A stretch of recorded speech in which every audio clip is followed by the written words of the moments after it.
is Aajonus Vonderplanitz, and I got into health because I was a very sick individual.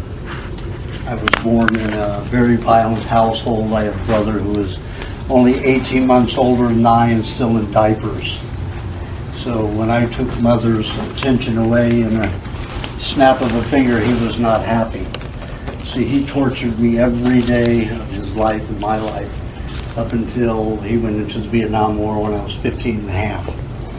And he did such things like push me on rusty nails and rakes and stuff like that. My mother was a nurse, so she panicked, very afraid of tetanus. So I was getting tetanus shots every 6 months. So by the time I was 18 months old, I had my third tetanus shot. Oh my. And it caused me to develop autism. So then, within 2 days of the vaccine, the mercury had gone to my brain and destroyed the neurons going to the communication center. So I was unable to address symbols with language. So I never learned languages until I was 22 years old, until the autism shut down when I started drinking raw milk and raw carrot juice. In between all of that, I just got sicker and sicker because medication was heavy. It was the era, born in the 40s, mid-40s, so that was the era where we had canned foods, and World War II was basically started to bring in canned food. And that was all they were promoting. That was the only thing they promoted. There's big money in war. Every time you blow up a bomb, it was like 100,000. Now it's like $1 million for every bomb that drops. There's big money for blue chip stock, in war. So that's why they keep wars going. Bush family owns the Carlyle Group, and they sell bombs and weapons. So every bomb drops, $1 million profit. Not $1 million profits, $1 million sales, and they make about half of that in profit. So a big profit in it. But for other industries, the King and Queen of England, they own 70% of all manufacturing in the world, including in the States. Through trust, they own Purina, General Mills, General Foods, all the big companies. Well, that was the advertising in World War II. Support your loved ones fighting the war. Buy canned foods, Campbell's and all of them. What does canned food have to do with these people fighting a war? Yeah, they live on rations, but what's that got to do with your health? But that was the big ad blurbs on, on all radio networks and billboards all over every country. Eat canned foods. Support the troops. Eat canned foods. What happened from the canned food industry? What was the big epidemic? When canned foods came in 45, went big in 48. What did we get out of that? What was the next two epidemics? All through the 50s, late 40s and 50s, and early 60s. Polio was one. Tonsillitis was the other. Huh. Metal poisoning went to the tonsils, because the tonsils are part of the lymphatic system that guards the brain. So anything that you eat that's contaminated, the tonsils are supposed to absorb it, neutralize it, send it out through sweat out your neck or your head. And that eliminates the problem. But heavy metal poisoning was big. Tin is a very toxic substance, but it's what they use to make tin cans, and that's why they call them tin. And only 10% tin in a can. Other metals are involved in that, but they only use about 7 to 10% to harden the metal, to make a very thin metal hard. The tin is one of the most, it's next to lead and mercury and thallium, it's the most toxic metal there is. That metal was going in, poisoning the tonsils and spinal cord.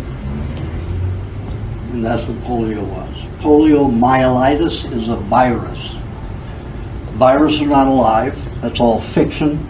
Anytime you see these new little images of a virus that look alive, like they're round with these little hairs coming out, It's all computer generated, just like Disney computer generates fictional images.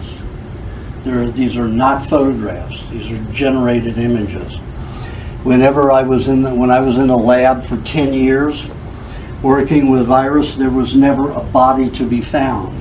There was a waste, a solvent that dissolved dead cells, dead animal cells, no matter if it was human or another animal. And there you had the waste of the cell that was present, plus a solvent like muriatic acid in this. So there's no living organism that causes that kind of a detox. That is the worst detox you can have. If you have a bacterial detox, which is normal, we have 260 bacterial genes to every one human gene. You're not even 0.01% human. You are all bacterial.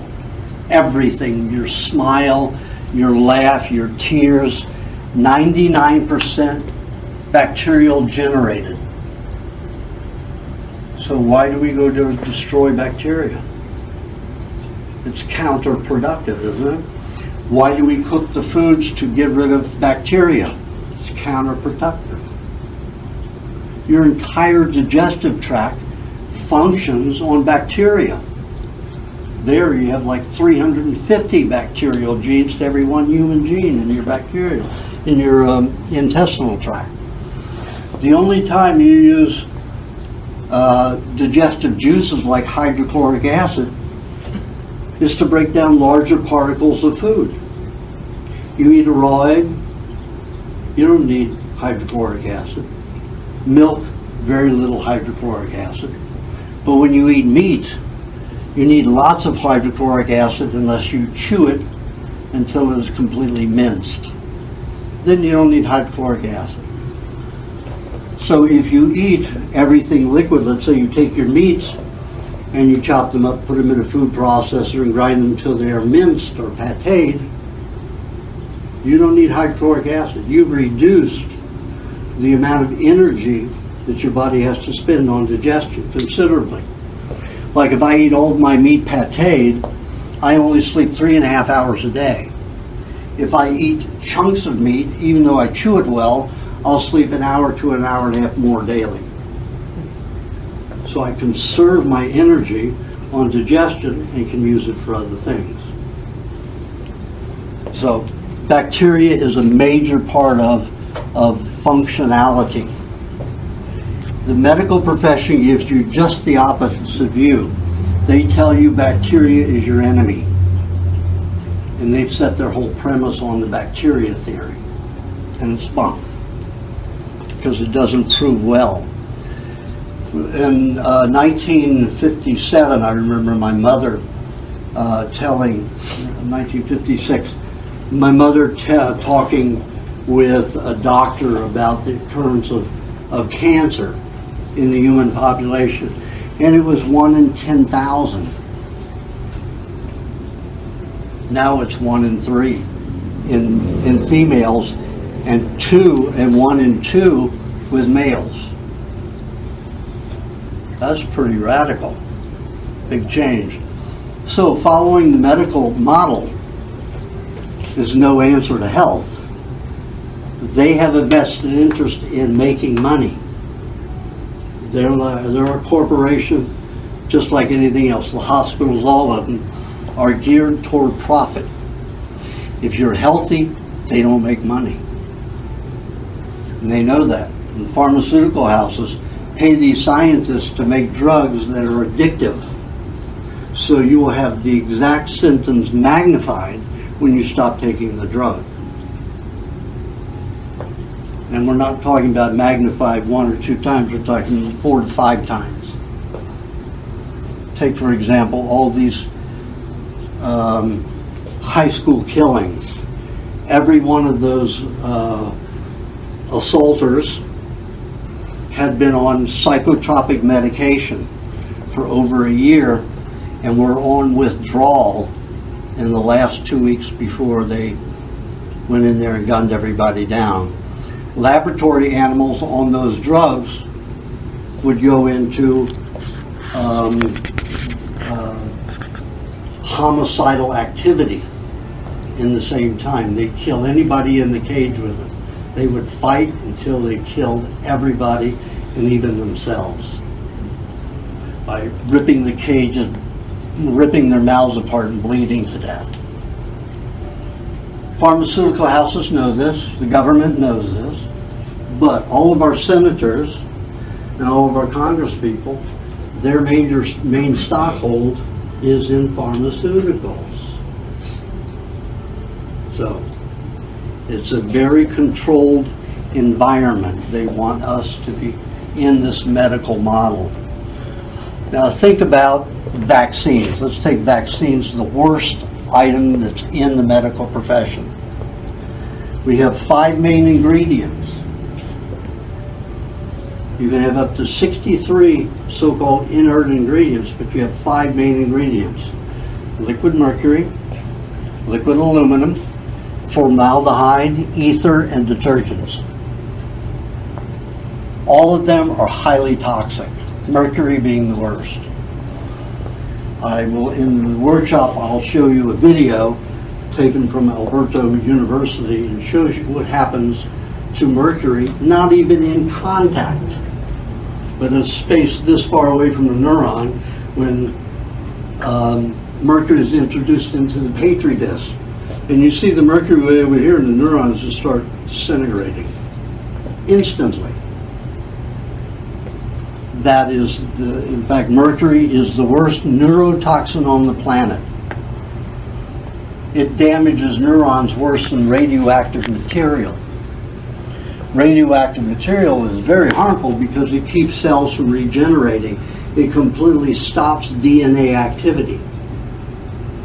Whereas mercury absolutely dissolves it, disintegrates it. So that's in vaccines. And then they say mercury-free, it's a lie. They've reduced it and called it by another name. They have 11 names for a mercury additive, or they call it adjunct. Yes? Is it true that in some fish there's also mercury, like tuna? Yes, but it's already biochemically solid in impact and won't harm you if you eat it raw. Once you cook it, you fractionate that bond, so then it becomes dangerous again. But when you eat like sushi, sashimi, you're not going to have that same reaction. You can have some toxicity from it depending upon how your body handles it. But most of it won't be. 92% of my laboratory experiments showed that it passed out of the body, 92% of it. When it was cooked, only 12% left the body. So what if a pregnant woman eats raw tuna? Like I say, as long as she eats it raw, fine. If she eats it contaminated, I mean, she eats it cooked, she's set free all of that mercury. Now, my main fish that I love are high in mercury, the highest in mercury. Swordfish and tuna are my favorites, and I eat tons of them. You cook it? No. That's the whole point of this. I'm a raw fooder completely. So let's get back to, let's finish with the vaccine. The vaccines, each vaccine gives you 260 times the toxic dose, 260 times of what the FDA says is toxic exposure to mercury. One vaccine, 260 times the toxic level. Now, children are getting 49 vaccines by the time they're 16 years old, 15 and 16. How much damage is that doing? Why are the learning levels going down? Why are children now so combative? I take a look at my mother's family. She's one of 13 children. Can you imagine being raised with 13 kids, 12 brothers and sisters? I would have been nuts. I couldn't stand my 3 brothers. Neither of us could stand each other. And that was a problem. Why did that happen in that generation, that World War II generation? My mother loved canned foods. and was heavy into medication. She loved taking a can opener and dumping that into the pot and cooking it. She didn't have to take the vegetables and scrub them, slice them, put them in the... She saved her an hour and a half work to take it out of the can, put it in a pot. That's all we ate, canned foods. A lot of the meat was canned. Your luncheon meats are all processed heavily. Spam. Well, that came before my time as a child. That came later. I'm a little older than that. So that kind of contamination in my body, in human body, creates all this anxiety, this angst about life. And of course, you grow up in a family. Where are you going to direct that angst? And the people around you. My mother's brothers and sisters all got along. They all got degrees. My grandfather, my mother's father, was a pharmacist, a legalized drug pusher. But he did not believe in taking drugs unless they were prescribed by a doctor. And even then, he would limit it. He was a pharmacist that knew this stuff was toxic. So he wouldn't allow his children to have it. I don't think he gave anything other than an occasional aspirin to those 13 children. We got everything, the vaccines, everything. When I was 15 and a half, I got my third polio shot. I went into juvenile diabetes and angina pectoris within a few days. I had 300 heart attacks between the age of 15 and 22 years old. I passed out in 50 of them. But they took me to the hospital because I was constantly grabbing my chest, falling over. I was uncommunicable because I didn't know language. I just would parrot language. I would hear phrases and then I would repeat them just like a parrot. That's how I communicated. But I was full of malaprops and, misunderstandings. I heard certain things on, of course back then, I was like 10 years old when TV came out. It was black and white, a little thing like this. But my parents listened to a lot of radio. So all of the things that I learned were by watching Elvis Presley movies, James Dean movies and stuff like that. So I learned posture. And that's how I stayed out of a lot of criticism, because I was always being criticized because I didn't talk or I said stupid things. And I basically didn't communicate with other kids. If you look at all the pictures of me taken as a child, I'm apart from everybody else. I remember in my kindergarten class, in first year class, everybody's all grouped together. I'm off on a tricycle, away from everybody else, uncommunicative. And that's the way an autistic person lives, because they can't communicate, and they're ridiculed because they can't communicate.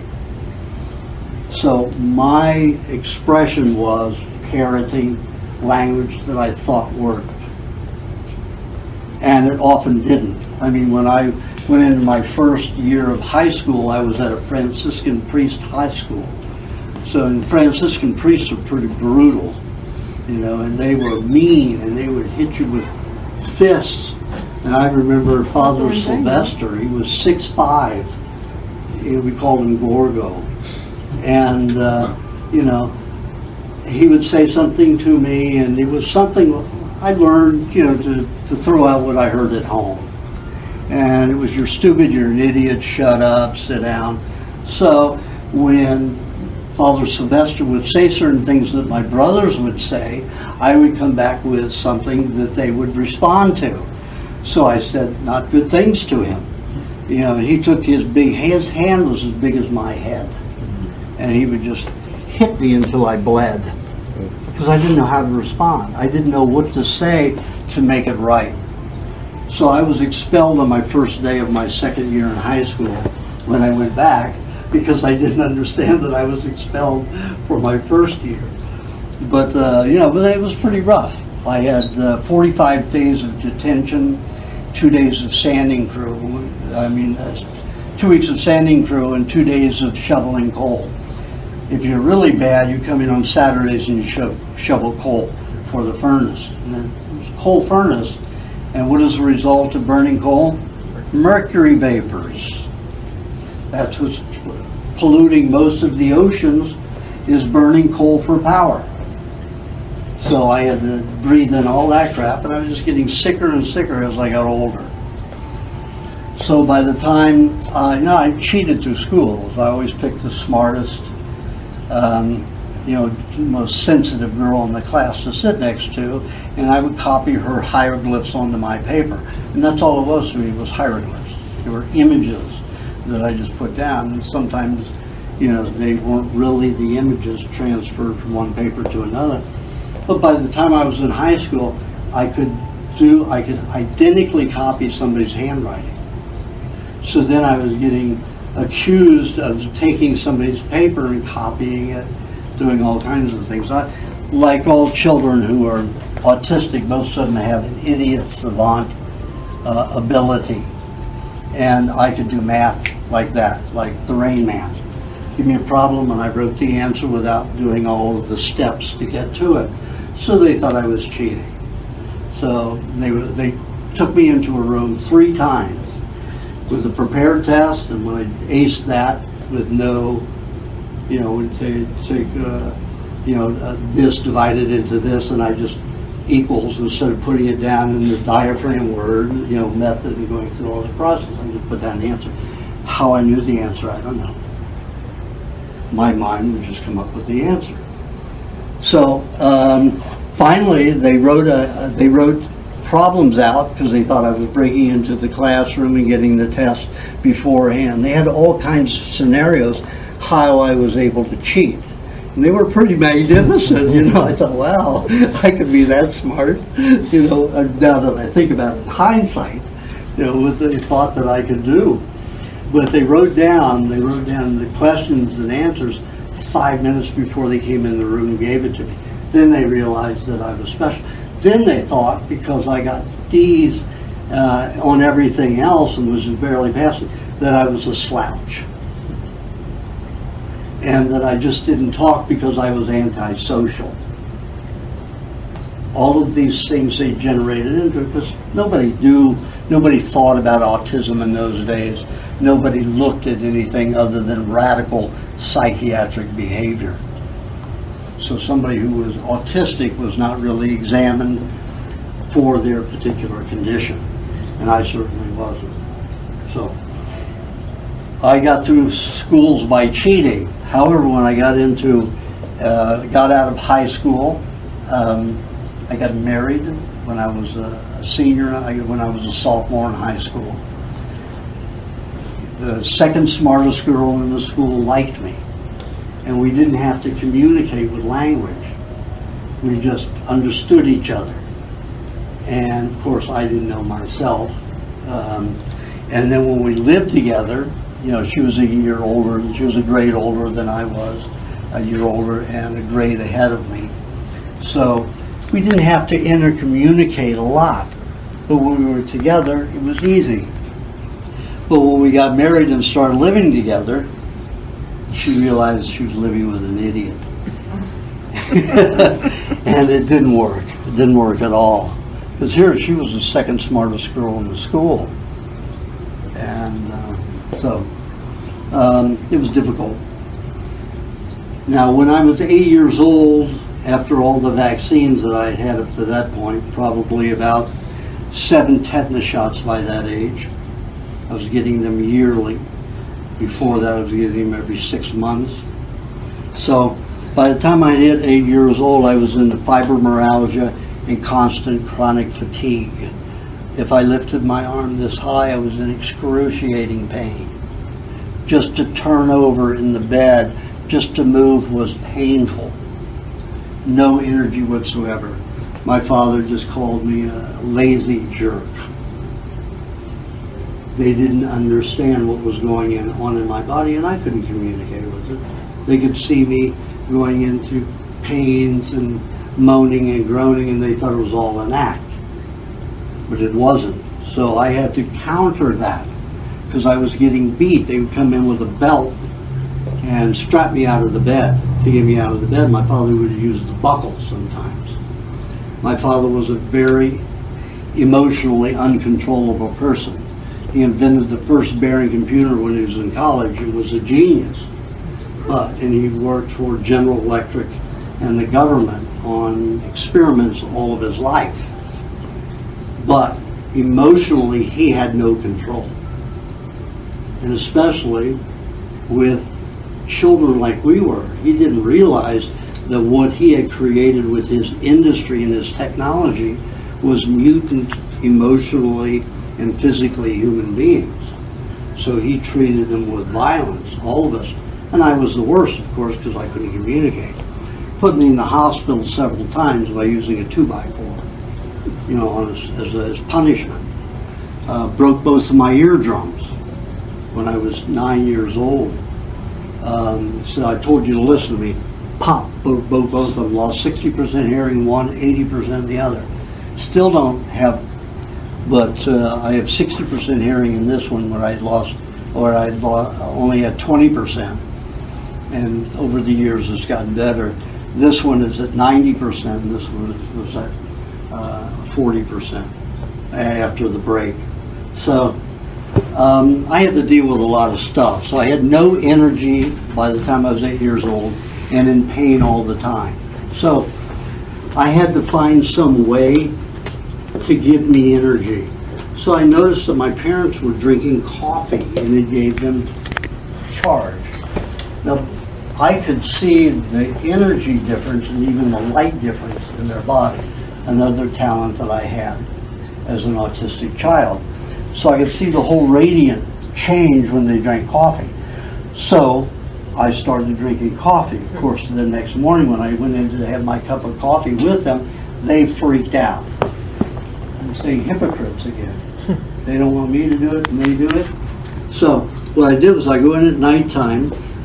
They'd always leave a half to 3/4 of a cup in the pot. Nobody would drink that last bit of coffee. It got thrown out in the morning.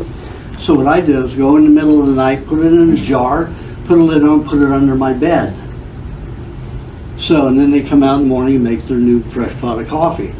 So I had all this old, cold, stale coffee in the morning. And I got to like it because it gave me energy. I mean, it would wire me.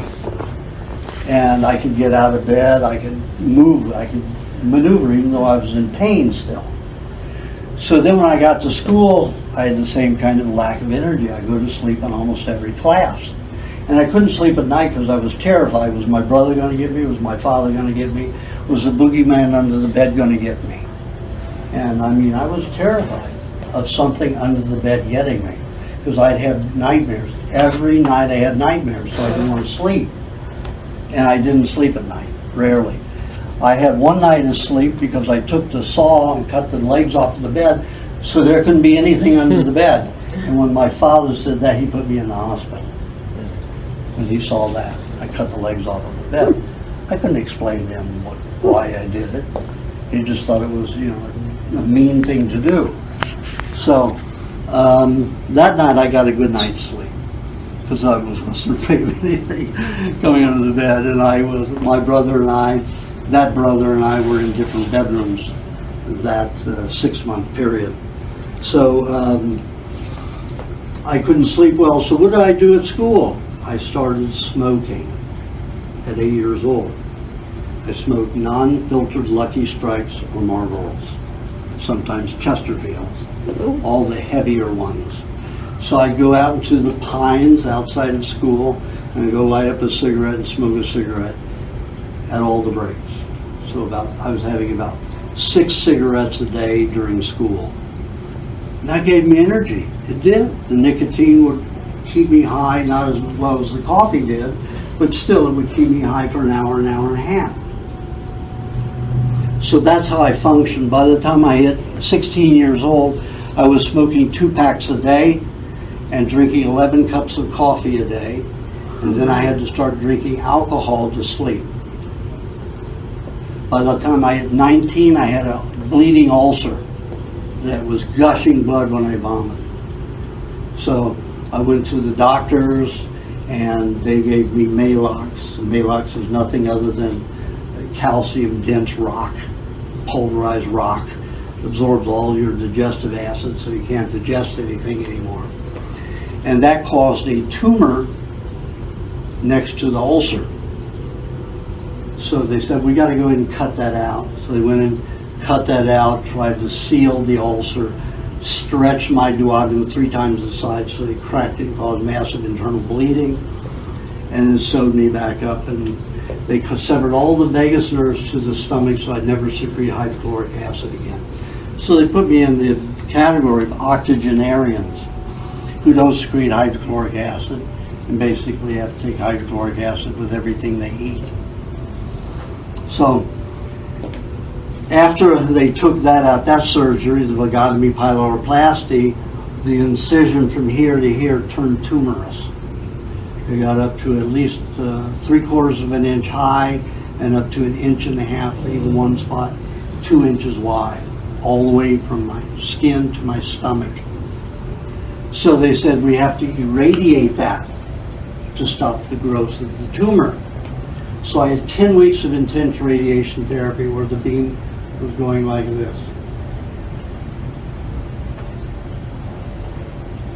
And it was slow, it wasn't fast. Like this.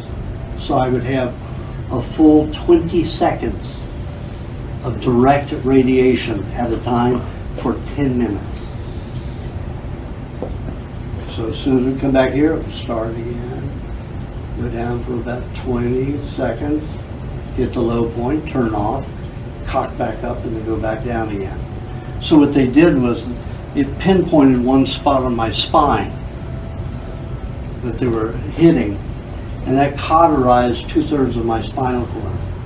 That's like taking malleable clay and firing it at cone 10. So now you don't have a malleable clay, you have what? You have rock. Solid rock. So anytime I moved, the vertebrae would pinch and cut and lacerate the nerves. So I was in constant pain. I couldn't move this much without being in excruciating pain. I couldn't sit down. It took me 5-10 minutes. And it wasn't instant like that. Every time I went for the radiation over that 10-week period, 2 days, 3 days would go by and the pain would start building up from it. So after 6 months, I was literally an invalid. And I had to live on a hardwood floor. I couldn't sleep on a bed, I couldn't sit on the couch, I had to live on a hardwood floor. Now that radiation therapy gave me the ulcer treatment, the Malox, caused the tumor to form. The radiation therapy gave me blood and bone cancer. About 6 weeks after the finish of the radiation therapy, all the bone deteriorated around my teeth. So my teeth dangled in my gums. And they wanted to pull all my teeth. And I got that, even though I still didn't understand language exactly. I knew what people were thinking. It was like being psychic in a perceptive way. Of course, I had a lot of misunderstanding of words because I was forming meanings of words by the way they sounded and felt to me. So I had a lot of misconception of words that sounded gruff and mean would have a gruff and mean meaning to them. So I had a lot of misunderstandings, but I could always get the gist of what was going on. So I refused to let them pull out my teeth, at the last few weeks of my life, because they didn't give me but 3 weeks to live at that point. So they said, well, with bone and blood cancer, we need to give you chemotherapy. We'll give you 1% chance of living. Now my uncle, because he was living in Los Angeles with me, I'd moved when I got the divorce at 19. I got married at 16, divorced at 19, came out to California. A little tidbit in there, when I got out of high school, my mother didn't know what to do with me because all of her brothers and sisters got degrees. And here were her 4 sons, and only one of them college material. So she didn't know why we were all stupid and dumb when my father was the first inventor of a Bering computer, and everybody in her family was pretty smart. How did they develop these? And they weren't really looking at the whys. They would just have these questions going on without looking deep into the answers. So she took me to she knew I was good with pictures, and I could do portraits, I could do anything in a graphic manner, easily. So art was my biggest accomplishment, and as well as math. But the math, what can you do with math as a kid? You know, it's like it didn't make any sense. So she took me to this it was the first college for computer programming unit record wiring equipment. That's when what would fit into a little chip this big used to fill up a whole room. You know, I mean, we'd have these discs this big running on tracks, and everything was on punch cards. You know, so I went to that school, and I got the highest marks of anybody. I could write a program in 2 hours. It would take them a year to write flawless, but I could write flawlessly. So the professors knew what they had there, so they always put somebody with me who could interpret what I did and do the language. So they farmed me out to Time DC, to IBM, to Carte Blanche Corporation as a systems analyst. I was making 80 grand a year as an idiot. You know, at 19 years old, 20 years old, 21. By the time I was 21, I was so sick, I was living on the floor and crawling only with my elbows on the floor, you know, to make it, and I couldn't work anymore. I couldn't even concentrate, couldn't focus, and I was vomiting and defecating, urinating all over myself after the, you know, a few months of chemotherapy, 2 months of chemotherapy. They wanted me to go to a 3-month just to help me have 1% chance of living. I mean, if you talk about stupidity, we look at doctors as the most authoritative and beneficial profession on the planet, yet it is the worst one in the world. They say do no harm, but everything they do is harmful. Everything they do is harmful. Even what they say is harmful because they terrorize you. Oh, this is going to happen if you don't do this. And they scare the crap out of you, and then you do what they say, and you do idiotic things. I mean, think about it. If they said, okay, we've got a shot here, we want to give you 2 cc's of this stuff, maybe 3 cc's. We've got liquid mercury in it, and mercury does this and this, and it's the most neurotoxin known on the planet. We can put liquid mercury, which disturbs synapse fire and jams up ganglion and axons, so you're not thinking very well and clearly. You won't be rational. You won't be practical. So if that gets jammed in the brain, then we have ether. Ether, what does that cause? That causes certain parts of the brain to shut down, to cut off. They use ether to put you to sleep, to have surgeries, right? They're injecting this into your body. And then you have detergents. And formaldehyde. Formaldehyde is an embalming fluid. It coats the cell so it no longer functions, no longer respirates, and solidifies it in that form. 5 basic ingredients of every vaccine. Now, if I brought that to any one of you in here and told you that, would you take that vaccine? Would you give it to your children? Anybody raise a hand here? Of course not. But that's what they do. And they tell you you're a bad parent if you don't give it to your children. And you have to look at the science behind the disease that they put in these. They use rotten eggs or diseased parts of animals, organs or glands, and they decay it and they break it down and they infect it with poisons to cause it to create a disease. Now, they say that you become immune by taking it. The most bacterial waste that you have is less than 1% of an entire vaccine. That's, let's say, 2 million bacterial products in there of disease. 2 million? That's nothing. Our white blood cells, 5 white blood cells could wipe that out in an instant. Consume, the phagocytes just consume it in an instant. The idea that that little bit of material causes any kind of immunity is absurd. They have never been able to prove it because it can't be proven. And it doesn't work. That's why a lot of people who get flu shots get the flu and even die from getting the flu. The first flu vaccine was when? 1918. What did they sell kill those 50 million people? Spanish flu. No, it wasn't. It was the Spanish flu vaccine that killed everybody. Nobody died of the flu until they got that vaccine. That was Rockefeller's and Rothschild's first vaccine. They were going hard. They tried to push one out 3 times before that. That's why they supported Pasteur. And Pasteur even said on his deathbed, it is not the bacteria, it's the environment. As the environment's contaminated, you're going to have disease. Bacteria does not cause disease. But there's no money in that.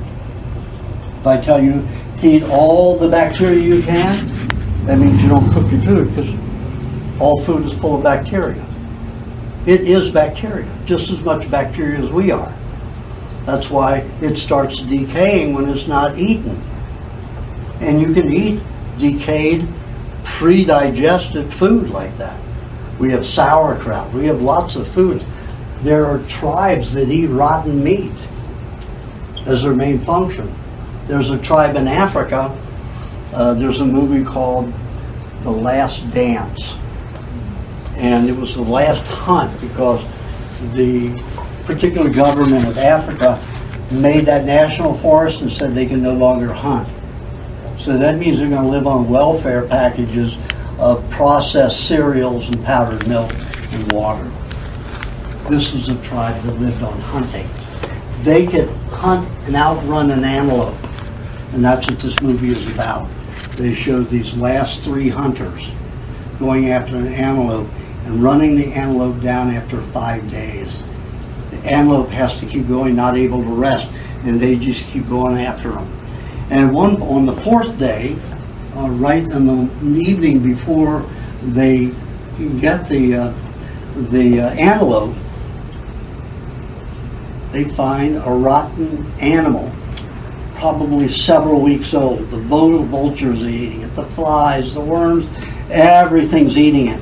So they shoo the vultures away and eat it raw. And they say, this is the best food that you can eat. We will run that antelope down easy. We are so lucky because we're getting tired. The antelope's getting tired too, but we're getting tired. And they eat this rotten meat. I mean, several weeks old, this thing had to stump for miles. And I mean several miles. And they eat it raw and have all this charge and energy. So I've experimented with that when I was on Ripley's Believe It or Not in 2002, July 17, 2002. You see me eating all this rotten meat. And I've got jars of it up to 1.5 years old. And they had, anybody see that? You can go online and see it. And they've got a food analyst and expert on there says, you eat that, you're going to die, it'll kill you, da da da. This guy is just told this stuff. It has nothing to do with reality, it's what he believes, but he was freaking out. And I was there eating all this. I had 2 patients that were eating it. You see the male and the female. And that female had been on psychotropic drugs for 27 years, in and out of all kinds of psychotropic problems. Manic depressive, schizophrenia, everything. She was taking 27 psychotropic pills a day, 7 different drugs. One to counter this, one to counter that. She was all over the place. When on my diet was still all over the place. I said, listen, Well, what was that? After a year and a half, she called me. She says, "This diet is crazy. It's insane. Everybody thinks I'm insane. It's an antisocial diet." And I said, "But it works. But what you have to do is, you need high meat. You need rotten meat. You need to eat that just as an experiment, just to see what it does." So she, "I'm always on this crazy diet." Bam! Slammed down the phone. Called me back about an hour later. She said, "Okay, how do I make this?" I said, "Well, you need to cut it up, put it in a jar, have half air, half not. You make it quicker by leaving it outside the refrigerator. You can probably produce it in 14 days or so. And then if you put it in the refrigerator, it may take 3 to 6 weeks." She said, "I may kill myself tonight. I don't have 14 days to wait for that process." I said, "Listen, the other man who was on, the young man who was 27 years old, who was on the show also, who was sitting eating with me at one point in the show, he used to make a bunch of it. So I said, I'll have him call you if he has any extra and you can get it from him and you can try it." So he called her, I called him, he called her, and then about 9:30 at night I get a call. "Okay, I ate about a golf ball size amount and I really need your help. I need to talk with you." I knew that I'd babysit her all through the night. So I didn't answer the phone. Every 45 minutes to an hour she called. "Okay, I need to talk with you now. It's been 3 hours and I don't know what's going to happen." Nothing's going wrong with her. She's just having all this mental stuff going on. So about 4:45 in the morning, she called and she said, "Okay, if you don't answer this phone, I'm just going to stay on here and wait for you to answer." She's whistling a happy tune. Now, I've known this woman for a year and a half. She never smiled. She never said anything funny. She was just a morose individual, personality-wise. But good at heart. A famous yoga professional with videotapes out teaching everybody how to be calm and nice. Because that's what she needed, and she went to yoga to do it, but wasn't able to find it there except in the moment that she was doing it. So I picked up the phone at that point and I said, "Listen to you. You're singing, you're whistling, you're making funnies." She said, "Oh yes, I am." She ate high meat every week after that. I have people who eat nothing. I have one fellow who was probably the most antisocial person I'd ever met. Big guy, about 6'2", and he was a landscape artist. And he chose landscape art because he didn't have to deal with people. He hated people.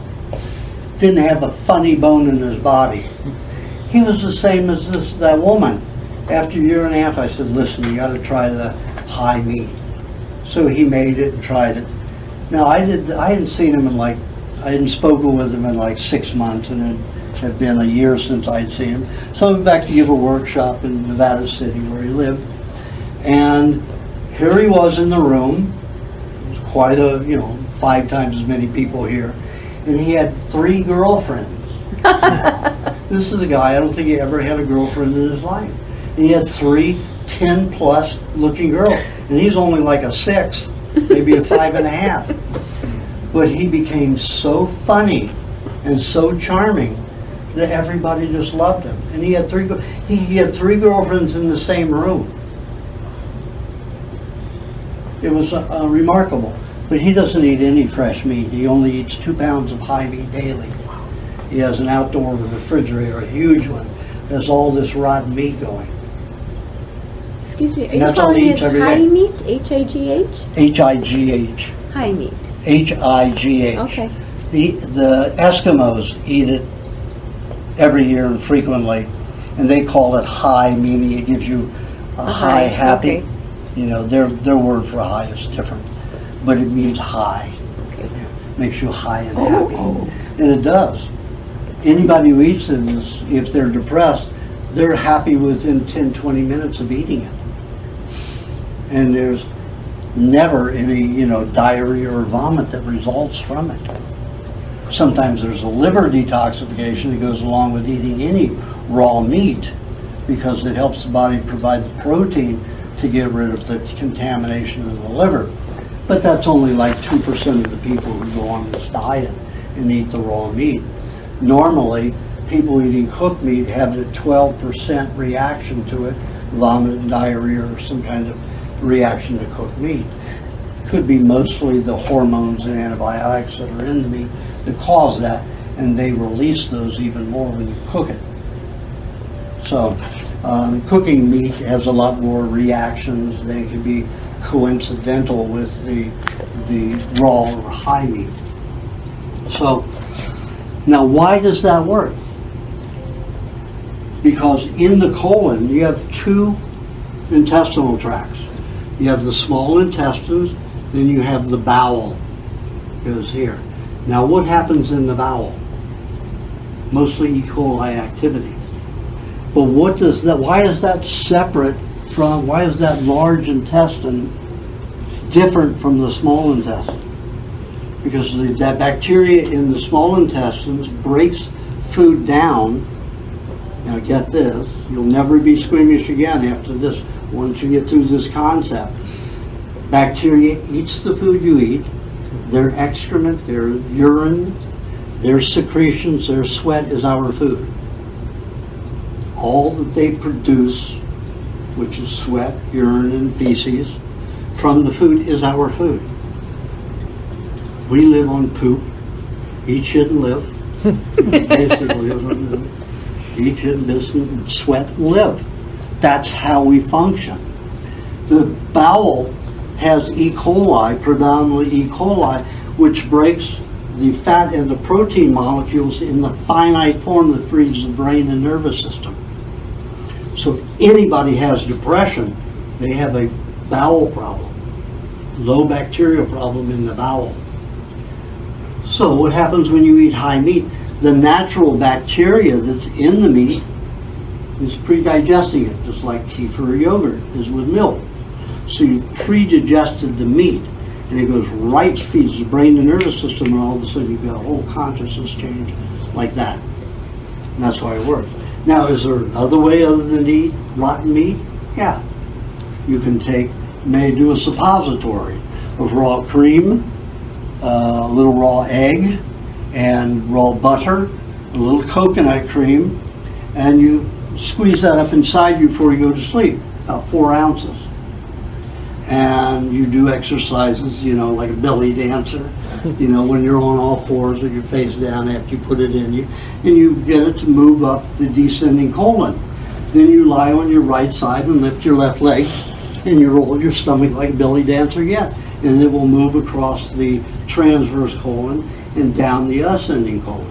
So now you've provided fresh fats, which the brain and nervous system never get because all the fats are absorbed before the food gets to the colon. So the brain and the nervous system, because of the diets that you're on, never get fat. So you feed it that way, if your brain isn't deficient in protein will always make it to the bowel, but the fats won't. So, in good fats, animal fats. So, you feed them directly, and what happens? All of a sudden, your brain and nervous system, your myelin gets coated and fulfilled, buffers the information going to the brain, and all of a sudden, you've got a different nervous system. 10 to 15 minutes. If you're eating high meat, if you're doing the suppository, you wake up in the morning and wonder, my God, I'm different today. I'm strong. I feel resilient. Everything's better. So there are many ways that you can do it.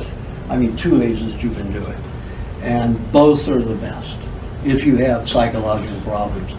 Anxiety is always needing to exercise. Certain people produce hormones for physical activity. Adrenaline, testosterone, estrogen, all of those create energy in the body for physical activity. If you're a person who is a high energy person, you need to exercise. You can tell that by the amount of activity rings, which most iridologists call them stress rings. If you don't exercise, you're going to be in stress. I call them activity rings because they're basically to provide you with a body that can be high energy. You can be an athlete. Athletes have 7 to 14 activity rings. Your average person has 3 to 5. I have none. So I can sit at a computer all day long, 20 hours a day. And the only thing I do is eat. You know, that's my activity. I have lots of them in the brain, but none of them in the body. So I don't have to be physically active. People who have that kind of energy had better be physically active.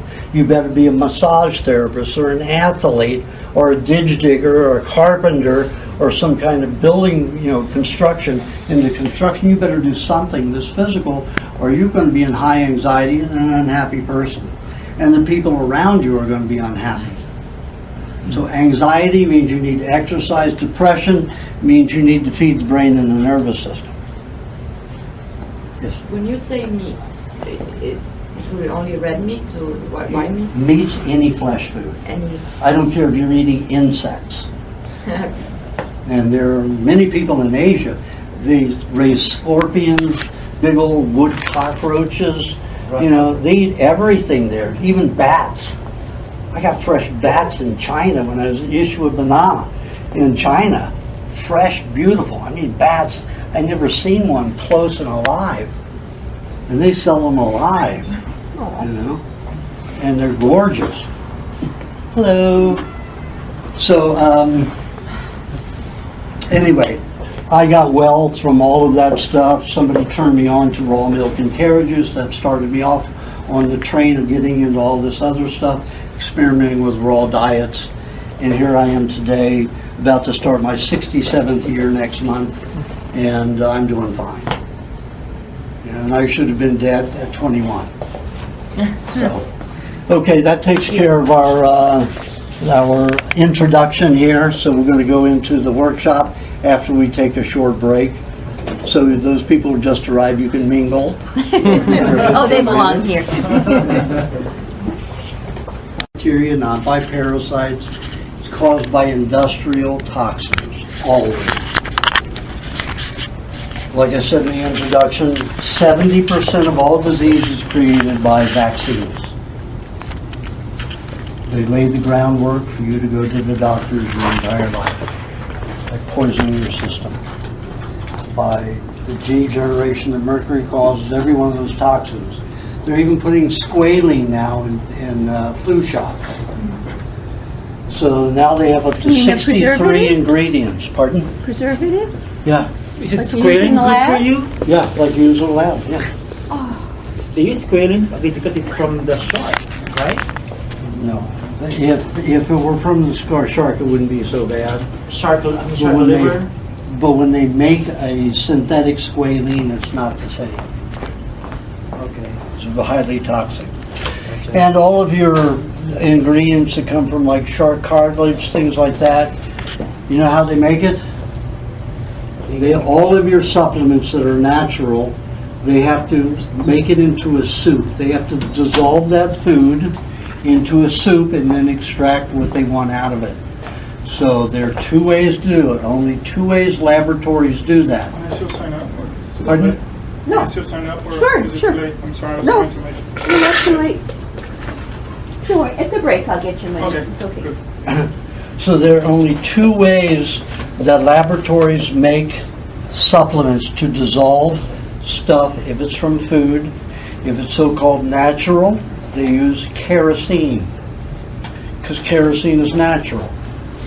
The companies that dissolve food and to extract elements out of that, no matter what your supplement is, they use hexane, which is gasoline. So it's either gasoline or kerosene. Now, kerosene is natural, but how many of you would soak your food for 72 hours in in kerosene, rinse it for 2 minutes, and then drink it? I don't see any hands. All supplements are made that way. All natural supplements are made that way. For unnatural supplements, that is gasoline that they use. So, All of these additives, food additives, cause disease. Not only do they cause disease, they incite disease, they promote it. Reducing bacteria in foods gives forever shelf life. But you've removed all of the bacteria from that food. And if the food is 99.5% bacteria, that is the main food that we're eating. The bacteria in food feeds the bacteria in our body, feeds us.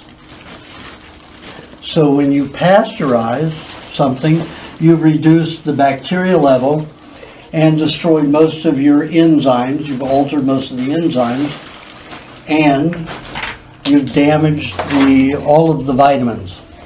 When you get above pasteurization temperature, which is 141 degrees, then you start altering everything in a very toxic manner. So you start creating heterocyclic amines, lipid peroxides, and acrylamides.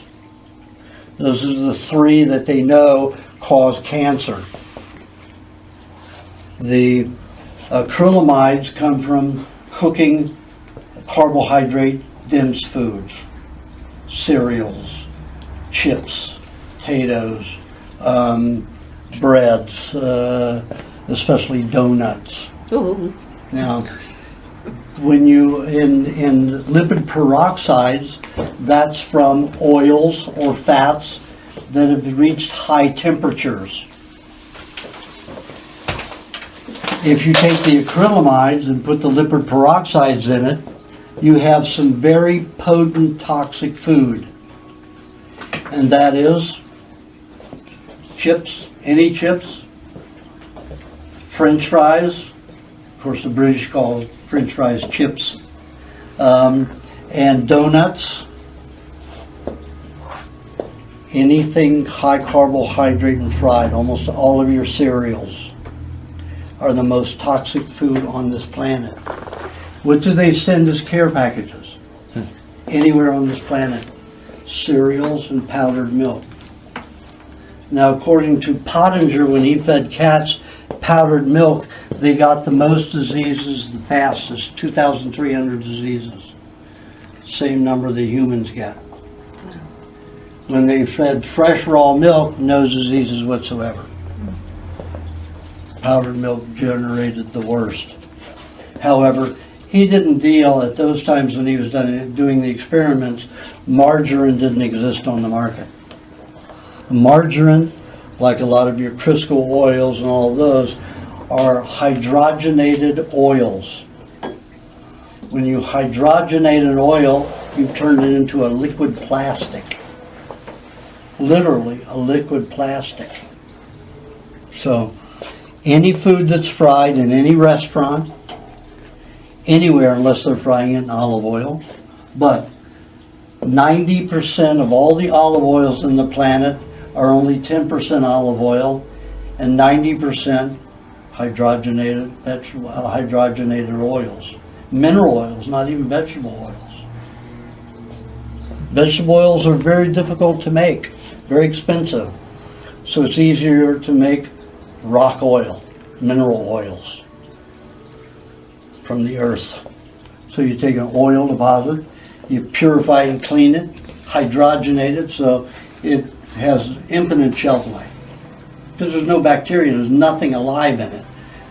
And what is swimming in is the same molecular structure as plastic in liquid form. And that's how you make plastic, by hydrogenating oils.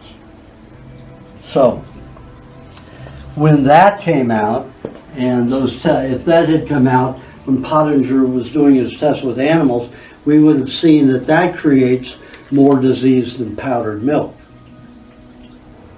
Most of your milks nowadays, when you go into a market, you get your large manufacturers who distribute their dairy throughout the United States.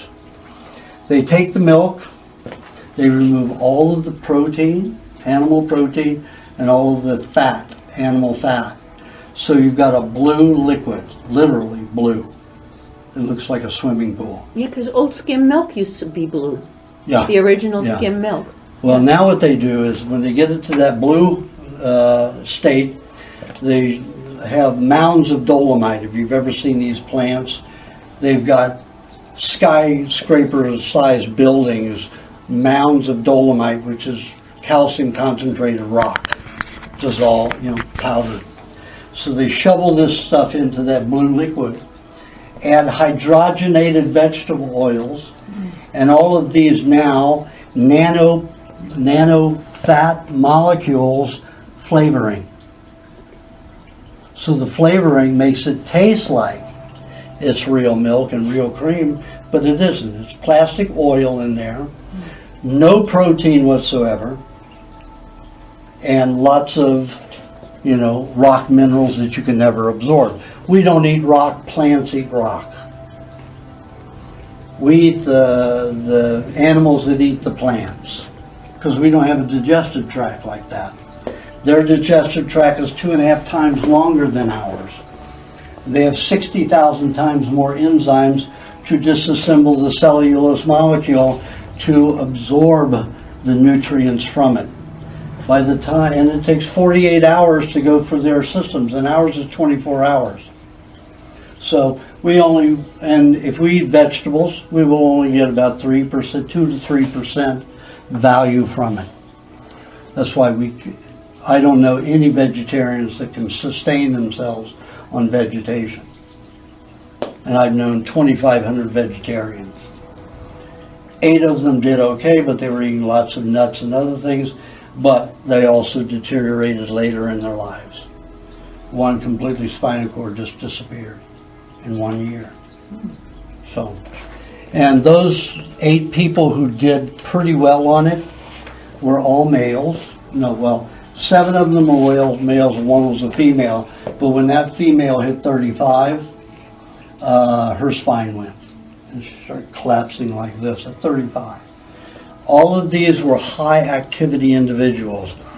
They had high testosterone, adrenaline, and estrogen levels. And they were all athletes. So their body was able to somehow work with that so-called semi-vegetarian vegan diet, where they weren't having dairy or meats. But they didn't do well in their later years. In their 70s, they all went down, one of them even as late 60s, and the woman at 35. So, not a proper diet. We are not built to be herbivores. We are built to digest meats. Our acids in the mouth, our mucus and saliva has bacteria in it that's acidic bacteria. When I put that bacteria on the different foods, the vegetables, meats, dairy, only on the animal foods did it completely work on it. In the vegetation, even the fruits, didn't break it down very well. It is for meats and dairy products. Then when the food goes down into the stomach, what do we produce there? Hydrochloric acid. What's hydrochloric acid for? It's to dissolve large particles of protein in meats. So when I put the hydrochloric acid from 8 corpses, human corpses, on those different foods, it worked on the meats and the dairy perfectly. On the nuts, on the vegetation, on the other foods, it barely etched it. Then in the last part of the duodenum, the stomach, we secrete bile. Bile digests fat. When they took the bile from those 8 corpses and put it on those foods again, it only broke down the fats of the butter, cream, and meat fat properly. Nuts, it barely touched. So all these concepts that say, oh, there's fat in this, there's fat in that, we can get from this. That's if you were built to digest it. According to my laboratory experiments, we do not digest those things. It just does not work. And then we go down to the small intestines, and it's 90% bacteria. The bacteria eats the food we eat. Their excrement, their secretions are our nutrients. That's the way it goes all the way through the intestines in different stages. You know, as you get in there, you digest certain amount of the fats and certain amount of the proteins, and the enzymes make it all happen with the bacteria. Everything's dispersed, and as it takes time to digest, all the way through to the bowels, then we get to feeding the brain and the nervous system. So the bacteria in the bowels breaks the nutrients down to the finite molecules to feed the brain and the nervous system. So, how do we make sure we get enough of the proper foods down to the bowel to feed the brain and the nervous system? When we've been on bad diets for all those years, you know, pasteurized, cooked, processed, contaminated food, what have we starved ourselves? We've starved the whole bodies, every part of our bodies. So aging and deterioration are synonymous. If you're eating the live foods, not a problem.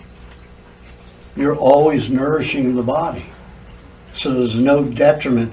There's no spending the bank account. The bank account will always exist.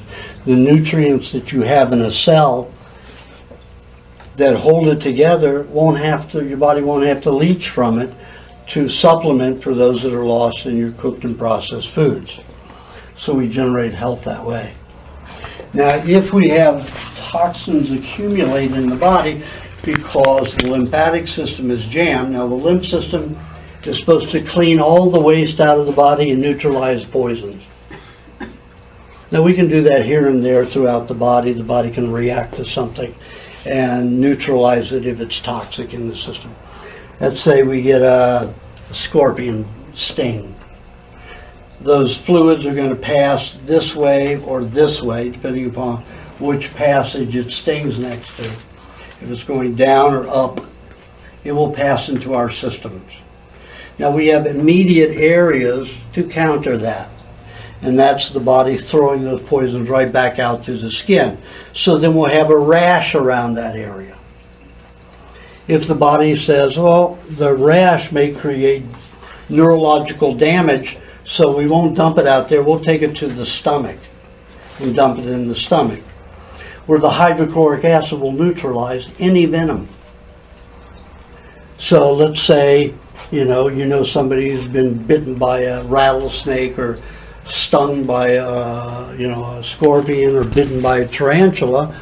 You can vomit and put that vomit on that whole arm or wherever it is, and that body will absorb the hydrochloric acid from that vomit and neutralize that poison.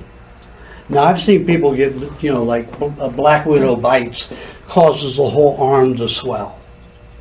If you put vomit on that arm, I'm talking about, let's say you're out in the wild and doing this, you can go get HCl from a store. It's not true HCl, but it will neutralize it. And then there will be less nerve damage in the body. But the best optimal way to do it would be vomit. And then spread that vomit on that arm, and we'll absorb it, and it'll neutralize those toxins, that venom. Now, 3 years ago when I first built the house in Thailand on the farm there, I was taking some bedding out of a box. And that box had sat around the house while it was being built for like 6 months. So I was going to finally get to sleep in my new house. So I'm taking, the pillows out, and all of a sudden I got a sting on my wrist right here. And it was sharp and painful. And I pulled the pillow away, and there's this little bitty scorpion. And the little bitty scorpions are the deadliest because their venom is intensely concentrated. As they get larger, each stage of the larger, like a centimeter larger, their venom dilutes by half. So by the time they're adult, their venom is 5 times less concentrated than it is at the smallest. So I thought, how healthy am I? How am I going to get through this one? You know, so my arm just ached all the way up for about one day, 24 hours. Very little swelling, a little rash in this area, and I didn't do anything to it. I just wanted to see what would happen. So it was gone 24 hours. So I went on a trip to get some milk and look for some cows to buy, and I returned, and I was taking some more stuff out of a box, and I took some gloves out, put the gloves on, got another sting, another little bitty one. That one affected me for only 2 hours. A week later, I put on some shoes, and I learned to check everything. If it's closed, you shake it out. Even if it's sandals, you just make sure there's no scorpion there or other insect that can sting you. And that one didn't affect me at all. Not at all. No soreness in the area, nothing. Just a little rash to the skin.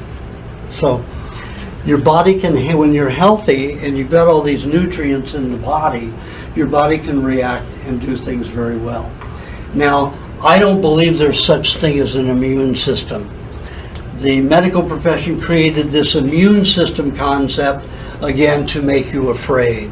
Oh, your immune system's attacking itself, or your immune system isn't working, or your immune system is deficient. It's simple. If your lymph system isn't cleaning the body, you're going to accumulate toxins.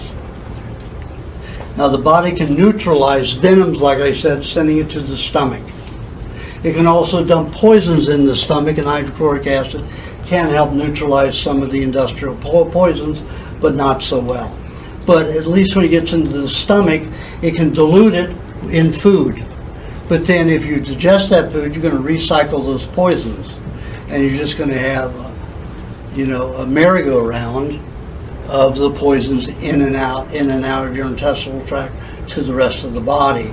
That is the big issue that I've been working with for 40 years and trying to figure out how to stop that.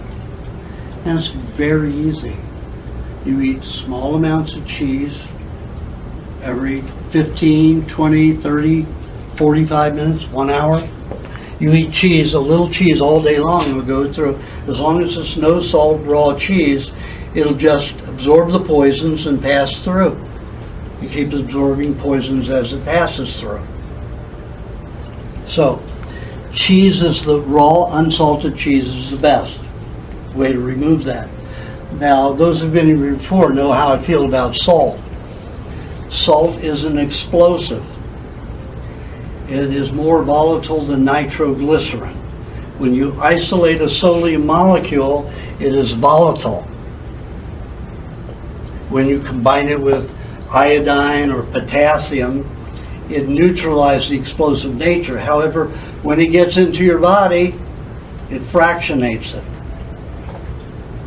Now, how can that be proved? There was a couple of guys, or 3 guys, that were ridiculing me on the internet saying, oh, explosive, that's so full of shit. But I even learned in biology class, or from a biology book, that 1 football-sized crystal of pure sodium is worth 10 hydrogen bombs. It will take out all of New York City. 1 crystal this big of pure sodium. That's pretty explosive. So there were these few guys on the internet. So they did a little experiment. Did you get that connected to the TV? Yeah. I just have to turn it on. The remote? It's right there. And we'll show you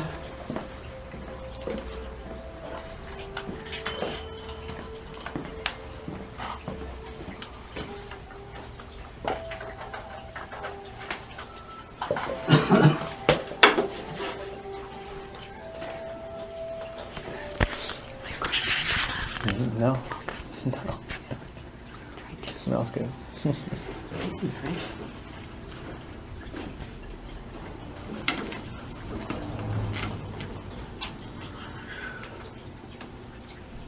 You guys see frog legs there? Where'd you go?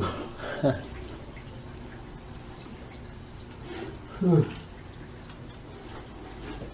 Oh, and it's under salt and frog legs, I guess. Now it disappeared.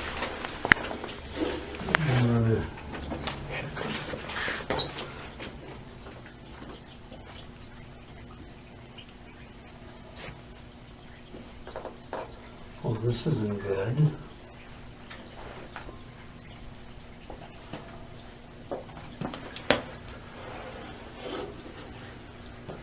So where did you go?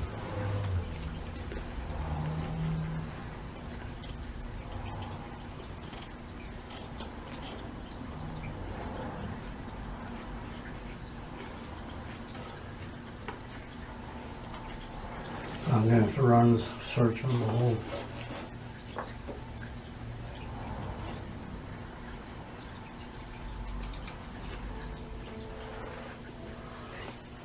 So what these guys do is they take frog legs, dead frog legs. They're off of the frog. And they sprinkle salt on both sides of that leg, those legs. And you see those legs go into spasms. Those spasms go on for 32 minutes. You only see 2 minutes of it on there, but as long as the sodium from the from the frog leg fluid on the skin keeps separating the sodium from the iodine molecule, it goes into spasms. Now they said, well, would the same thing happen with pepper? Because the pepper's an irritant. I said, pepper's not a explosive, it's an irritant. If the frog legs are dead, it's not going to create any spasms. So they pour this pepper all over this leg, and because there's a little bit of salt in the pepper, it spasms once. That's it. So that was evidence. I don't know what happened to that file. Do you have an internet connection? If you, pardon? I'm sorry. Do you I have don't have an connection? internet connection here, unless. We do have. Pardon? We do have an internet connection. You do? Well, you can just look at it. Just put salt frog legs and video, and you'll come up with it. You get to see it. And you see these guys laughing, and then all of a sudden it starts spasming, and then they're very impressed. So, I guess I don't have it here. Okay, let's talk about the, not quite finished yet. Salt rock was even used as ammunition. Yes. Even aluminum. When you put aluminum in gunpowder, let's say you put 7% aluminum in gunpowder, it makes it 5 times more explosive. And they're dropping all that aluminum on us, from the chemtrail. Yes. So you have to think about that. It makes the brain misfire all the time. Not to Make mention people your parents' react. pots and pans. Yes. Yeah. And also aluminum in cans and everything. Yeah. But they counteracted the tin can stuff by putting plastic in it. And that was about 1959 when they were exploring coating the inside of cans with plastic.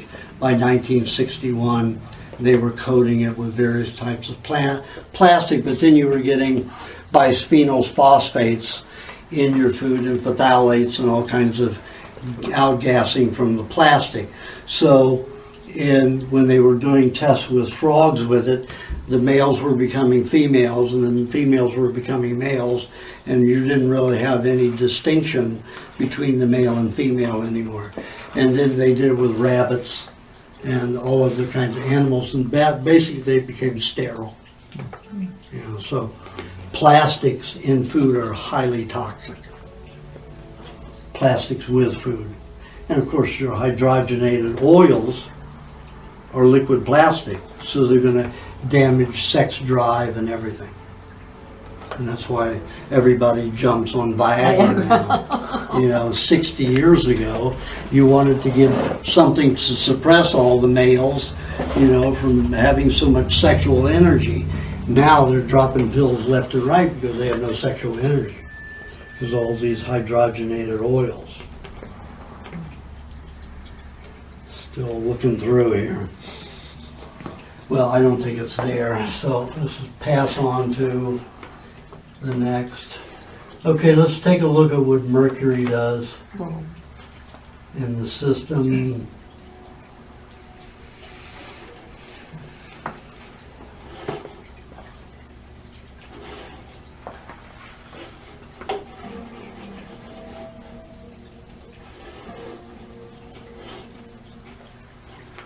How mercury causes brain neuron degeneration.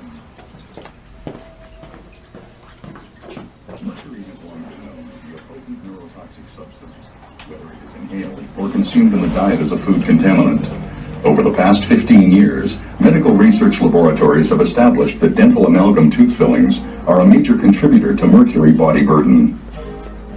In 1997, a team of research scientists demonstrated that mercury vapor inhalation by animals produced a molecular lesion in brain protein metabolism, which was similar to a lesion seen in 80% of Alzheimer's diseased brains.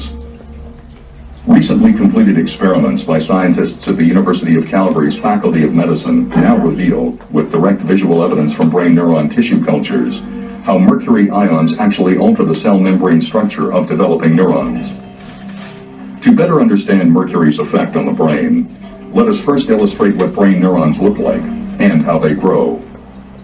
In this animation, we see 3 brain neurons growing in a tissue culture, each with a central cell body and numerous neurite processes. At the end of each neurite is a growth cone where structural proteins are assembled to form the cell membrane. 2 principal proteins involved in growth cone function are actin, which is responsible for the pulsating motion seen here, and tubulin, a major structural component of the neurite membrane. During normal cell growth, tubulin molecules link together end-to-end to form microtubules, which surround neurofibrils, another structural protein component of the neuronal axon. Shown here is the neurite of a live neuron isolated from snail brain tissue, displaying linear growth due to growth cone activity. It is important to note that growth cones in all animal species, ranging from snails to humans, have identical structural and behavioral characteristics, and use proteins of virtually identical composition. In this experiment, neurons also isolated from snail brain tissue were grown in culture for several days, after which very low concentrations of mercury were added to the culture medium for 20 minutes. Over the next 30 minutes, the neurite membrane underwent rapid degeneration, leaving behind the denuded neurofibrils seen here. In contrast, other heavy metals added at this same concentration, such as aluminum, lead, cadmium, and manganese, did not produce this effect. To understand how mercury causes this degeneration, let us return to our illustration. As mentioned before, tubulin proteins link together during normal cell growth to form the microtubules which support the neurite structure. When mercury ions are introduced into the culture medium, they infiltrate the cell and bind themselves to newly synthesized tubulin molecules. More specifically, the mercury ions attach themselves to the binding site reserved for guanosine triphosphate, or GTP, on the beta subunit of the affected tubulin molecules. Since bound GTP normally provides the energy which allows tubulin molecules to attach to one another, mercury ions bound to these sites prevent tubulin proteins from linking together. Consequently, the neurite's microtubules begin to disassemble into free tubulin molecules, leaving the neurite stripped of its supporting structure. Ultimately, both the developing neurite and its growth cone collapse, and some denuded neurofibrils form aggregates or tangles, as depicted here. Shown here is a neurite growth cone stained specifically for tubulin and actin, before and after mercury exposure. Note that the mercury has caused disintegration of tubulin microtubule structure.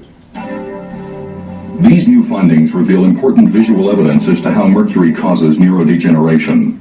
More importantly, this study provides the first direct evidence that low-level mercury exposure is indeed a precipitating factor that can initiate this neurodegenerative process within the brain. Now you notice the mercury is put way over here. That means even the gaseous molecules that emit from mercury are destroying it way over here. And we inject ourselves and our children with 260 times the lethal dose, the toxic dose, the contaminating dose with each vaccine. With each what?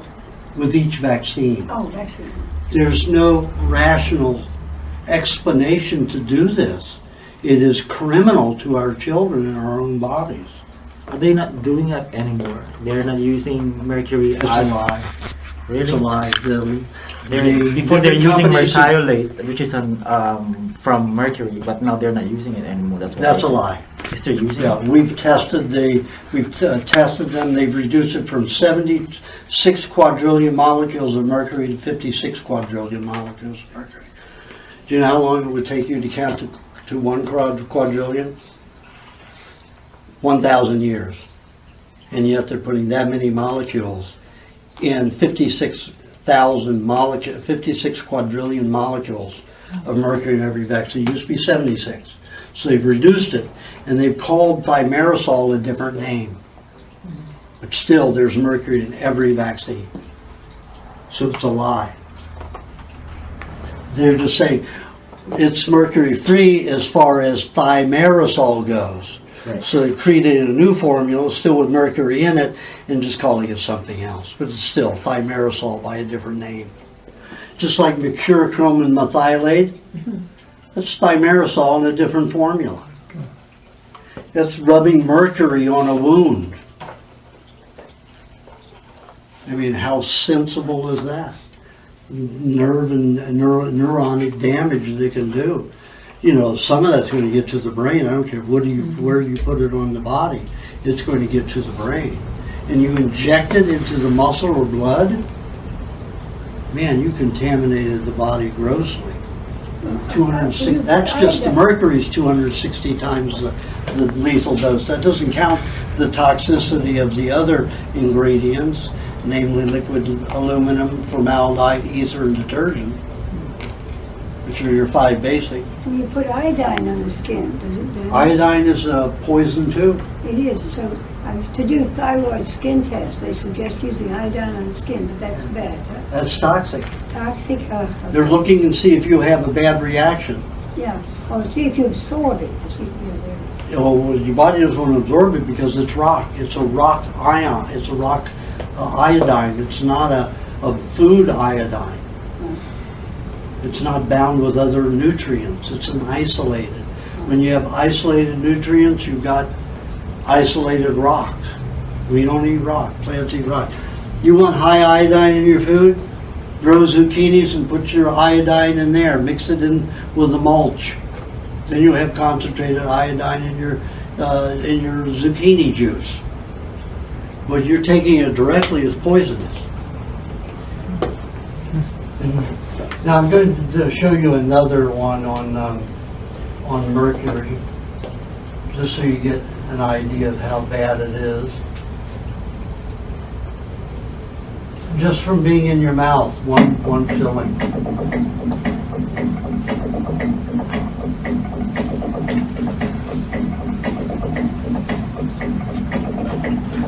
I think I'll jump forward. So all mercury silver fillings leak substantial amounts of mercury constantly. The amount increases with any kind of stimulation, and as a result, mercury from fillings produces the majority of human exposure to mercury. The International Academy of Oral Medicine and Toxicology is extremely concerned about the anecdotal claims of safety by manufacturers and dental trade associations. There are variants with the published peer-reviewed scientific evidence to the contrary. The precautionary principle requires action once the possibility of harm exists. It does not require proof beyond a shadow of a doubt that in the case of heavy metal and xenobiotic exposure is both nearly impossible and unnecessary, in our opinion. What you're seeing is mercury vapor coming off a 25-year-old silver amalgam filling in an extracted tooth. The background is a phosphorescent screen. The mercury vapor absorbs the fluorescent light, and you can see it as a shadow on the screen. This is mercury coming off a filling that was dipped in water that's the same temperature as the human body. This is a filling that was rubbed with a pencil eraser for just a few seconds. Like going to the hygienist and having her clean your teeth. Or brushing your teeth. These are not small amounts of mercury. If you can see it, it's more than 1,000 times higher than the Environmental Protection Agency will allow for the air that we breathe.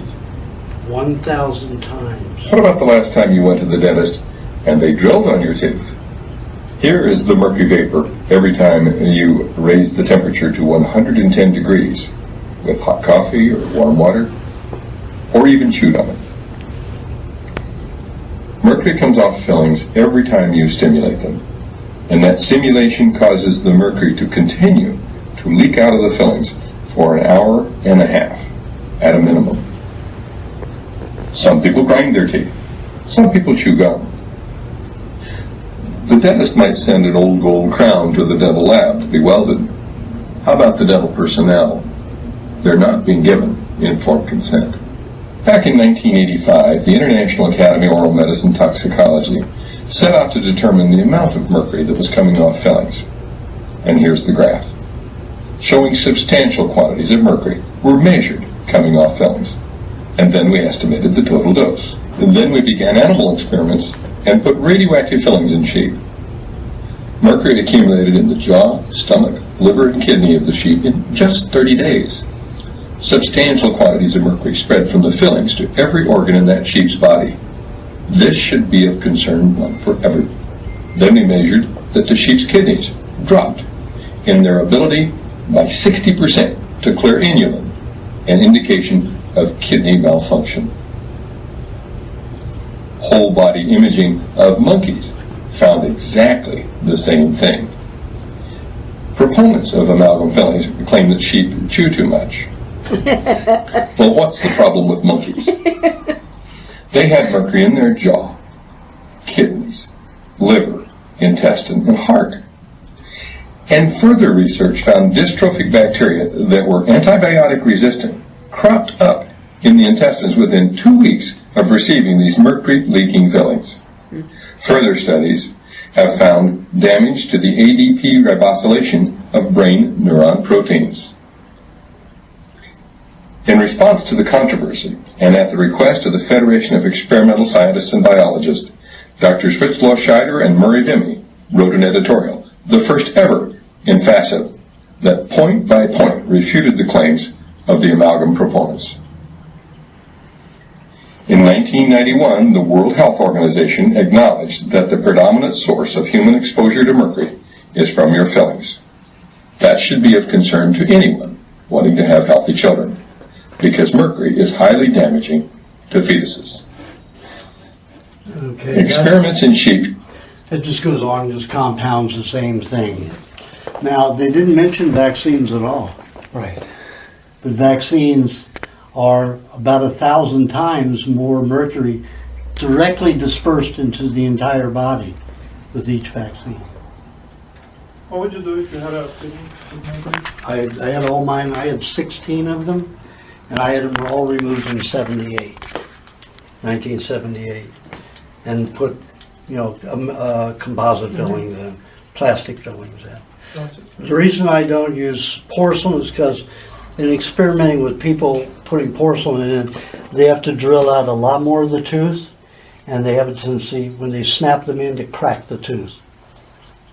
So then you've destroyed so much that you've damaged the tooth.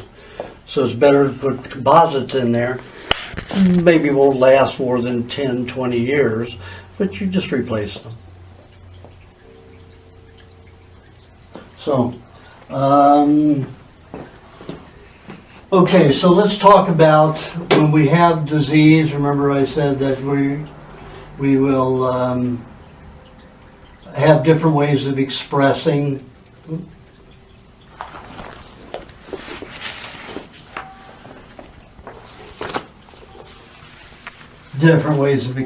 disease. Each person has a different way of expressing disease.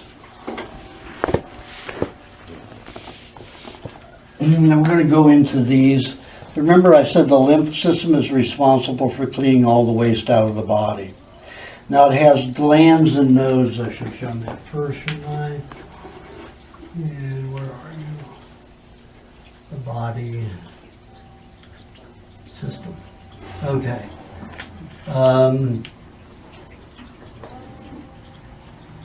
This is the skin, and this is the lymphatic system.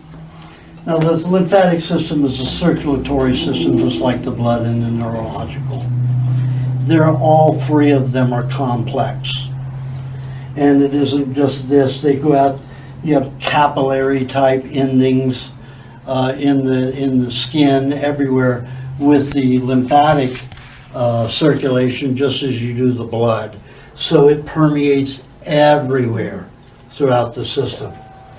And here we see that the greatest amount of the nodes and glands, lymphatic nodes and glands, are in the crotch area. They don't show them going down to the thighs, but they are quite a bit.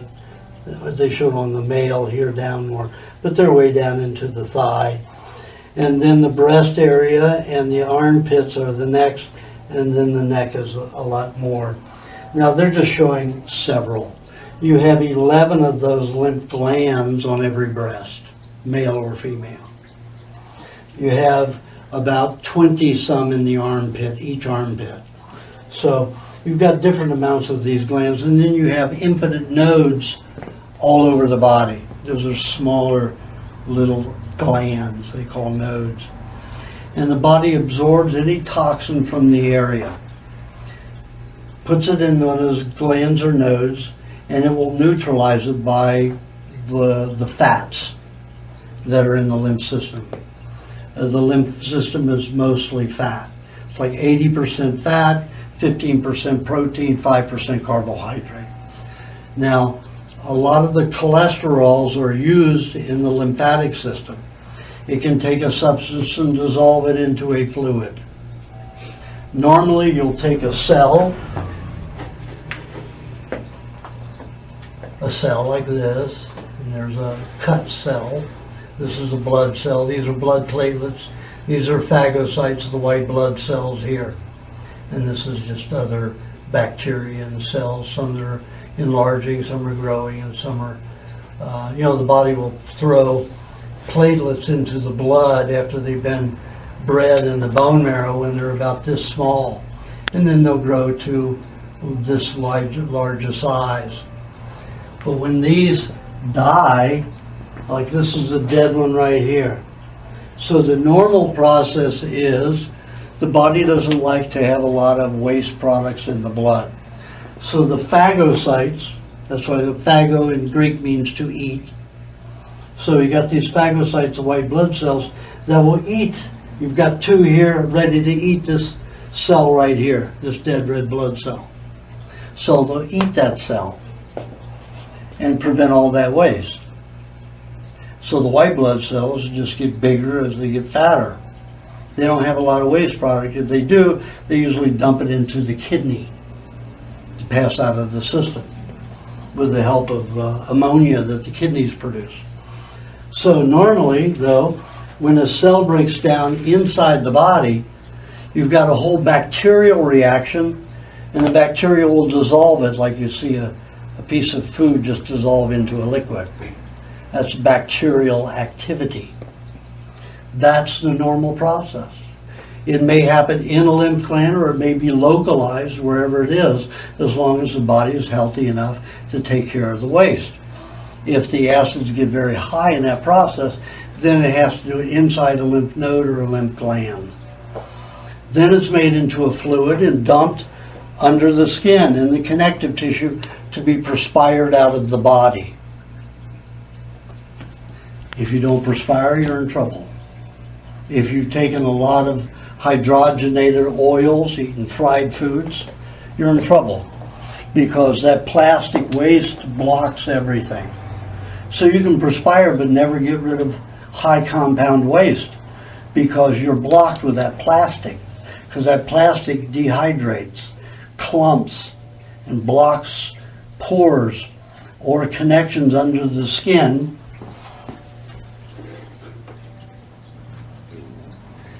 This is the skin. You've got 11 layers till you get to the muscle here. So you've got all these layers of the skin, layers and layers. This is mainly the fat area. You can see this lymph node here, and all this yellow stuff is lymph. The red is blood, and the blue is neurological. And then here you see the follicle, the hair coming out to certain pores that have hair. So all that waste gets sent down to here, and the connective tissue here then has to be perspired through all of those other layers of skin. When the plastic fat liquid plaquenil, it blocks all of these secretion points. So you have to get the body up to 105 degrees to get it liquid again to be able to push it through. So all those plastic molecules will detach from each other, get it through. So you have to get a hot tub, ideally, and sit in for 90 minutes a day to get clean. 90 minutes a day, or you're not going to improve if you've eaten margarine or anything fried in the last 50 years. So, and you know, I watch people get better on this diet and do very well. And my rate of cancer reversal was 95% up to 1992. And then as I explored more and taking hot baths and everything, my rate, my ability to help people reverse cancer is now 99%. I've only lost 4 people to cancer out of 500 in the last 5 years because of these baths. I tell them have them take at least one 90-minute bath a day. If they want to sleep all night in it, that's terrific. Just fall asleep in a hot tub. Keeps right at 105 degrees. You're there 4, 5, 6 hours. You get out, take a nap out in your bed, and then you're really charged and going for the day. And that's the best way to do it if you want to move that stuff out fast. And that's the only way to really clean the system. How about Epsom salt bath that you use? Epsom salts are good in water. They'll help pull more stuff out. They'll help you perspire more. On sea salt too. We'll do it. Combination of Pardon? Combination Epsom and salt. Yeah, either one or both. That's fine. But you know, if you have well water and it's not contaminated, you just put the salts in if you want. If you don't want the skin to dry, then you put a little coconut cream or a little milk in it. If you're using city water, you have to put raw milk, like 3/4 to a whole cup of milk, 2 heaping tablespoons of Epsom salt or sea salt or a combination of the two, and then 3 to 4 tablespoons of raw apple cider vinegar to neutralize the toxic metals in there, including the fluoride. You know, so that will keep you from drawing in the substance. Now, I figured that out when I came back to the cities and started taking hot baths with this theory. I was in LA, and there are 192 chemicals in LA water because Saugus uses that water first, then down into the valley uses it next. And valley's an industrial area, and nobody thinks green in the valley. You know, that's why you see those jokes about the valley mentality. The Jolly Green Giant. It's like, you know, they call them the trailer park mentality. People, not really that way with all of them, but a lot of them. So they dump everything. They'll put their paints in the toilet, you know, and wash everything into, you know, the water system. Then it gets to LA for the third use. So you have 192 chemicals in that water. You have to neutralize those poisons. When I got into that water the first time, and not having been there for a long time, like 15 years, I shook. I was just a nervous wreck after 10 minutes in the water. So then I started putting different amounts of ingredients until I got it right. And that ratio that I just gave you worked very well in LA. It'll probably work anywhere, unless your concentration of fluoride is higher. Fluoride is toxic. The garbage about the reduces dental decay is absolute lie. They're using an old experiment that was done in Massachusetts in the 50s. And what they did was they put one town, fluoride in the water, the next town, no fluoride in the water, and the towns are right next to each other. Basically using the same well. And but in the municipal water, they put the fluoride in one and not the other. In the town that had fluoride in the water, there was less dental decay, fewer cavities overall, over a year period. Now you have to look at the finite. They're only telling you that information. In the people who had fluoride in the water, they were losing teeth a lot. Those people who didn't have fluoride were not losing teeth. So they had fewer teeth to have cavities. But they just tell you the one side of the fact, and that's it. The tooth loss was something like 2 per person at the level that they put the fluoride in the water. But there were less cavities. So, fluoride is a very toxic substance. It's poisonous.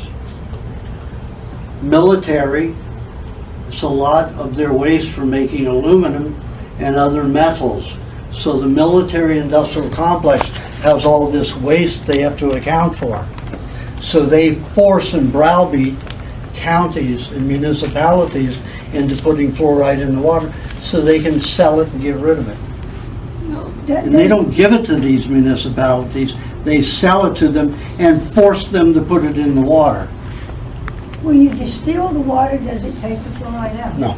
It turns into a gas form and then it crystallizes again as it solidifies. So You have to understand, a lot of things that are distilled transform into gas.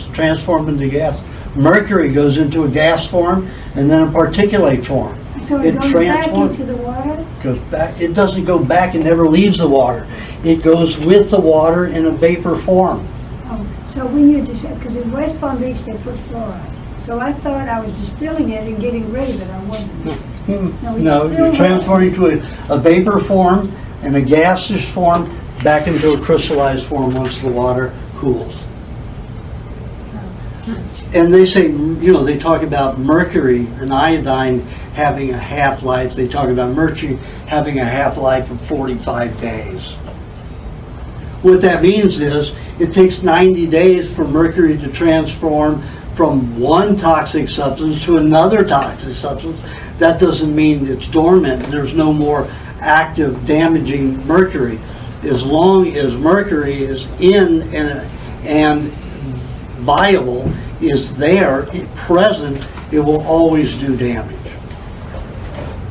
Unless you have minute amounts that connect with other nutrients, then it allows like flying fish and swordfish to be able to jump very high because it makes their bodies lighter and they're more buoyant. So it has a purpose and it has a functionality and a non-toxicity when it's in a particular form. And that is rare. In small, trace amounts. The amount that goes into vaccines and the amount that come out amalgams, each one is 260 times the toxic level. Well, now they're promoting the spiral light bulbs, the CFL light bulbs. Full of mercury. I just read that on the internet. If one of them if they break in your house, you have to have the fire department come. You have to pay them $3,000 to $6,000 to decontaminate your house. So which kind of bulb? The spiral, the gore. Good. CFL, mercury yes. filled. Right. They're All the Yeah. spirals? Or All of them were mercury filled. You get, what do they call those? The incandescent. no, the new LED. LEDs. LED. Uh-huh. What do you call them? LEDs? LEDs. I thought LED lights. they had another name for them. But the LEDs, no mercury, no the vapors of any The ones kind. they claim a full spectrum, they also have mercury? No, No. those are not the spiral. They're not Those are spirals. different. Yeah. Oh, okay. You said the fire department has to come and... But pardon? I'm sorry, you said the fire department has to come and clean out the house? You're supposed to call them. Most people don't have a clue because it doesn't say anywhere on the box. But if you call the fire department and tell them you broke one of those, they will immediately come over and detoxify your house. They'll come over in white suits, masks, just like you've got the most contaminated laboratory. They will be in your house cleaning it up, and you will get a bill from $3,000 to $6,000, depending upon how much is contaminated in your house. Let's say you had several doors to the house open, where the room where that broke, it explodes and goes into a vapor. It can leak into every room. If that happens, you close every door and you get out of that room as quickly. You get out of that room, you close every door, get out of the room as quickly as possible, and you stop breathing. You're gonna breathe, you know, get something wet if you can. Breathe out first and get a little breathing in there. And then you start moving. Hold your breath as long as you can till you get out of that room. Then you get out of that room, you take off those clothes in the bathroom, in the bathtub, and you rinse yourself off as quickly as possible in almost tepid water, almost body temperature. Get that mercury off. Leave those clothes in that bathtub. Then you go get some new clothes. What I did, I broke on one time. That's how I discovered it. I have these Israeli gas masks. You know, I had one in the car, several in the house, just to get. I got pulled over by customs when I was going to a border, and they thought I was a terrorist. And I said, "You don't live in L.A. We have spills all the time. You know, if I'm on the road and a spill happens, I'm going to get that out of the trunk, you know, and have it right there for myself." So I had these, you know, 2 canister, you know, mask that completely covers, you know, up to here on the head and all the way around, completely covers the eyes and the mouth and everything but the ears. And then I put a, you know, a sock cap over that, dampened it and put it on. And then I have a jumpsuit that, you know, I put on like a mechanic jumpsuit. And I went in there and I decontaminated the room. So I wouldn't have to pay $6,000. But that took me 8 hours. And how do you decontaminate it? Well, you have to get a solution like from grapefruit seed oil. So any of the BioClean products, bio-KLEEN, you mix that with water and you just wipe the ceilings, the walls, the floors. If you've got carpet, I don't have any carpet in the house because carpet is highly toxic. You know, it can take anything. Aajonus, before going through all that, would it be better just to get rid of the spirals in your house? Absolutely. Okay, is it every kind of bulb that spirals? Now, Any bulb that spirals, the yes. fluorescent, the natural bulbs that go in those long fluorescent, they're okay. No, these are fluorescent here, and they have toxic mercury vapor as well as some fluorescent vapors and aluminum. So they're toxic too. Yeah. But any fluorescents, unless they're full spectrum, and the full spectrum are okay if they're fluorescent. Fluorescent full spectrum is the only thing that's safe.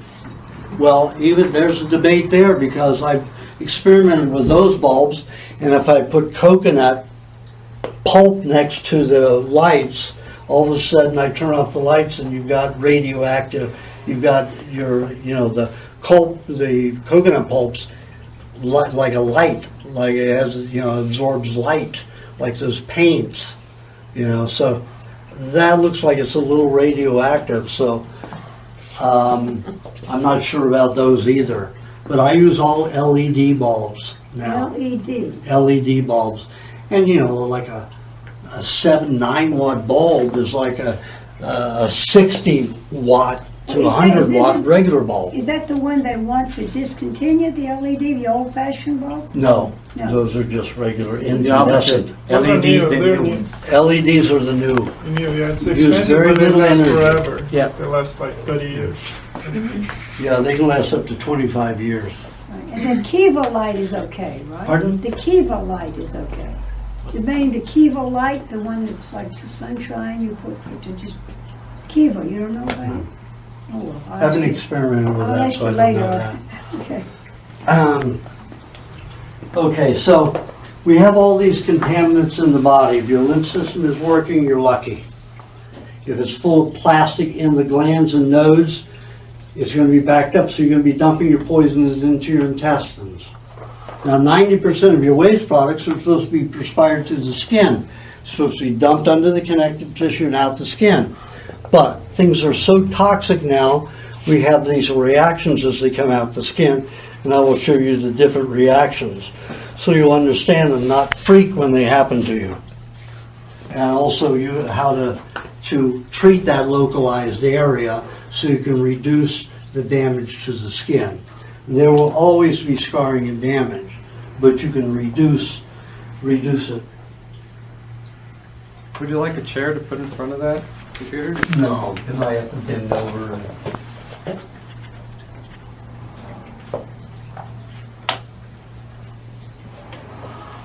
Okay, so you understand all of that. Now let's go to, I just want to talk about, I don't have it there, where are they?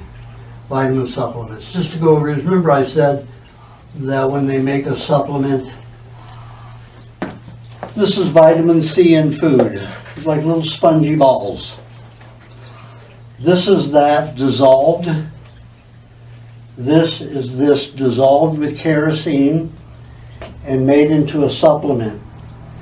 The rock crystals. It's nothing like here, and the behavior is nothing like real vitamin C. And this is natural vitamin C. We're not talking citric acid, which is just a chemical created that looks like the molecular structure of vitamin C. It has nothing to do with vitamin C, citric acid. So, there you have the different appearances. Now we'll go to B1s the same way. This is B1 in its raw food form. This is made into crystals for a supplement. Has no relationship, and it does not work the same as true vitamin B1. It's toxic. This is full of kerosene. The vitamin C was full of kerosene. So all this high people are getting on their vitamin supplements are getting high from the kerosene, which causes an adrenaline reaction because of the toxicity from the kerosene. Adrenaline pumps because what? Adrenaline, almost all your hormones are 60 to 80% fat. What does the body use to detoxify the body and bind with contaminants? Fat. That's why I say a high-fat diet is very important in a toxic environment. In my books, I talk about fat being the most important concentrated nutrient that you can have. And everybody should be fat and have lots of fat. Now, I don't look that fat, but I am. I'm 21% body fat. Normally, people this size maybe are 12% body fat. But when the fat molecule is raw, it's very tiny. When you cook it at varying temperatures, it will go from 5 to 50 times its normal size. So normally, this much fat, if it were cooked, I'd be like this. But because I eat only raw, and I've been eating raw for 40 years, only raw fat since 1972, except on 3 experiments, my fat's all raw, small molecules. Okay, now, when that goes out the skin, when the poisons go through the skin and out, we have different reactions. Now, this was, I don't know, some of you have read my newsletters, knew about my being abducted in a hotel room and being injected with 3 hypodermics. In 2009, when we were coming out with the H1N1 vaccine, I was on an international radio show talking about it, the swine flu garbage. And they did it and tried to do it in 1976, and they accomplished it in 1976. They made this swine flu, swine flu vaccine. And Ida Honoroff, who was a consumer advocate, who was syndicated on 3,200 stations, was rallying against it with an MD from San Diego, Mary McBean. And they put all the statistics. They wrote a book called Vaccines, A Clear and Present Danger, mostly talking about the swine flu hoax. So she got, because she, as a consumer advocate back in 1976, when this occurred, still mostly families owned your media networks, especially your newspapers and radio shows. Now conglomerates, General Electric, all these companies own all the networks now. So you get no truth. Back then they cared to an extent. So she got everybody in the world to watch this swine flu fiasco. And our vice president was who? What? Rockefeller. Oh. Owned 5 pharmaceutical companies that made the swine flu vaccine. So, and he got Ford, the president, to go on the television and take the shot. But Ida Honoroff got all these networks and media to go to the polling stations where these people were receiving these free government-sponsored swine flu shots. 2,331 or 32 people dropped dead in 2 weeks. Mostly children and the aged. And that's what they say are more vulnerable Right, that's what they to wanted to flu epidemics. But it's the swine flu.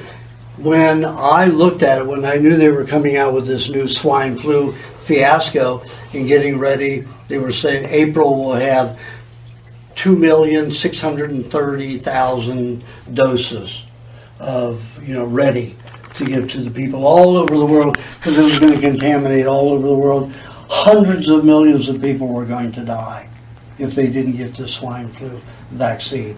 So they got almost all of the countries in the world to buy this swine flu vaccine. I went on that show in February 2009, 2 months before the vaccine was supposed to be distributed, and I gave out all the information. The CDC said only 46 people died as a result of receiving the swine flu vaccine, and it was 2,331 or 32. So I told everybody on this show where to go to get the information, the books, the proper statistics. The CDC was lying. The CDC's behind the pharmaceutical industry and all of that. I got death threats for 5 weeks. So I left the country and I went to a small island in the Philippines, and I was in a hotel room, and I woke somewhere in the night and 2 guys were at my side. They were kind of military CIA looking guys, clean cut. They were Caucasian, they weren't Filipino. And I had a hypodermic hanging from my arm here and 2 on the bed, still full. And this one was almost completely empty. And this cloth was down to about here falling as I'm halfway sitting up. And both of them were shocked. This all happened in like 3 seconds, 5 seconds at the most. This guy over here grabbed the cloth and put it back over my face. I was out in a split second. There was no odor to it. And I've had ether many times in my life during surgeries. And it took 15, 17, one time 19 seconds to put me out. This had me out in a split second. No odor or anything. So it was a highly developed chemical that's not on the market anywhere. They don't use it in hospitals or anywhere. So it had me out. So I woke up the next morning thinking it was a bad dream. And I turned over and I was sick and aching all over the place. 3 bumps with a red hole at the top. The irritated area where the hypodermic had gone into my arm. So I knew I was in trouble. I didn't know what had been injected in me, but I put it together. It was probably the swine flu, because in that interview I said the only way you can get swine flu is to be injected with it. You are not a pig. Pigs get swine flu. The only way you can get it is to be injected with it. Or you work with pigs and you breathe their dander all day long. Pigs don't have much dander, so handling a pig and maybe brushing it or something like that, you might get a swine flu-like detoxification. But that's the only way. But the only way for the average person to get it is to be injected with it.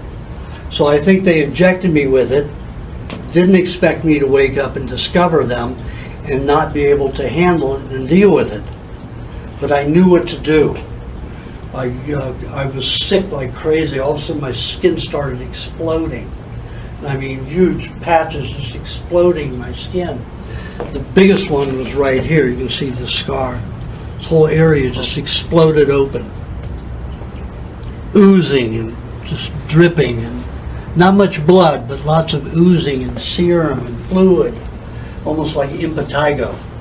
So I knew I was passing out every 20 minutes. If I stood and was standing for 20 minutes, I would black out and hit the floor or the ground, wherever I was. So I called from the hotel. I said, I need to get a driver. I need to go to a wharf right away.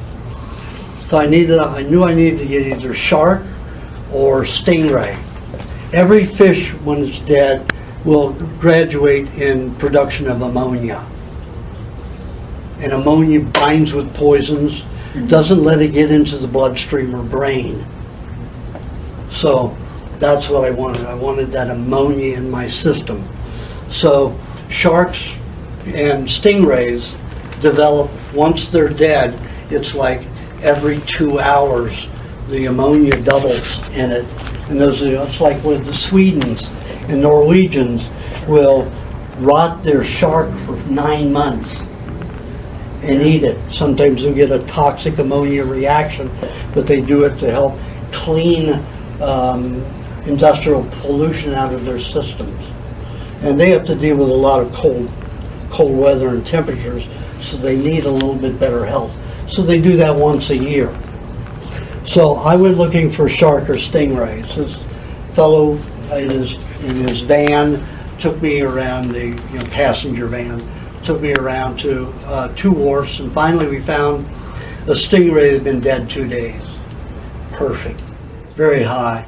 Chopped it up as much as I could, into a mince, and then ate it, vomited a couple of times, kept it down. In 24 hours, I stopped the blackouts. I would have been dead probably in 48 hours or less if I hadn't done that. But I knew what to do, and then consumed lots of, I'd take medium young coconuts, scrape the meat out of it, and blend it with the coconut water. So I was consuming that. I had some cheese and butter with me, so I was consuming the cheese to help bind with some of those poisons, and the butter to strengthen my system, and the coconut cream to help flush out the garbage. So I knew what to do, but I was having explosions, and the explosions went on for 6 months. Then a year up to that date, in April, I went through it again. It exploded more on this foot and this leg rather than this one, and all over. I mean, it looks like I've been hit by shrapnel. I've got scars all over my shoulders, back. You can see the scars here, big ones here, all over, where it came out just exploding on my skin, toxins. So that's what happens when you have concentrated pollution like that leave the system. Now, it could have accumulated from vaccines or anything like that in your body in a particular area, and you're still going to have an eruption like that. You don't have to have 3 shots like I did. That was intended. Oh, he got the flu shot. I mean, he got the swine flu, see, and he didn't have any injections. I think that was their ploy, what they were going to do, but I caught them. The biggest noise that came from my radio show in February was that a rap group in England heard that show. They spent $1 million on a music video called Just Say No to the Vaccine. It's 7 minutes, 32 seconds. You can still see it. You just say no to the vaccine, YouTube video, music video. And you come up with it and you can watch it. And you've got my voice going through it saying, after I think 13 seconds into the song, the only way you can get swine flu is to be injected with it. And then you got my voice coming through and 2 other places in that 7 minutes. Now mine's the only, current voice in that. But they spent $1 million on it. They have babies getting injected. They have bodies from, the Nazis using chemical injections and stuff. So you see all these bodies. It goes on for 7 minutes and 32 seconds. That made so much noise, parroting what I said, that to my interview and that propelled it all over the world. 7 countries sued Glasgow for convincing them to buy that when there was no swine flu. So 7 countries sued that pharmaceutical company. We paid $7 billion for it. Bush paid $7 billion for it. Our government didn't sue. In fact, what they did was they passed a law where you can't sue the pharmaceutical industry for any damage from a vaccine. Well, he probably got a piece of the action. Yeah. So you have to realize, like I said earlier, all of our politicians, every one of them has stock in pharmaceuticals. Vested interest there. Okay, so I'm going to take a look at these, and you're not coming up. Oh, there we are. Okay, this was just a month ago. Well, it started January. Let's see, December. This is what it looked like in December. This is a cancer that came up from this injection, but it came up over here. You can see it was coming out all over. This time it lasted a whole year. Gave me a break. It started in April at the anniversary of the injections. Went on for 2 months. It was pretty light. Gave me a 2-month break, and then it went on, and it lasted up until a month ago. And this was a tumor that was up here on the chest. And you can see it started off as one of these little red bumps all over there. But that particular lymph gland got swollen there and started pushing those chemicals out through the skin. And then here it was a month later when it started scabbing. Now what I did was I kept putting the bacteria from my saliva on it. I put vinegar on it. Vinegar, there's certain amino acids in vinegar that binds with poisons. Helps chelate with metals and poison. I was putting on that there. It was making it a little bit more irritable and painful. So I just started using my saliva, and it just started peeling off. Every day some would peel off, and now the tumor's gone. But that was there for about 3 months. But that was actually a tumor. It wasn't just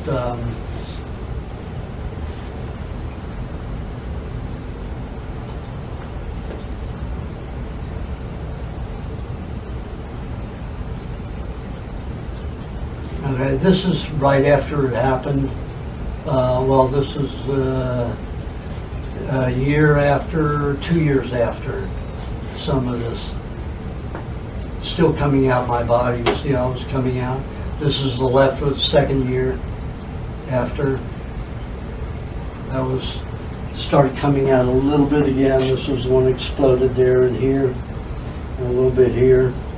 So you can see it started erupting again in those areas. Were you able to determine what exactly your body was throwing off? Like, well, just in parts of it, because my body had fractionated the chemicals, so I could tell some of them. But they put a whole different soup in me, I'm sure. wow. They wanted to make sure I died, you know. So, but Were those basal cells or squamous? basal. Squamous cells are a lot thicker and larger. I mean, the one that was on my chest was going from a basal to a squamous when it starts scabbing like that.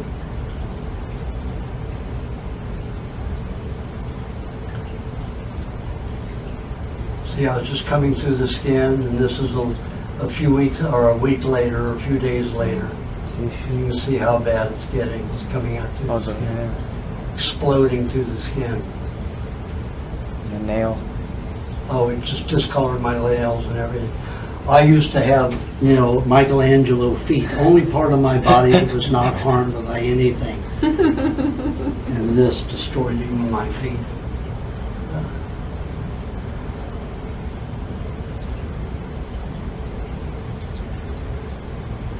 And my whole bottom of my foot was all the way from the heel to the toes were thick with callus after that. Just destroyed so much skin in my body. Remember, cancer is nothing other than a collection of dead cells. Your body can't dissolve them and get rid of them, so it collects them into fibroids or cancerous tumors, malignant tumors. Well, the whole bottom of my foot was thick pad like this of dead cells. It was like I had, thick socks on and been out in the snow for a week. My foot was all numb. And still that way from the arch to the ball, not the toes anymore. Most of that hardening is gone. But I was taking a knife, my hunting knife, and I was cutting off layers this thick off the ball of my feet.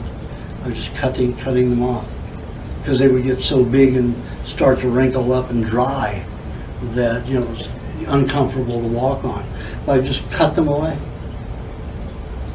Well, your foot was all swollen there. Oh, huge. You Yes. just from the fluids from the poison. Yeah, they were under the skin trying to come out, and they Yeah. were damaging the fluids It under just the caused it skin. all to swell. They were damaging connective tissue as well. What happens to the poisons for the year before you started having these symptoms? What's it doing in your body?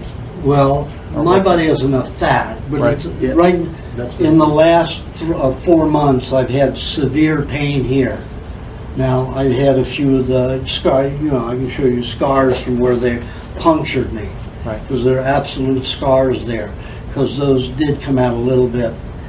But this year, starting in about September, I started having massive pain in the arm, right where those injectors were, all the way to the bone, every muscle and tendon. Yet it was like I couldn't lift my arm like when I was a kid and after injections. And right now, and that I did that for 3 months. And then 2 days it was gone. Then as I was getting off the plane today, it moved from here up to here. So I started having, pain again up here. So at least now I know it's moving. So I know the body's now in control of all that was deposited here. Tendons, muscles, everything. So my body had contained poison vessels or, fluids in my tissues. So getting ready for a time when it could detox Right. as safely as possible. That's not I safe, see. but as safely as my body could do it. Because I've got scarring all over my body now. See how it's progressing? Yeah. This sort of thing isn't. This was after I soaked it in hot water and took all those things off. You see all this skin just peeling away.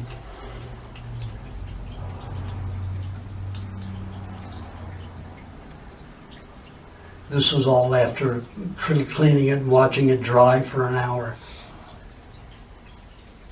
So it's just peeling off. Now, it created a tumor right here, a cancerous tumor, melanoma right here. It got darker than that and bigger than that, but I was able to dissolve it and get rid of it. Now we're back to the beginning of that one again. How did you dissolve it? I put vinegar on it. What's dander? Vinegar, Vinegar. Oh, okay. raw apple cider vinegar. Oh, vinegar. Okay. Okay, let's take a look at another detoxification. This was in, why are you going to this? This was in mercury. It was coming out my jaw. You see how black it was? Yeah. Now, I had an electronic microscope before somebody broke in the house and stole it. It was a $11,000 microscope. Whoa. Stole it 4 years ago. This was like 8 years ago when this happened. You see the mercury coming out there on the jaw. And you see how it swelled up the whole area. And it was painful, even though it maybe doesn't look like it. It was pretty painful. You see how it's just deteriorating all the tissue around. That's not white blood cells, which they say is infection. I remember when you have pus coming out of an area, 99% white blood cells. Mm-hmm. Right. Your body, let's say you eat a cooked meal, what happens? Leukocytosis. Your third of your white blood cells will leave the bloodstream, go into the intestines, and eat up the contamination from cooked foods. Every time you eat a cooked meal, that happens. So in this area, you'd think that white, and you know, they can leave any area and go to an area if you don't have bacteria, because you're taking antibiotics or whatever, you can stop that migration of the white blood cells to help that area. That's why dogs and cats will lick that stuff up in a second, because that's good. You know, it's only 1% contaminated. It's mostly white blood cells, so animals love that. You know, white blood cell concentration is fatty, good cells. But this isn't. This is actually burned cells from the mercury. That's not pus. Actually burned cells. Literally burned.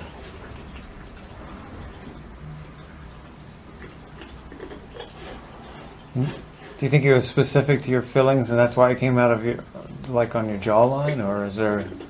Can it happen Yeah, I anywhere? had 16 in my body Right. up till 1978, and I had them removed. But this wasn't until 2000. Does it say 2002? April 2002. It actually came out my skin. Now this was a finger detox from penicillin. That was this finger right here. That's not nasty. This finger here. I had stuck my hand in a lawnmower when I was 3 years old, cut off the end of the finger. So they grafted skin from here and put it on here. Now it turned into rock. Got rock hard. I could put this to glass. Then when I started eating meat, a year after I began eating meat, it turned red and fell off. The graft fell off. And then my more normal skin grew in. Now it's nice and soft. But when that had happened, they injected tetanus all around that finger. Uh-oh. So here I had tetanus coming out this finger. You know, 50 some years later, 58 years later, to show you the different things as it got bigger and expanded.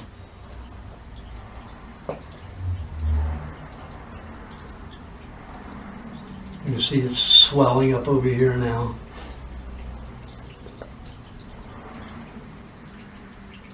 Now, interesting, a lot of times, you can see that area right there, it was open. Yeah.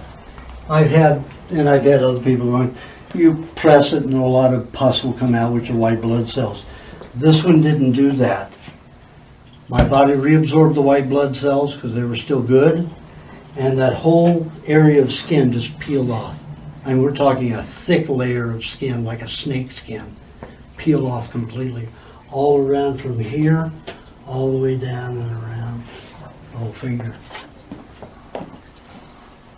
What you have to realize, whenever you have a condition, it is the body cleansing and healing itself. It is not disease. The disease is contamination. The body's reaction, which the medical profession identifies as disease, is the cleansing, the healing process. They want you to freak out about this stuff and go get more medications and put more contaminants in your body so you'll have more of this. And you keep running to them, and it's a cycle. It just snowballs. But I don't do that. I don't go to them. I just deal with all this on my own.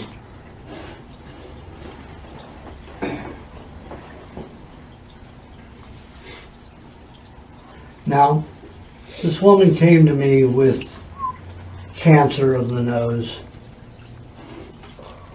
Now, when she came, it was probably about right here. And this is how much it grew in, let's see, this is 2002. So, you know, you'll see the progression over a 6-year period that she was my client. The medical profession wanted to take out all of her bone, all of the bone, all the way around, and put a plastic face bone in her face. When people have that kind of operation, they're dead in a year, if not just 6 months. They said if she didn't get that done, she would be dead in 6 weeks. At the point when she came to me. She lived 10 years And I said, Barbara, the only thing you're going to lose is your nose at the most, maybe not all of it. You've got so much contamination from all your dental amalgams, you need to have those removed. You've got all that toxicity stored up there. You've had flu shots, all that's coming out here from your brain. Your brain detoxifies through your nose, your throat, your gums, your teeth, and your tongue, sometimes through the ears. And that causes all kinds of facial, sores and reactions. And I said, Barbara, if you can live with a damaged nose, fine. Now, she was a nightclub singer. So she was also exposed to that phony smoke.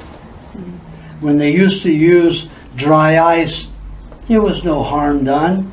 Sure, some oxygen was gone out of the air, but this vaporized hydrogenated oils is what they're doing there.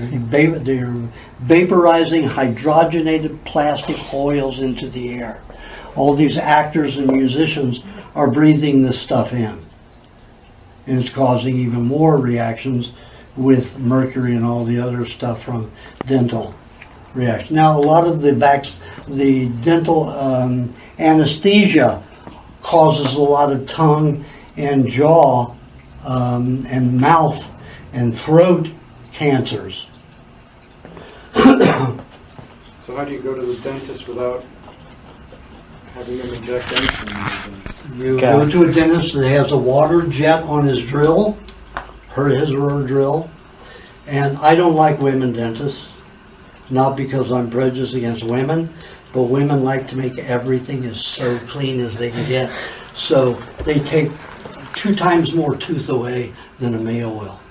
Literally, I've gone to 6 female dentists and 6 male dentists, and every female dentist robbed me of more tooth than ever. And that's just a consciousness. It's a bad cleanliness consciousness. So I won't go to a woman dentist anymore for that reason. I've even told them, I said, don't get, I went to one that was a holistic one, and I said, I don't want you to get overly clean thinking. I don't worry about bacteria and tar. The contaminants that come out of the brain and the mercury that locks onto the tooth, that damages the dentine. The bacteria is there to eat up the damaged dentine, not vice versa. So the metal comes first. You need to brush your teeth, clean your mouth, do oil pulling, something to get those metals off of your teeth as they're draining from your brain, or even from amalgams that are draining out your gums that damages the teeth. So you can see this is at the end. She died in about 2004, I think it was, or 2006. And at the funeral, 2 of her daughters came up and she said, thank you so much. They would have killed my mother in weeks. And although her nose was embarrassing to her, we got to be 10 more years with her. So think about that. It's okay to deal with that. She just went around with a bandage over her nose in public when she was at home. It was wide open. So you can just see what she had to live with. This is about the way it was when she started. Right there. This was the first when she came to me. And that was one of the last pictures I took. So that's all that had advanced. She lost probably 20% more of her nose. And you just waited for it to get well, or did you treat it? Well, on an open wound like this, it's difficult to treat it without massive burn and irritation. So you just let it heal, let the body I heal? just had to let her, had to do it all with food. If it were on some other part of the body, I would have had her put, some pineapple on it, some coconut cream the next day, vinegar on it the next day. And I'll show you other tumors that we've worked with. But when it's on the face and so painful in the nose, I couldn't treat it directly because she was in excruciating pain with headaches when we tried. So that was just one of those situations. I'm just trying to give you all different perspectives so you know what is in store if you have a problem. You just get through it. What about ozone therapy? Ozone therapy is terrible.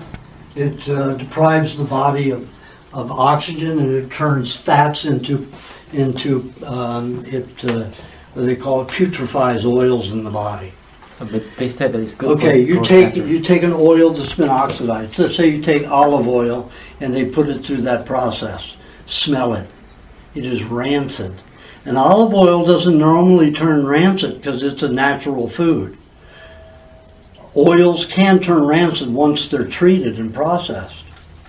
And that ozonation and the oxidation is a process that changes the chemistry.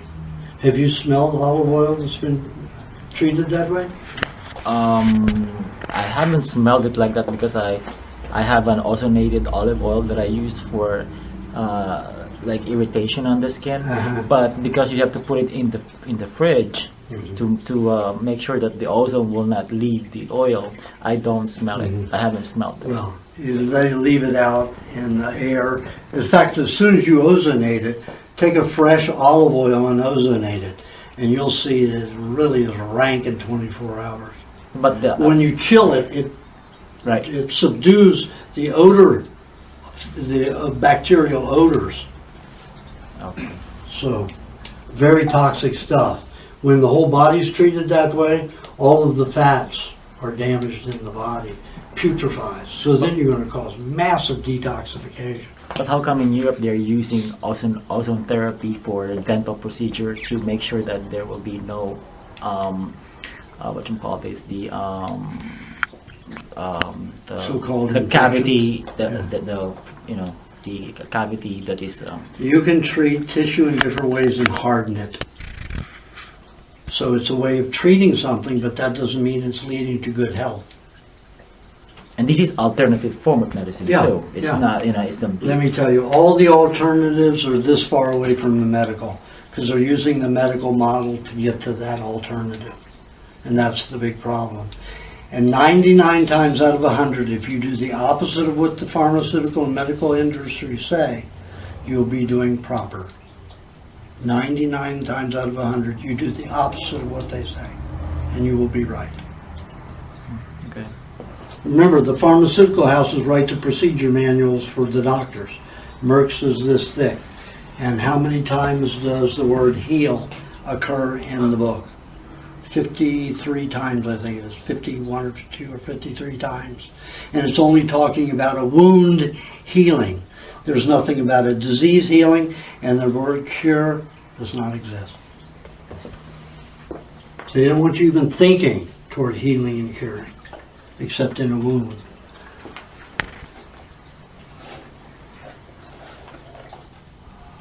So how long did she live after the nose healed? It didn't heal. It was constantly, I mean, you see how little the body was throwing off dead cells up to the end. So, I mean, the doctors said that the whole face would be taken over in 6 months, and she wouldn't even live through it. She'd probably live 6 weeks, 10 years. You just can't panic. If you go the doctor's route, they will kill you and make a lot of money killing you.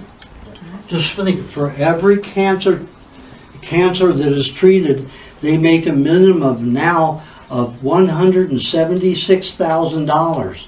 Average is $226 or $27,000 per cancer patient. That's the average. And there's some that even go higher than that. So did she die of the cancer-related? Pardon? Did she die of the cancer-related? No, she didn't die of cancer. She died of old age. Old age. Yeah. Okay. Was she on the primal diet beforehand, before she came to see you? About How old was she? Let's see. When I was doing that, I wasn't putting ages. I put age now. She was like 82, somewhere around there. And did it stay raw? But or she was not a healthy person. But it just became... She was 100% raw that whole 10 years or 9 years. The nose just stuck. So what did she do? She just stayed home, or she No, she did things. She just wore a bandage over wore it. bandages? Yeah. Okay. Just a gauze bandage over it.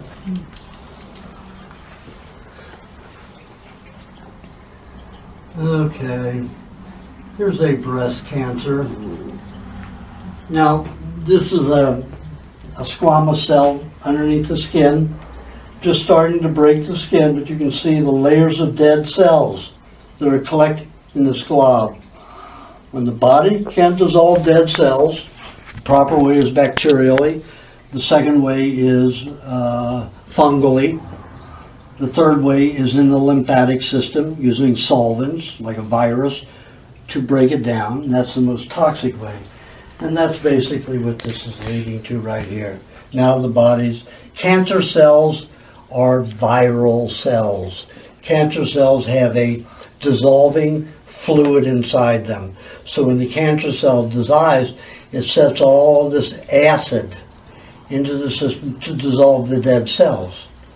So a cancerous cell, malignant tumor can dissolve at any time and in a fast rate. If you have a benign tumor, you've got no circulation into it. This has circulation. You've got veins, you've got lymphatic, you've got neurological flow going into this, at least to the cancer cells in the midst of all these dead cells that are there. So this can dissolve rather quickly or over a shorter period of time. A benign cell, there's no circulation into it, so it has to work on it from the outside in. And it can't help itself. A malignant tumor has lots of help from different fluid systems.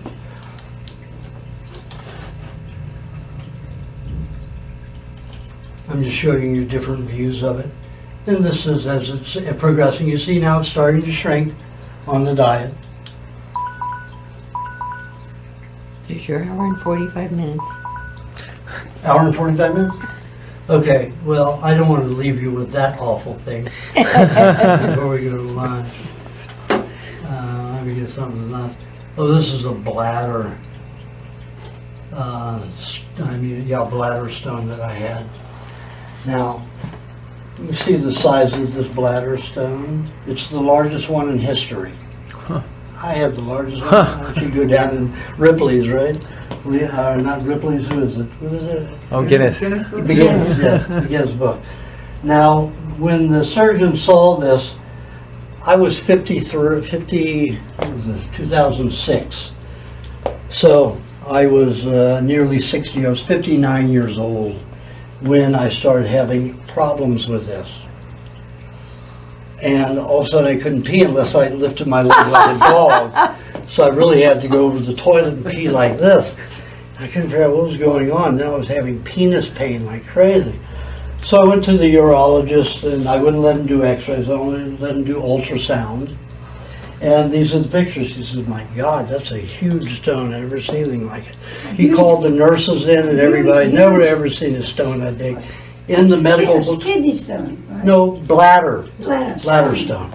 So you can see how huge that thing is. So he said, the only way to get that out, surgically, we're going to have to go up to your penis and then, laser blast to break up in parts. And I said, okay. Not through my penis, you don't. No, I said, yes. I said, absolutely, because I could see that was so big, there was no way I was going to dissolve that. Okay. And, maybe 50 years I could dissolve it. So, that's the only time I've let him put me out, since I was probably 21 years old. And when I went into the operating room, I saw why I agreed to that. The pipe they were going to put up my penis was this big, through that little urethra, that big. And I said, I'm glad I'm going out for this one. So, and then they put a video feed up there. They've got a laser tube, they've got a fluid tube, and then a suction tube. So there's 4 tubes going inside that fat tube. And he said, it'll take me about 40 minutes to dissolve this thing, and I'll be out. It took him 2 hours. He said because when he got to the core, it was all mercury. Oh. And he said this had to have been forming for over 50 years. And I said, well, ever since I can remember, I was very slow to pee. It took me 3 minutes minimum to even start the passage, and it was never a big flow. So ever since I can remember, my mother used to slap me on the back and say, "Hurry up and pee." You know, it was my way my whole life. And then when that was blasted out of me, I was peeing like a racehorse. First time in my life, and there I'm 59 years old. You know. So you can see the intensity of it. Now this is when the picture of it when they were inside of me. Well, that's a close-up of those. This was inside me. This is the photograph. You can see it. Now it looks like coral, and it was coral. Stones all the way around, but the center was mercury. He said solid mercury, and it would not break up. Good. And he had to, yeah, that was one way to isolate all that mercury from all those injections that I got, instead of in the stomach lining or somewhere else. So, I mean, the nurse said, I'd never seen him. He was sweating like a horse for an hour. You know, because it took him an hour, almost 2 hours to break it, an hour and 48 minutes. They timed it. So, you know, because those lasers, if you miss, you cut the bladder wall, and then you have massive bleeding. So, you know, you have to get it just right each time you send a blast of the laser out to break that up. And he said that center mercury would not break. And he said when the fluid came out, he kept a pail for me, and it was black. It was charcoal gray, the fluid. And this was just some of it, particularly, they were chips, actual chips that were in the bottom of that pail. So that's how bad it was. Your body can do all kinds of things. You just have to look at it rationally. You can't take the medical perspective. You know, he wanted me to go on this diet with all this kind of garbage so I wouldn't have kidney stones. Basically, it would have demineralized my body. I said, I'm not going to have that again because I'm not getting any more injections. You know, so, and of course, I haven't had any problem with that at all. I pee in seconds, and I'm finished peeing in maybe 30 seconds. That's good. That's normal.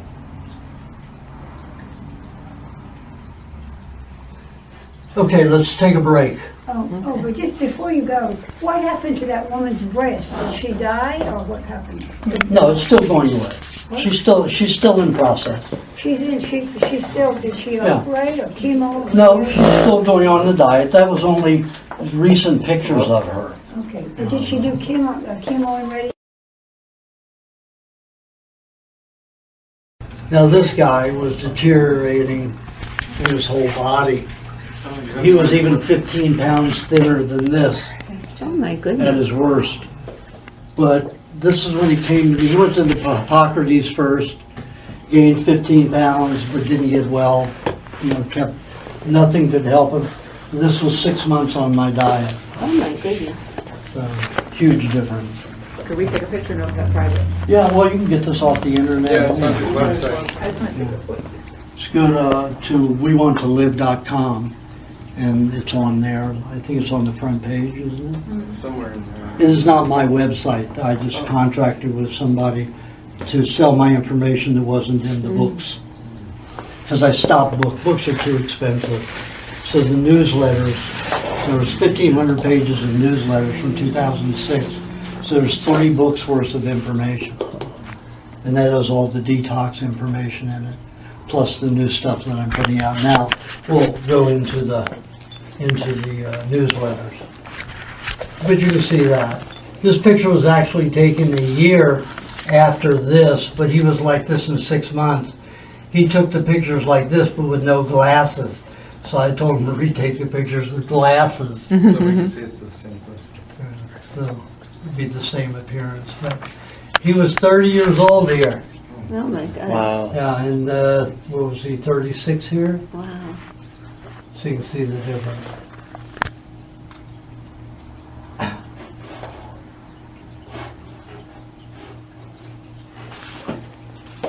Now, this is another way that dead cells can produce on the body. You see how his skin is very dried and wrinkled here? Instead of building tumors, he put all of his dead cells in his neck. So all this is dead tissue, like fibroids. Is it hard and firm? Oh, yeah. Yeah. Well, it's not one solid piece. It's just a lot of dead cells. Like bricks on a wall. Was he a smoker? No. No, but he had bad reactions to his vaccines when he was a child. So he's the guy that I said in the book that took 5 minutes to say a simple sentence. Now he talks too much. But you can just see. I have him putting. How old was he when you would put that picture? Oh, this was, I think, just 3 years ago. And yeah. Well, what I did was, it was worse than this. This is after about a year after I had him put pineapple and vinegar alternating on his neck to break down those cells. You see there's less wrinkling here. A lot less dead cells. But he only did it on one side of his neck. On this side, he didn't do it.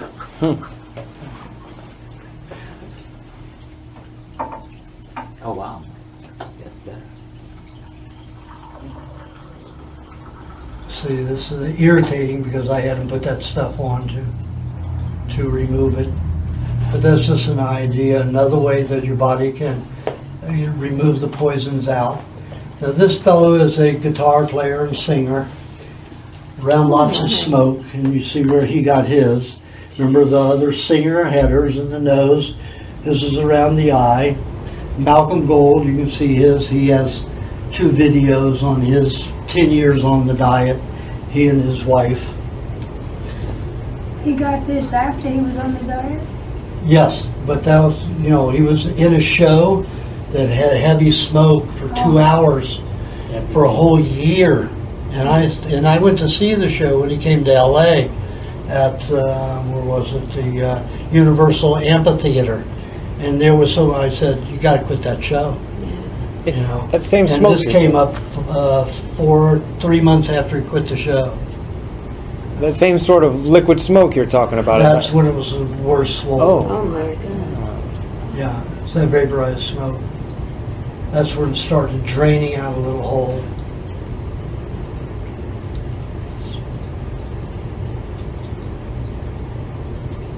And do you have them put something topically on in addition to your diet? Yeah, I have put pineapple and vinegar, Just fresh pineapple? fresh pineapple, and yes, you just take a slice of the pineapple and you rub it. Rub it You in. don't rub it on anything where there's an open sore. No. It'll burn like hell, and that's where you already have cells dissolving and serum coming out. You don't need that there, it'll just irritate it. You can put butter or coconut cream on a spot like that. Coconut cream will burn a little bit, butter might be a little bit better, because it helps soothe the skin that's being damaged by this toxic fluid coming out. So you put the pineapple around these areas and vinegar, one or the other, one day, one the next day, and only put it on once a day. Apple cider vinegar? Yeah, raw apple cider vinegar. Anyway, it took him a whole year to go through that. And, his family was freaking out and panicking, he's going to lose his eye and everything. I said, that's what they tell you. The doctors want you to take their treatments. They'll tell you the worst thing's going to happen. And I just saw him the last week in New Jersey, Sunday, and he and his wife came. I mean, he looks like he's now, 44, so, and he looks like he's 27, His wife's the same way. And it didn't damage his eye. There's not even a scar left. He got through it without a scar. No scar there, and that's how big it was swollen at the worst. I mean, his family really panicked, and all of his friends said that Aajonus is out of his mind, and he should go to a doctor and have it treated. And he didn't.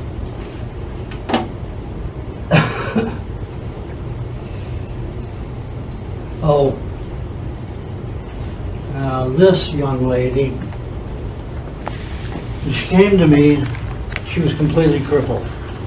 Her skin was completely black. She went to college. She lived on Antigua, the island, and she was in her sophomore year in college, but transferred to a different college, and they lost her vaccine records, so they asked her to take her vaccines all over Oh, again. God. So she got like 12 vaccines. The mercury just burned her skin. She couldn't eat anything. She came to me in a wheelchair, and when her mother took her over one of these little thresholds like this, she was taking her over so slowly, screaming in pain with the slightest jolt, screaming in pain. And I gave her, and she wasn't able to eat anything without vomiting. Her whole body was half the size that it is right here when she came, skin and bones, and gray. I have pictures, but she says I can't use it. She doesn't want anybody to see them. And her skin is just peeled gray from all the mercury and aluminum. And I gave her a half a cup of my kefir that I had made, and she like drank that in like 5 minutes, and she hadn't been able to eat anything. Usually it took 2 hours to eat a half a cup of anything. She ate it in like 20 minutes or 15 minutes, or even less. So I gave her another half a cup and another half a cup. By the time she left after an hour and 15 minutes, she was laughing for the first time in 3 years. Now she's feeding herself and everything. But this was 2009, and I saw her in 2008 for the first time.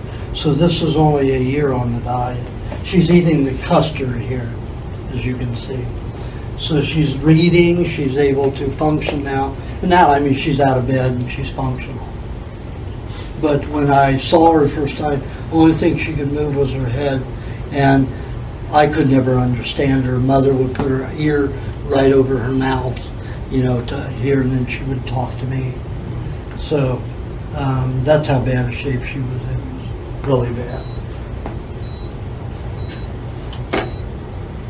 All industrial pollution. Now this one, let's start off with where it started. Okay. Right. Now this fellow is like 62, 63 years old, I forgot when he first came to me. This is a tumor in his jaw right here. And he kept taking supplements, and I said, there are no real supplements. I don't care. Standard process, any of them, they have to put it in that kerosene. So you're eating kerosene. And he took supplements for 60 years, lots of them. So this was his process.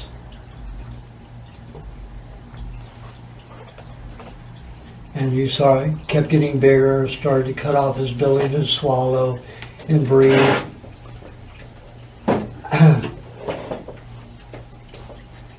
That's when it was getting very large. And then he decided to have it surgically removed. So he had it surgically removed, and it took me 3 weeks to talk to his surgeon. The surgeon wanted to take his whole jaw away. He wanted to take all the lymph glands from here, both sides, remove all the lymph glands. And I said, Doc, your lymph gland cleans the body. What happens if you take his ability to clean? Where's the tumor going to go next time if it still has dead cells to remove? It's going to go somewhere else. Maybe it'll go to his lungs. Wouldn't it be better to go back in the same place where it's less harmful? So he said, okay. So he made an incision. You can see the scar all the way up around here.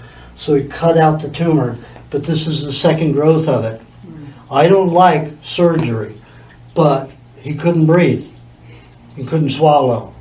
So it was either to feed him through a tube and be completely bedridden, or go back to a life. But it only took a year for this to grow back, year and a half for it to grow back. And you see, from having it cut, the body at his age, and he'd been only on the diet, a little bit, very little. and he was an elderly fellow. So you can see none of his veins, he's got all kinds of bleeding in here, massive bleeding in here, because his veins didn't grow and clot properly, and he's got this thing growing too fast. So, and then finally it ruptured right here. And then he went to medical route, had chemo, you can see the scar here. So he had, chemotherapy, and he was dead in 2 weeks. So yeah, this is the second growth. But it didn't cut off his breathing and swallowing the second time, even though it was larger. This was not cancer, right? This is cancer. Oh, it's cancer. Yeah, this is cancer. Now that was the first tumor. I didn't want him to take any of the skin because of those, veins and capillaries, but he cut a whole chunk of that skin out of there, and that's why it came back like this. Back here, no margins. Yeah, I was upset about that. And that's the tumor. I had to analyze. It cost $9,300 to analyze for everything. And what they found was supplements. Oh, geez. Kerosene and lots of mineral supplements. And that's what it was full of. And I told him. And he continued taking them until this lab test came back, and then he stopped taking supplements. It's too freaking late. 60 years, he took like 80 supplements a day. Kerosene, if they're natural. If they're not natural, they've got gasoline or they're completely synthetic. Vitamin E, 95% of the vitamin E out there is Kodak and Fuji's development film. Development solution, the throwaway development solution. Kodak and Fuji spent $100 million a year in research because when they have to take that film waste, when they used to have to do that, they'd have to put it in stainless steel drums, thick stainless steel drums, in 12-foot concrete vaults in the ground in tombs. Very expensive, lots of land, very expensive process. So they were trying every year, they'd pay scientists $100 million a year to figure out how to decontaminate that fluid and either put it back into nature or, utilize it for some chemical process in industry or something. Well, in about 1970, my nutritionist who taught me already knew about it, and he taught me in 1972. So this had to have been about 1966, somewhere around there, that they figured out that the chemical byproduct of developing films looked like the same or 70% the same as D-alpha tocopherol or tocopherol, which is vitamin E.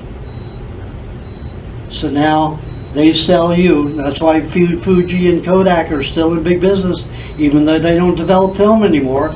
They've got enough of this stored in tanks to sell vitamin E till 2056.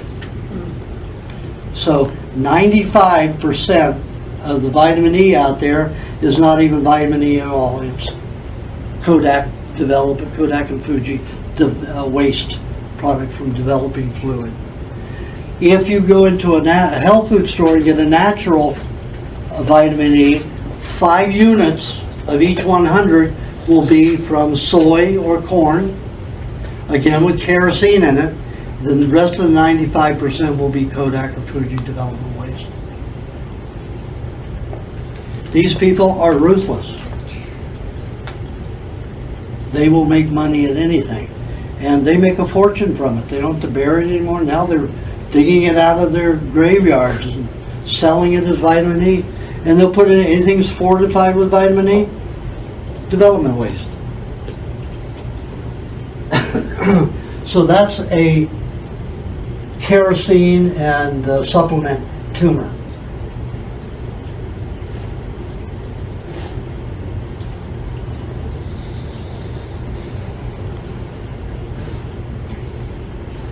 This is a 68-year-old woman. She developed a sty here above her eye, and it took about a month to go away, but I had her rub pineapple on it one day, vinegar on it the next, and it was gone in a month.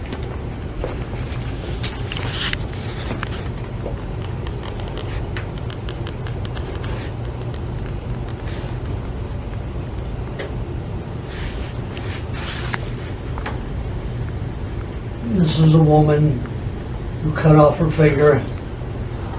Hey. This is when it's growing back. You see the little finger coming out. You see all that little finger growing back. This is an early stage of regrowth. It grows back like a lizard's tail. Yeah. See it growing back slowly. Now this is when it was first cut off.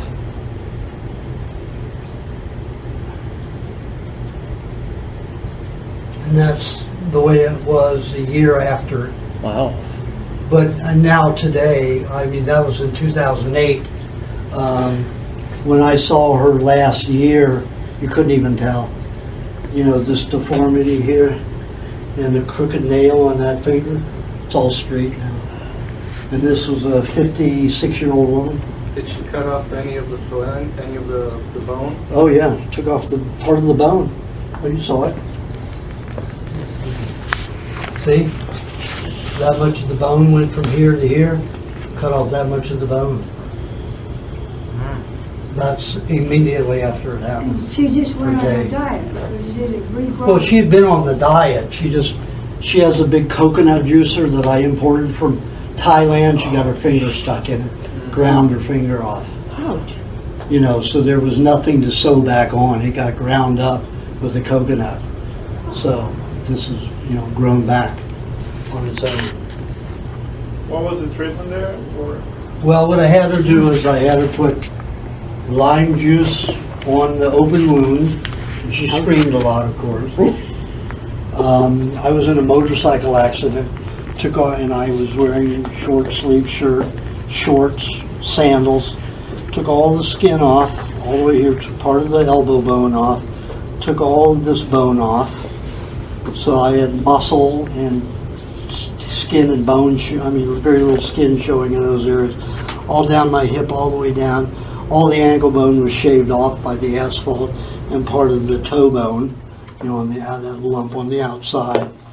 And what I did was I put lime juice on it. Now lime juice is truly an antiseptic. Lemon juice helps fermentation. It helps bacterial growth of fermentation nature. That's why it's good to marinate in. Lime juice is not a good thing to marinate in because it stops fungal bacterial activity, so it stops digestion.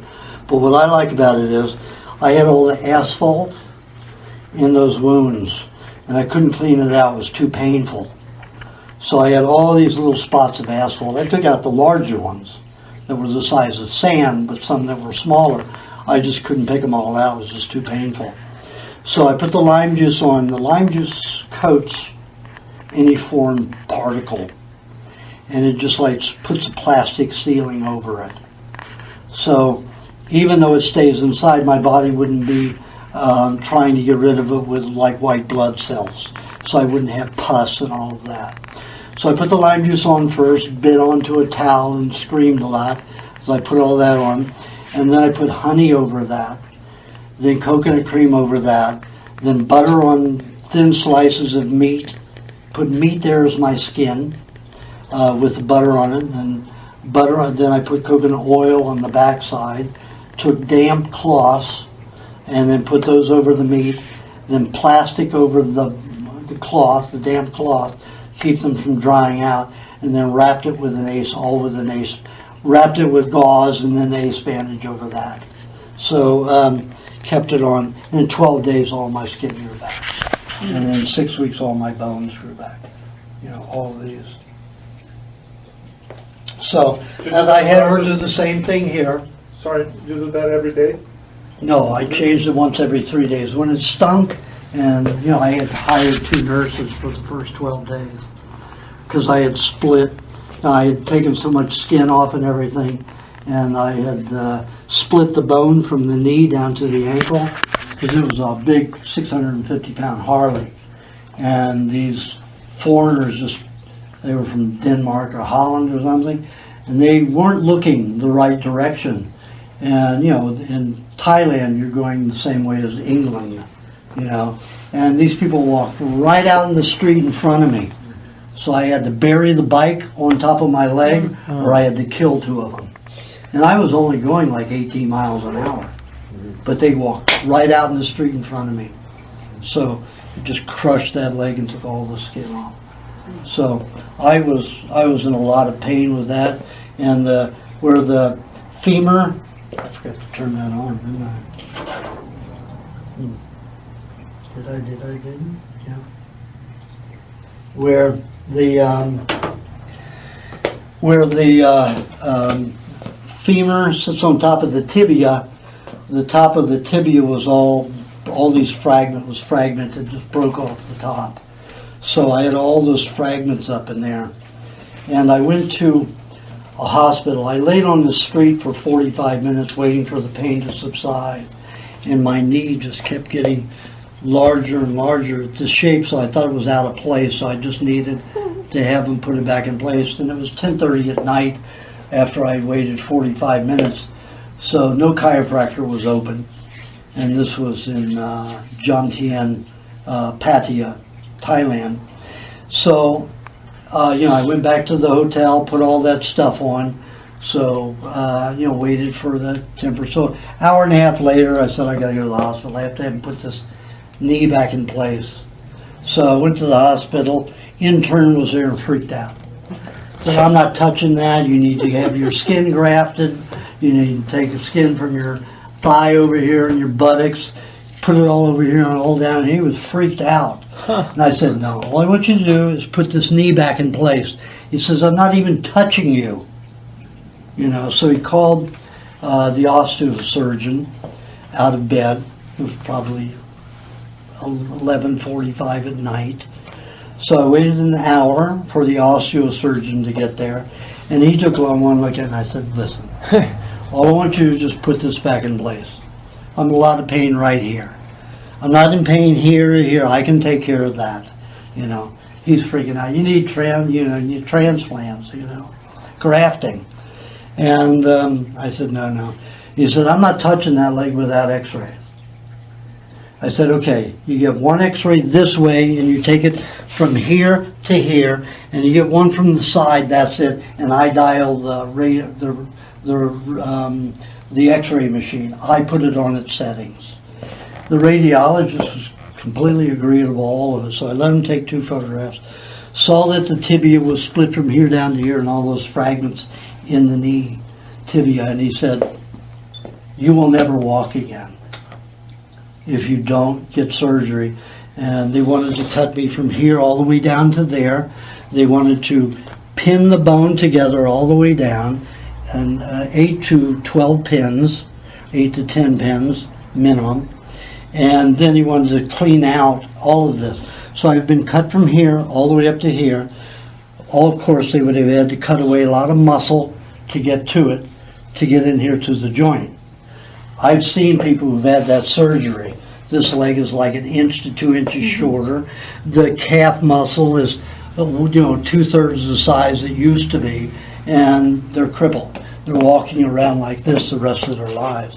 So I said, when the x-rays came out, I looked at it and said, oh, it's in place. But what had happened was the tendon here had ripped and bubbled up here. This tendon had ripped and bubbled up here. So that's why I was having so much pain, but the knee was in place, but with all those fragments in that joint. And he said, if he didn't clean at least those fragments out, I would never walk. They'd be stabbing the nerves in that joint constantly, and I'd never be able to walk in it. I walked on it in 6.5 weeks. I said, I'll tell you what, I'll take your card, and if it gets infected and I start turning gangrene, I'll come and use your services. Just give me your card. I said, but I'm a good diet. And he goes, diet, health, sent him crazy. Really, he went like that. So, he gave me his card, and he knew I'd be back. I never went back. I didn't even have a cast put on, because I didn't want to cast over, those open wounds. But what my body had done was build its own cast. All of my thighs went down to skin. My skin was hanging on my thighs within about a week. My skin was just hanging. I had no butt. And I had built a natural cast from here to here. It was like this thick, and you could knock on it just like it was a regular cast. And then after 6.5 weeks, after the leg healed and I could walk on it again, I walked on it in the ocean. I went across the street to the ocean, and we'll walk where your body, is only half the weight. And of course, I got the owner of the hotel to stop putting chlorine in the pool for 5 days so I could do it in the pool. And then when the algae started growing, she freaked out. So then I had to cross to the ocean, and I walked a mile a day in the ocean and in the pool, once a day, sometimes twice a day, half a mile each, and it was barely touching it, And by 6.5 weeks, I was off crutches and walking normally.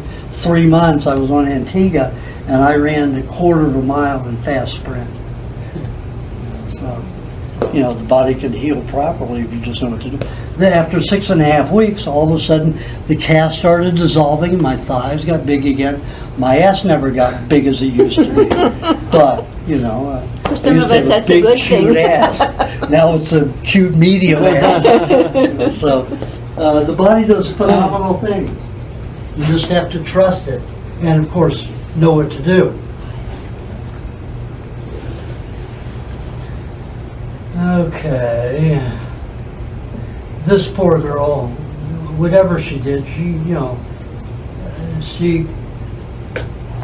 this girl, Valerie Mysick, she came to me when she was about 9 years old and very sick. And she couldn't do much. Had allergies, almost like she had asthma. And I put her on diet, but she always had, when she discards something, it always come out to her skin. So she constantly had dermatological problems, rashes like this all over her body. If she had a bruise in a particular area, that area would have have a rash, getting rid of the dead. When you have a bruise, that means that you've ruptured veins or capillaries, and you've bled outside. You've got red blood cells in tissue that's not in the red blood cell in the bloodstream anymore. So what your body has to do is break those down with bacteria, which turns those cells black, and then as it breaks it down completely, it turns them yellow, and then that's where you go black and blue to yellow, or blue to black to yellow, and that's when it comes through the skin. Well, every time it comes through the skin, it comes out in rashes for her. Not a very strong person. But in 2009, she was the #1 female tennis champion in high school. Wow. And she was a very sick person as a child. Oh. And it's funny, the same year, Walker Kieran was the #1 male tennis champion. And when he came to me at 8 years old, he had asthma so bad he could barely breathe. I have a video of him talking before the board of supervisors to get raw milk passed. He says, "If I don't have my raw milk, I can't breathe." And then you see a picture of him in 2000. That was 2001 or 2000. And then in 2009, you see him on the front page of the LA Times as the #1 tennis champion for 2009. So both of these kids in 2009 were the #1 high school tennis champions. And these kids couldn't even breathe as children. So pretty phenomenal. But she still, to this day, she was running, she's in college now, and she was running and hit one of those bulbs on her root. She was running at night and didn't see it, and it crushed the ligament and tendons to her, from her ankle to her heel cap. And, it was pretty bad. But what happened? Comes out through the skin in heavy rash. Heavy rash.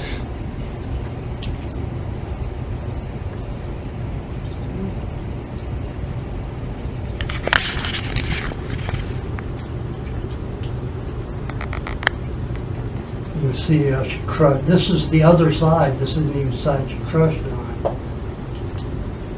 That's how her body's discarding it. And there's where she crushed it.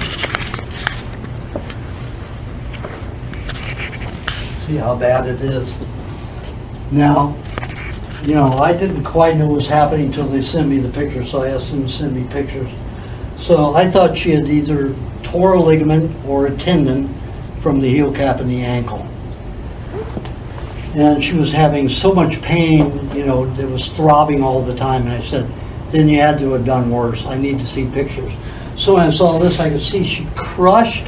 She didn't tear the ligaments or the tendons, or she actually crushed them, which is worse than a break. A break is a break is all you're going to do is mend the bone back together. But she actually crushed the tendons and the ligaments, fastening her ankle to her heel cap, you know. And that, I said, that's 5 times worse, 10 times worse. Going to take longer to take care. You may not be able to walk on it for 6 weeks. I said, but do the diet and you have your better chance. So her mother's heavy on the diet. So was her father, but when her father saw this and how her legs swelled in so much pain, and the mother's sister and mother and father, the grandparents, all were freaking out. Go to a doctor, go to a doctor. So they went to a podiatrist, and the podiatrist said, you didn't tear the ligament or the tendon, you crushed them. That's worse. Exactly what I said. So the mother was vindicated, you know, that I was the right person to go to. But she was walking on it in 14 days. Only 14 days. Now she's pretty fine, because this was only in February. It happened in February, I think it was 7th, and this is February 9th. You don't recommend ice, right? Never. Just think about it. You have to have nutrients intensely to that area. You've got dead cells to remove. You've got to dissolve them. You need lots of nutrients to do that. Plus you need to heal. When you put ice on it, what happens?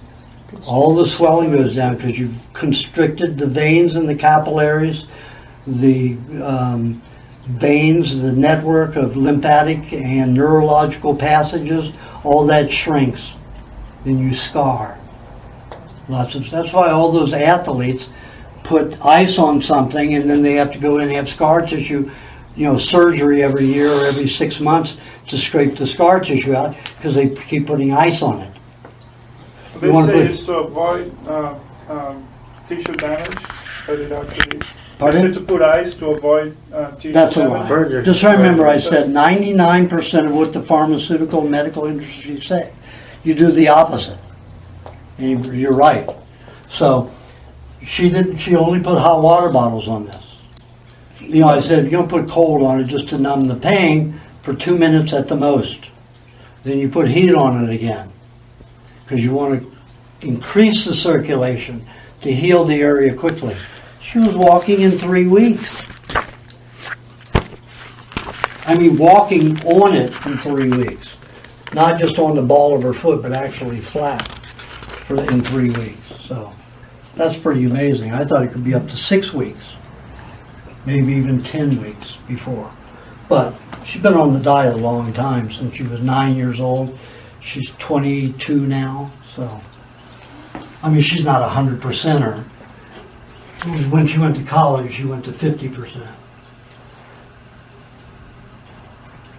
That's just more of all. And this is when it was turned yellow and all the dead cells were passing through. This is the other foot. You see the rash over here, no rash over here. Very little swelling at this point. This was 2 weeks after.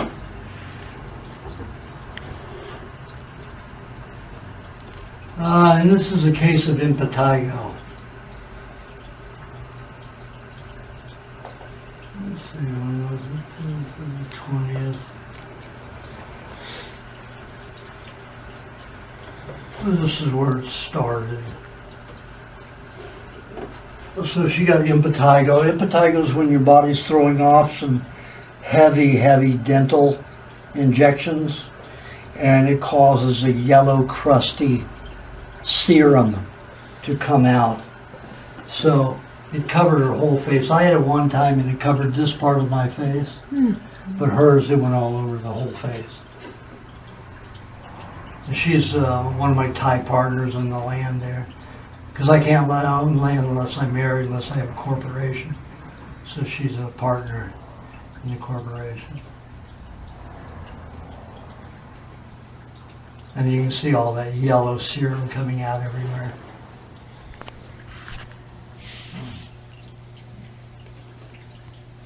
Dental anesthesia. See how it's yellow and even seeping out yellow? You mean from Novocaine? Yeah. Xylocaine will do the same. And that was on the shoulder. Happened right away, and this is as that serum came out. That's from a vaccine now. Impetigo also in the face caused a reaction on her arm, detox on her arm. And that was the worst her face got. So you just have to not panic through all these things. You have to trust your body to get through them. This is Fran Wilkie. Oh, this is a very nice one. See this little girl? See, she's holding and drinking on her own. When I saw her at 9 years old, this was her entire behavior.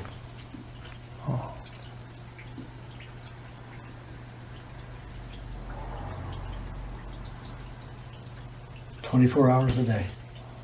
She didn't sleep. She would, well, she slept. She was sleeping like that. She may have been like the dolphins. They sleep and swim in circles while they're sleeping. Very interesting. But now she's holding things, she's drinking, you know, within a year and a half on the diet. Yeah, What did she was she functional. have? What did she have? Oh, the mercury from vaccines.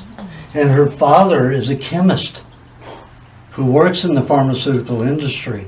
So he was really paranoid when she went on his diet. But they've been to doctors ever since, you know, this happened when she was a year old. So for 9 years, she had been under medical supervision.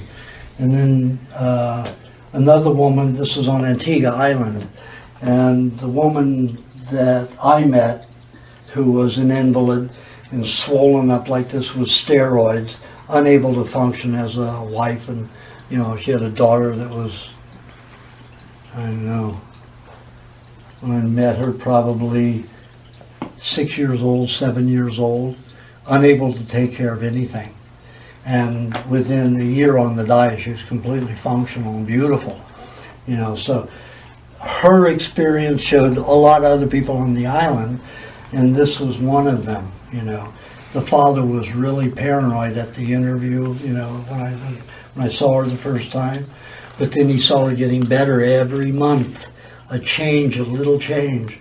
And this was after 2 years, 12 years old or 11 years old, and completely functional, talking, reading, She's tiny for feeding her herself, age. everything. Pardon? She's tiny for her age. Oh, you should have seen her when she was 9 years old. She looked 5. Really skinny. I mean, this is, her legs were as thick as her arms when I met her.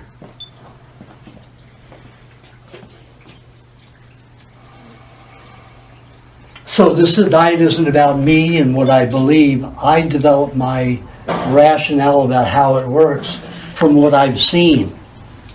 You know, it isn't about what I think will work. It's about what I watch and learn what works, and then repeat that and see how often it will occur with other people. So, and I have quite a few children. I was brought a 9-month-old infant that was swollen all over and crying all the time, day and night. The parents drove from Phoenix, Arizona, you know, like the first time. And she's been coming now for 3 years. And now the baby is developing, but that one's a very slow one, because that the mercury and the contamination that she got from her early vaccines completely destroyed the RNA in her body. So she was not developing. She's probably still a year and a half behind in growth development. But now she doesn't have all the swelling. She laughs most of the time. Only has seizures once every 6 months instead of 5 a day. So, and I kept telling her mother, I said, you cannot freak out when she has a seizure. On this diet, a seizure is just the brain flushing out a large, congestion at the ganglia or axon. And you just have to let her go through that, that seizure. Seizure isn't going to kill her unless you keep taking her to the doctor and putting chemicals in those spots. Then it's going to rupture one of these times and she's going to die very young. And that's usually the progression. So that little baby is now laughing almost 24 hours a day, the mother says. When she's awake, she's laughing and playing all the time. Even though she's still retarded in her development. She's not crying all the time and swollen and bloated and ultra sensitive. And anytime they used to feed her anything, she would swell up in the stomach and be in constant cramping and crying. Now she rarely has diarrhea, never vomits. So the progression in some people is slower because you have to understand mercury and these other solutions, they can do some serious permanent damage. And you see the scarring on my body from those 3 injections. And I have them all over. I have huge scars. It looks like I got hit by shrapnel. And I avoided the Vietnam War. But I'm in the medical war. Okay, let's talk about, now we talked about what was good for, I'll just leave it open in case I think of something else to show you. We talked about what to put on open wounds. Lime juice. Oh, and what happened with that lime juice when it was on that asphalt for the next year, I'd have these little warts come out. And I'd pick them off and they'd just come right off at the skin. And inside that would be just a little particle of asphalt, like a little piece of sand. And I was picking those off maybe 3-5 a week for a year and a half, about a year and a half, year and 3 months. Year and 4 months. I was picking them off. And that's how the body was able to isolate them and bring them up. No pus, no serious reddening or infection. My body completely grew the skin over that in 12 days. And I talked about in the recipe book another fellow who had wrecked his truck, who flipped over on the Interstate 10 in Los Angeles, and it flipped over on the right side of the truck, and of course we drive on the left. So he flew over to the open window, took all the skin and part of the bone and muscle off of this arm. So he did the same thing. I told him to do that same thing. He did it before I did the motorcycle accident. And I told him to put it on. In 12 days it was completely healed over. Barely any of those areas were pink. They were just normal skin tone. 12 days.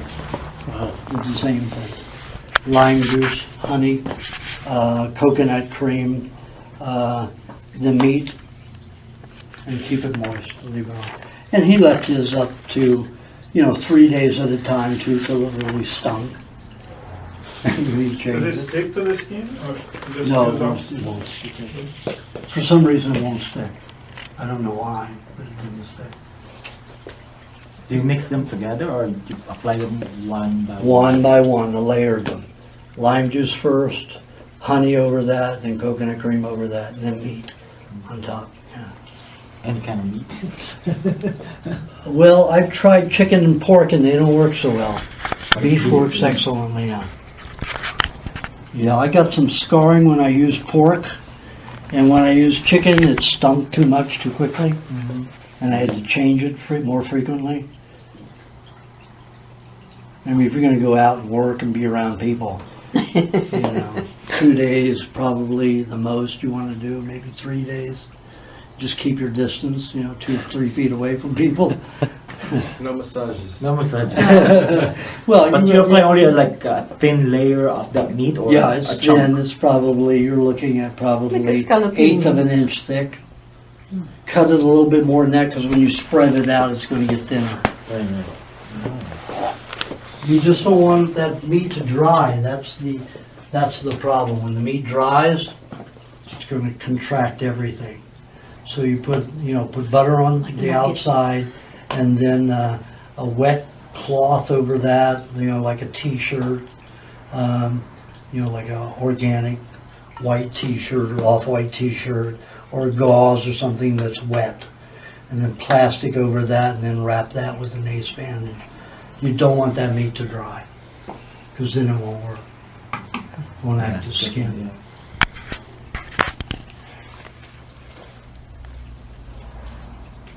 Now we're going to go over how to detox these things out of the body. And, when you put hot water bottles on wherever you ache, you're causing a lot of circulation, whether it's neurological blood or lymphatic circulation to the injured area.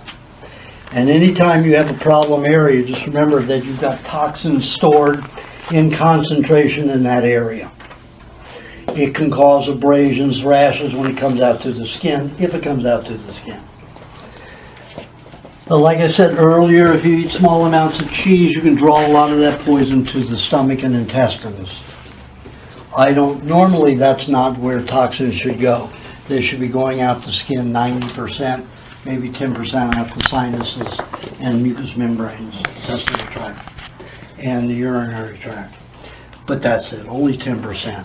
But I've learned that if you use cheese, you can draw those poisons to the intestines without damage, as long as you have the cheese in there to absorb it. It has to be raw, no salt cheese. If the cheese is salted, remember, it causes the fractionation and digestion of it. Anything that is dried, dehydrated, is indigestible. Your body has to borrow enzymes from inside the body or get them from somewhere to digest them, because there's no bioactive enzymes in any dehydrated food. However, if you eat honey with cheese, you will digest it. And it's a wonderful mineral concentration, mineral supplement. And I've helped people, women who have been in, let's say, 32% bone loss and osteoporosis, reverse that in a year down to 10% in just 1 year. Medical profession, even with all their lies, never reduces anybody. They claim that there's tests that show they reduce it 1% a year. It's an absolute lie. Fosmix, whatever it is, that Sally Fields is promoting. It's been proved that even it's questionable in those tests that even affected her by 1%. But in 1 year, able to take it from 32 to 10% is marvelous. But only by eating the cheese and the honey together. Because remember, honey, when the bee collects the nectar, the bee swallows it, pre-digests it, makes an insulin-like substance which converts 90% of the carbohydrate into enzymes for digesting fats and proteins. So, honey, as long as it's never heated over 93 degrees, where 93 degrees begins the destruction of that insulin-like substance, as long as it's below 93 degrees, it acts as an enzyme supplement to the cheese. The cheese is dehydrated and concentrated in minerals and with a little fat. So what happens, we digest that fat and the concentrated minerals. The amount of minerals that you have in a tablespoon of cheese is worth a whole quart of milk.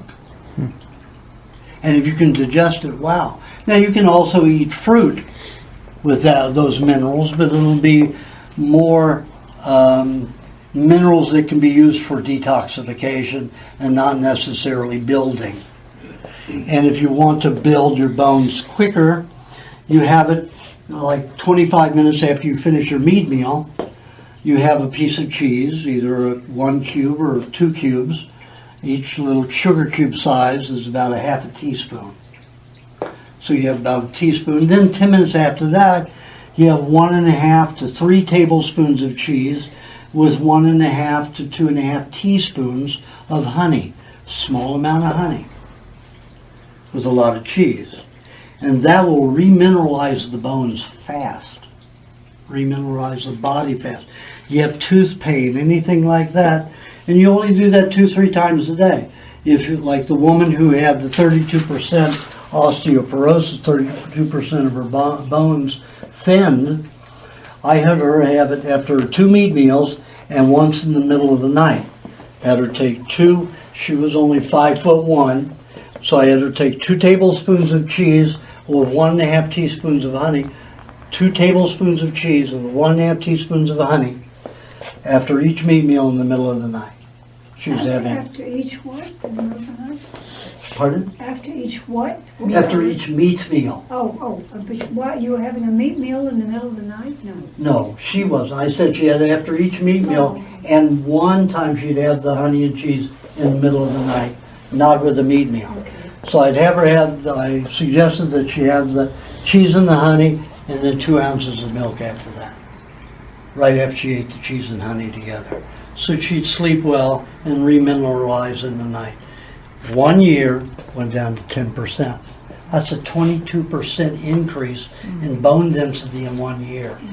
Now I used to watch, when I used to help, especially women with bone deterioration like that with osteoporosis, it used to take, about every year I could increase the bone density by 3%. But when I started having people use the cheese and honey after meat meals and have the cheese and honey several times a day, it all changed fast. So I'm still learning. Cow, goat, either way? Doesn't matter with cheese, it does not matter. Okay. Yeah. With milk, if you're thin, you do not want goat's milk. Because there's a lot of... No fat. It's not just low fat, it's that the goat has a lot of adrenaline precursors. So you're going to be more hyperactive, you're going to burn a lot more fat, and you're not going to get ahead. Only people overweight, and I mean a lot overweight, you're not overweight to me. You're perfect size. You're perfect size. You're a little thin. You're very thin. You're perfect size. You're a perfect size. You're a little thin. Okay, so I like people to have more fat on their body to deal with the poisons and to heal and to get strong faster.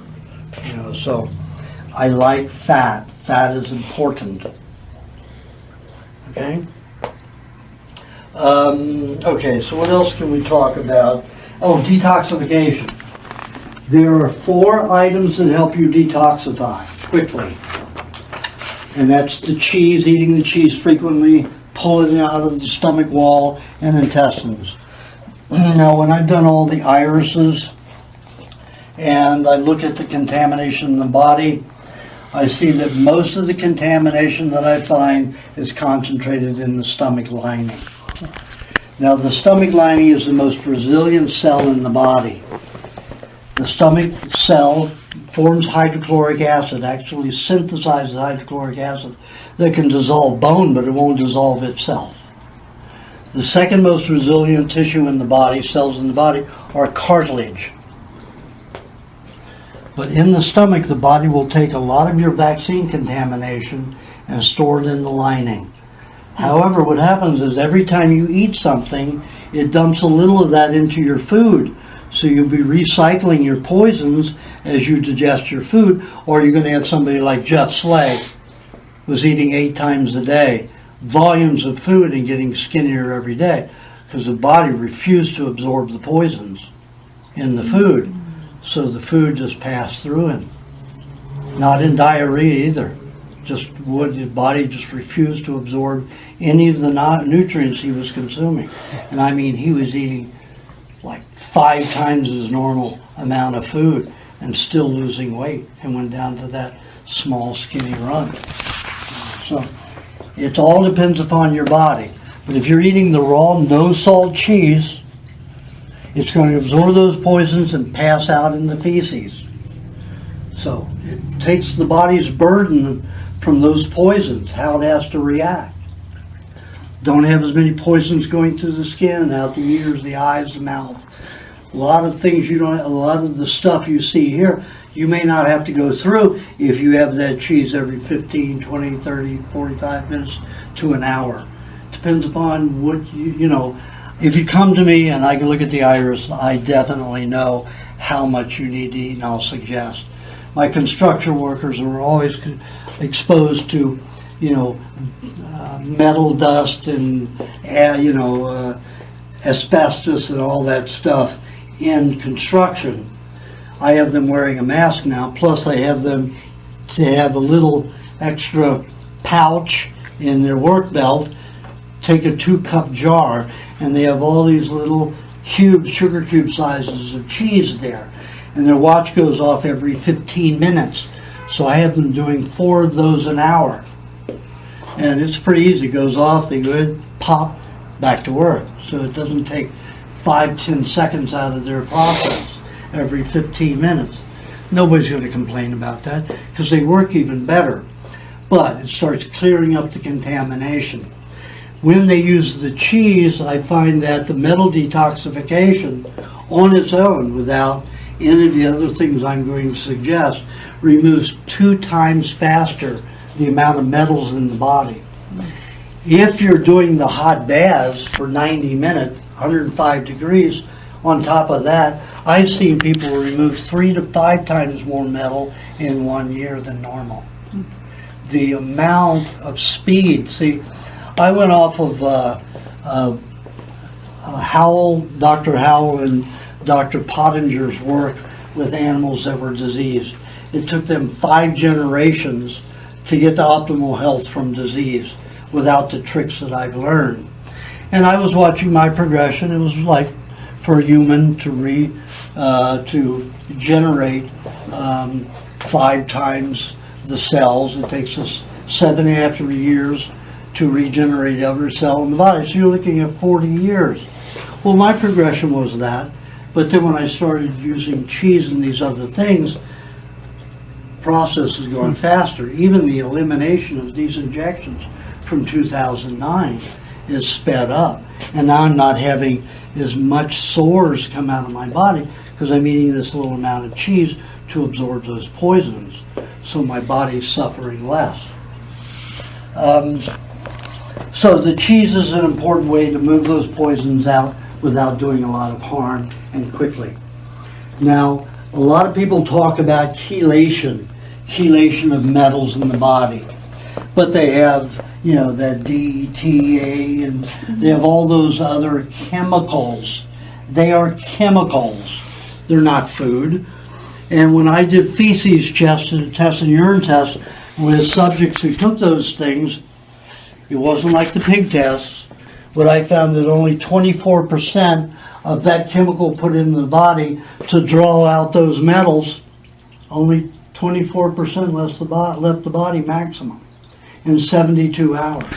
Now when they did those tests with pigs, the pigs were discarding 79% in 72, even 48 hours. But we aren't pigs. And I did it with eight different people, and the feces and urine was maximum 24%. That means you not only have those metals in your body from before, now you have this new chemical in there.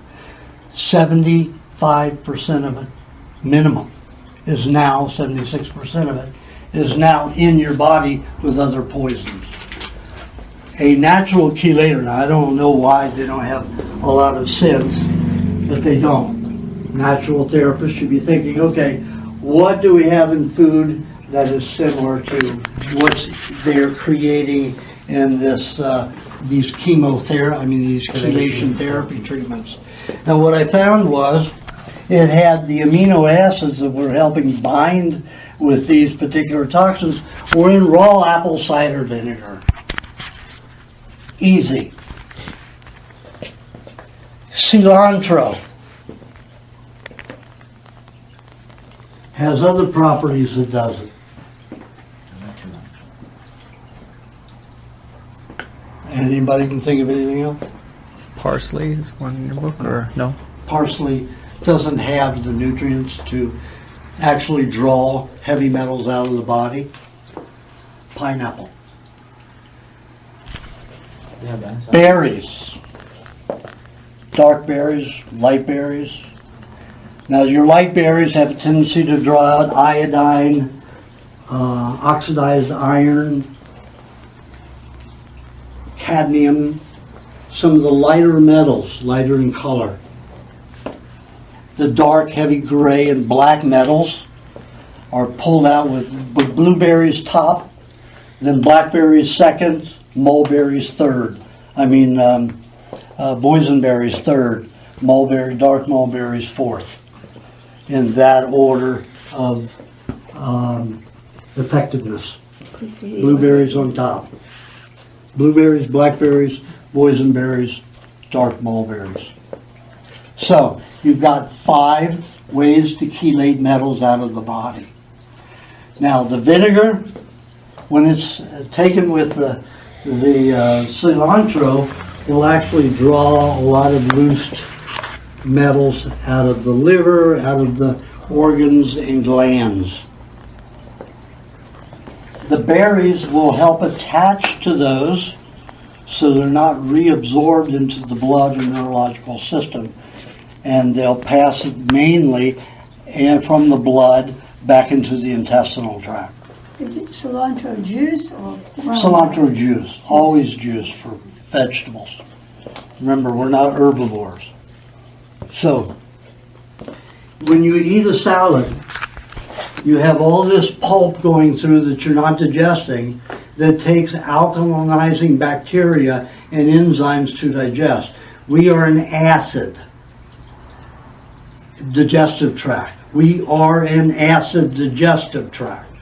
So what happens is you neutralize our digestive acids for meat and dairy and eggs. And therefore, you'll digest half of what you used to digest because the alkalinity is going to neutralize half of the acidity. And vice versa. So you're not going to digest hardly any of the pulp from vegetation. And you're going to reduce by 50% any digestion of dairy, meat, and eggs.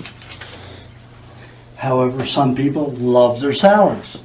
Not saying it's a bad thing, but it's the very last thing in the day you should eat. If you have your last meat meal, let's say at 6 o'clock, have your salad at 8 or 9 o'clock. And that's the last thing of the day you eat. And in the middle of the night, of course, have some cheese and, some milk or egg or milkshake or something like that. So you eat something in the night. Remember, don't go 5 hours without eating. You go 5 hours without eating, the blood proteins drop to nothing, even get negative. Then your red blood cells become cannibalistic and start eating other red blood cells. So when people sleep 8 to 10 hours and they wake up not refreshed, still tired, it's because they're anemic. They've eaten 2 to 4 tablespoons of red blood cells. They are anemic. And the spleen's not going to kick that back in for 2 hours. So you're going to go 2 hours lethargic in the morning unless you go for caffeine, nicotine, or theobromine to pump you up artificially. Or cocaine or any one of those, Benzedrine, whatever it is, to give you your high. That's a false high. You've got anemia. Those are not remedies for anemia. Anemia means you need to eat protein, something to feed the red blood cells. So, always don't sleep more than 5 hours. If you're a very hyperactive, energetic person, don't set the alarm for 5 hours. Set it for 3 hours. Wake and then sleep 5 hours after that so you get your 8 hours in. If you're a highly active, physically active person and you wake up after 5 hours and you eat, you may not be tired. You may have too much energy, you go back to sleep. And then you don't want to sleep during the day because you're too active. And then you can get a little tired or exhausted.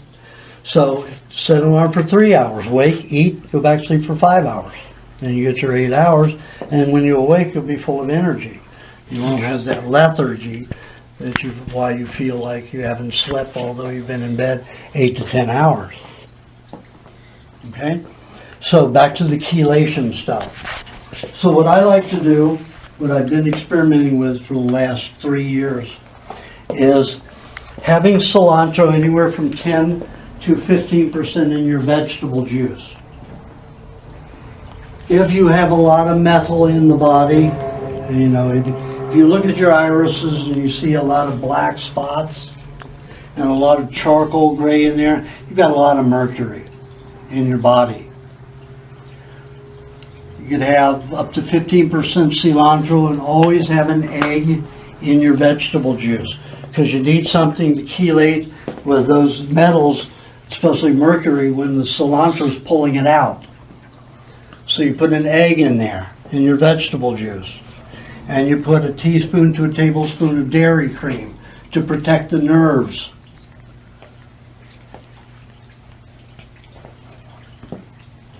And it's better not to have all these things at one time. So, the next thing I like to do is have a sport formula to help detoxify the body. Now, the sport formula can be made in different ways. There are 5 ingredients that can make up the 3 basic cups in a sport formula. Sport formula I usually make as a quart. 3 cups of that is at least 2 of these 5 food substances. Whey. What? Whey. Wait. Tomato puree. Cucumber puree, milk, and watermelon.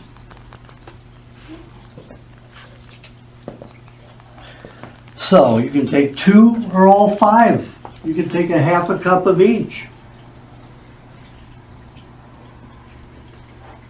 Then the rest of the ingredients, you want the lime juice in there to surround particles.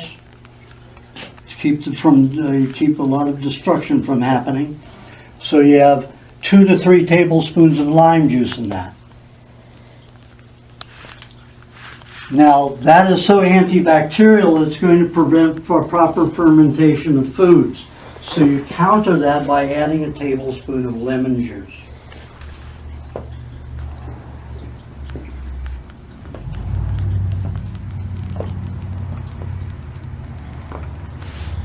One to 2 tablespoons of honey.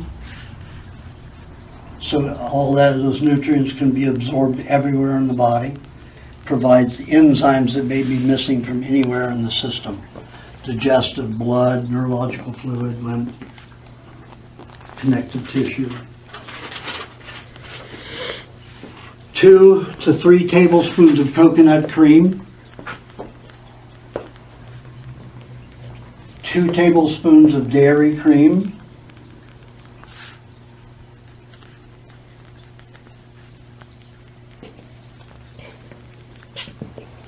1 to 2 ounces of pineapple puree. And 2 to 3 eggs to top it off, to bring it up to a quart. Depends upon your size of eggs. If you have very big eggs, it may only take 2. If you have small eggs, it may take 3 eggs to get it up to the quart. You blend that all together and blend it for 45 seconds.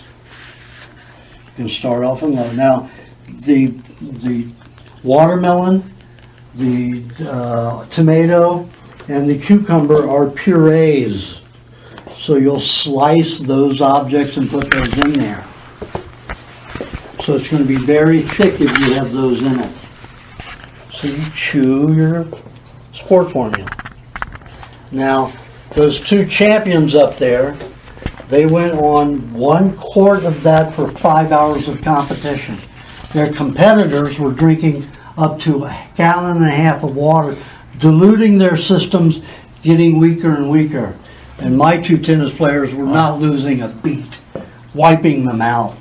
They didn't let either of them play the next year. Wow. They were just wiping everybody out. And I mean, the politics in it, even in high school, is ridiculous. Silly.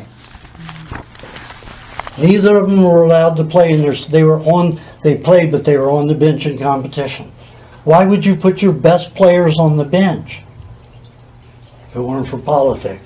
Anyway, they were out there with just a quart of that, sipping on it the whole time, not guzzling anything, they sipped on it.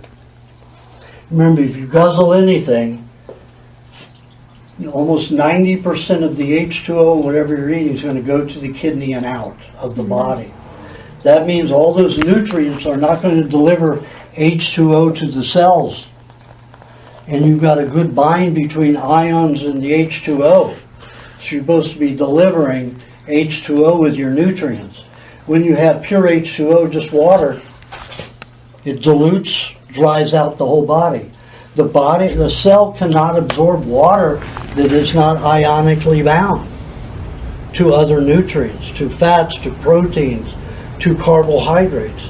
A cell cannot absorb water like that. If it does, it will completely dry it out and it'll malfunction. So all this water that everybody's drinking is senseless. Now this sport formula, if you're going in competition, how long do you have to take it before you go and... I'd say start with a cup and then drink 3 cups through the match. It depends on how many hours you're going to be playing. You know, you do it to a cup an hour. Yes. With the first 5 ingredients, that makes up approximately 3 cups, you said? You have to, at least 2 of those substances At least 2, okay. make up 3 cups.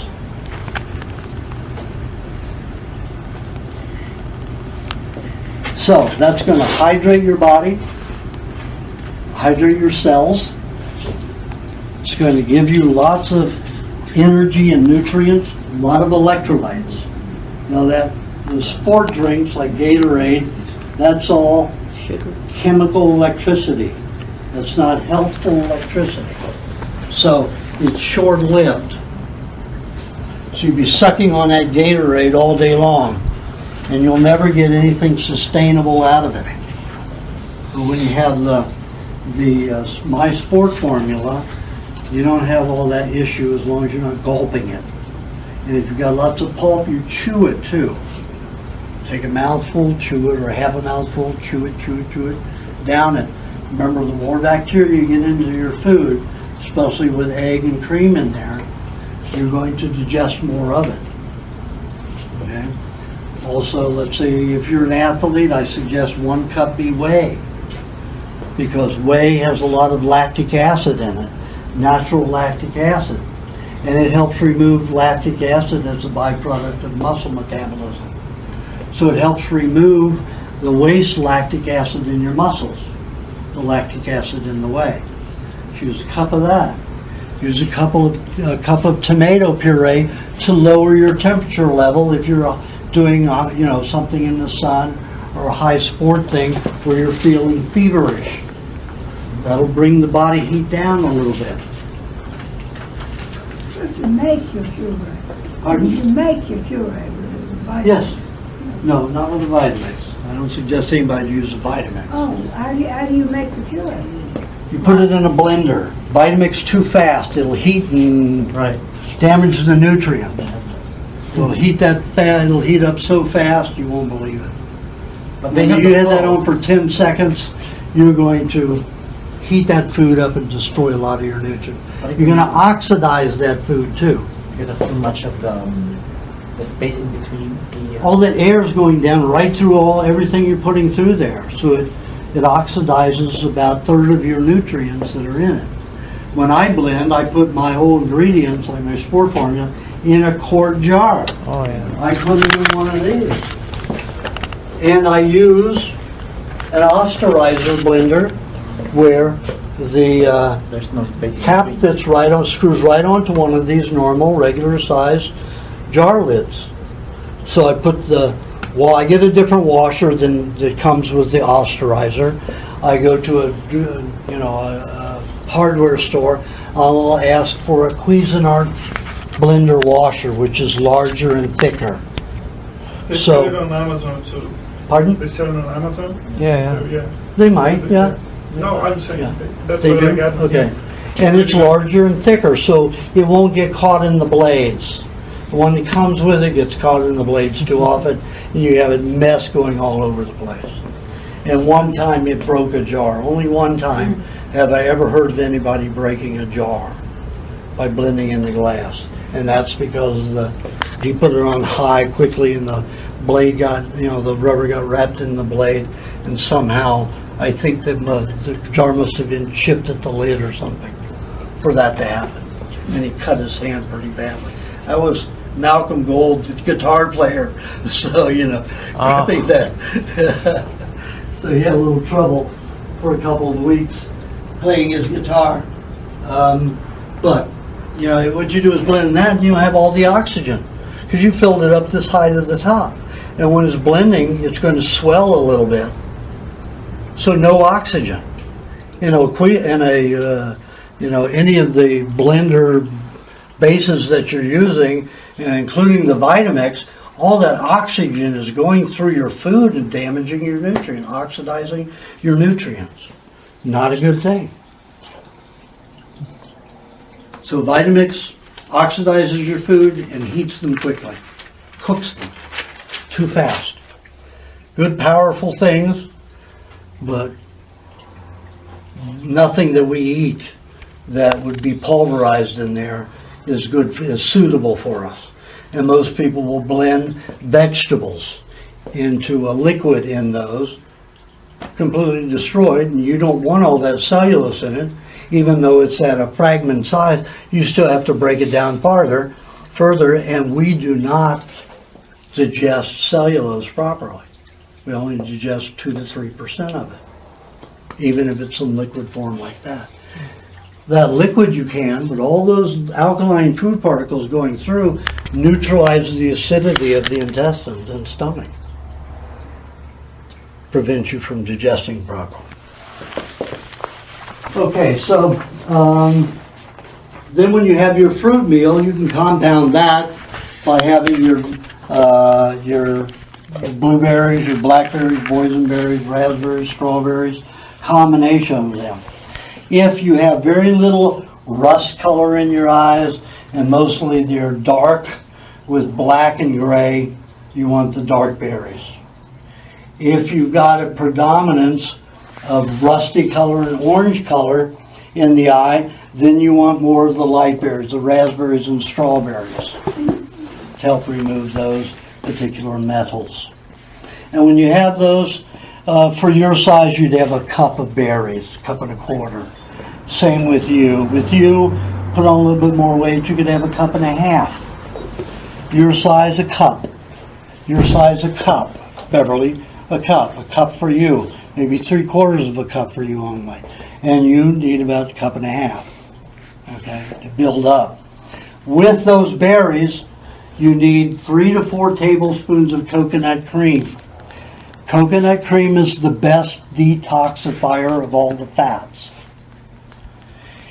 To protect the nerves, when you're drawing out those metals and attaching to them, from sipping that sport drink all day long, and having that particular fruit meal, you want the raw cream in it. So you've got to have 2-3 tablespoons of raw cream with the raw coconut cream. Now, to spice that up to make a chelation therapy, you can put 1/4 teaspoon of vinegar in it, raw apple cider vinegar. 1 to 2 tablespoons of lime juice. With the berries in it. Yes, with the berries. You can double your way of chelating these things out of the body. Now, what I did was I spent 1.5 years working on just, the berry formula and the sport formula, see how that did. Then I took a certain amount of people and I gave them the berry formula with the juices in it, the lime juice, the vinegar, and a little bit of lemon juice in there with the coconut cream and dairy cream to see how that did. Nobody had an overreaction, as long as they did all of those. They had a sport formula as well as having the lime juice, the vinegar, and the lemon juice with their fruit meal. Nobody got too over-contaminated and detoxed so fast that they had a reaction from it. Of course, like I said, I had one guy that cleaned 5 times the amount than what we'd normally clean of metal in 1 year. And he hardly had any symptoms that year. He had 6 weeks of a hard time in that year, but usually somebody has 6 weeks of a hard time if they have a lot of metal anyway. And this is somebody who grew up on a farm with lots of, pesticides and herbicides. His eyes were black with contamination. And he took out what normally would take somebody 5 years, he did in 1 year, with only 6 weeks of a rough time, where he's really fatigued and fibromyalgia. But that was only 6 weeks. He's the only one out of all the people, probably 30 people altogether, that I followed their progress through it. And I tell everybody else, if you have a problem, make sure you document that problem and send it to me so I can see if I can catch it and how to avoid it for that particular individual, that particular detoxification, or the symptoms of that detoxification. Been able to detox heavily with less symptoms. That's what I'm aiming for. So, that's the way you can incorporate all of that stuff into a diet and get cleaner faster, to get healthier faster. So you don't have to wait 40 years on a perfect diet. I don't have 40 more years. You might. You do this diet, you just might. I had a man who was 97 years old and 2 days away from death. He is now 102. Wow. His family can't believe it because he went from 1 week of being completely bedridden to a week later of being healthier than his 20-year-old grandchildren. Running them around the house and yard and all over. He just needed the right nutrients. Of course, he was grown at a time where it was nothing but raw milk and nothing but good, unadulterated, no chemicalized food, unless he got it from some of those dairy people used to put formaldehyde in milk. Benjamin Franklin rallied against that and stopped it, but then when he died, they started doing it again. And some would put arsenic in milk. Why? To make it last longer. Oh. Give it a shelf life. So people do crazy things for profit. It's better just to sell soured milk. Soured milk is better than fresh milk because it's pre-digested. The bacteria in it is already shit and urinated and perspired in it. It's already nutrients to absorb. Doesn't take anything in the stomach or intestinal tract to absorb. Eggs are the easiest food to absorb and digest. Doesn't take any hydrochloric acid and takes very little bile because eggs the only thing where we have a cholesterol. Raw meats, there's no cholesterol. There's no cholesterol in butter or cream or dairy. We make cholesterol. Only place we get cholesterol is in eggs, and it's very little. And we convert that into a different cholesterol for us. But the egg is the most digestible food in the world. Has every nutrient on the planet. And it's the only food that has every nutrient on the planet. It digests in 27 minutes. Milk takes 6 to 10 hours to completely digest. Meat takes 19 to 24. So if you're in a week period, you eat eggs, lots of eggs. Like in the recipe book, I talk about the woman who had emphysema. Her MD called me on a Thursday night, it must have been 12:30, 1 o'clock her time, and she said, I have an emphysemic patient. She was diagnosed 7 years ago. She's been on machines and bedridden for the past 2 years. She's going to die this weekend. What should I do? So you're calling me a little late, aren't you? She says, I'm an MD, and we have to have our patients on the prescribed medical approach for 10 years. If it doesn't work after 10 years, we can suggest an alternative. Or if they're on their deathbed, we can suggest an alternative if the other hasn't worked for over a year. So she said, I can now do it. I said, well, that's your conscience. I said, but the only thing I can suggest that you do is get 10 to 15 dozen eggs, put them on her bed table and tell her to eat as many as you can, and there's no limit. So this is on Thursday night, so it's Friday morning her time, so who knows when she got the eggs to the patient. So on Monday morning, I got a call, raspy voice woman saying, it worked, I'm out of bed, what else should I do? And I said, who are you? What did you do? You know, and she said, well, my MD called you, she told me that you told me that I could eat as many eggs as possible. And I said, well, how many did you eat? She said, well, I started on Saturday because they were given to me Saturday morning. So I ate 33 on Saturday and 33 on Sunday. And this morning, I was out of bed and off the machine. 66 eggs. You can take a life and turn it around in 2 days with emphysema. These are raw eggs, right? Yeah, of course. I don't talk about cooked foods here. No nutrient value in it. I mean, once in a while, like I've got a patient who's heavily contaminated in Mexico City, I have him eat a little bit of cooked starch, you know, with his raw cheese and raw butter, but no honey with it. He wants to eat honey with it. And that helps pull out the poisons. He's an opera singer, so, and I mean, since he's been on the diet, he's gotten up to Pavarotti's level in 6 weeks. Before he was very subdued, you know, and hitting ranges in the medium. And now he's hitting the top. I just talked to him yesterday. And he says, it's incredible what I can do. And he said, thanks for the cooked starch thing, because that keeps me from being nauseous all the time.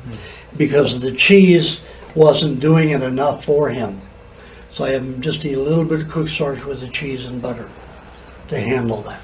So it depends upon the individual. Okay. So eggs are your best foods to digest. That's why I say when you're going through cold or a flu, load up on milkshakes with eggs in it. Lots of eggs. Things that are easy to digest. Cut down on your meats unless it's fish. You know, when you're going through heavy detoxification.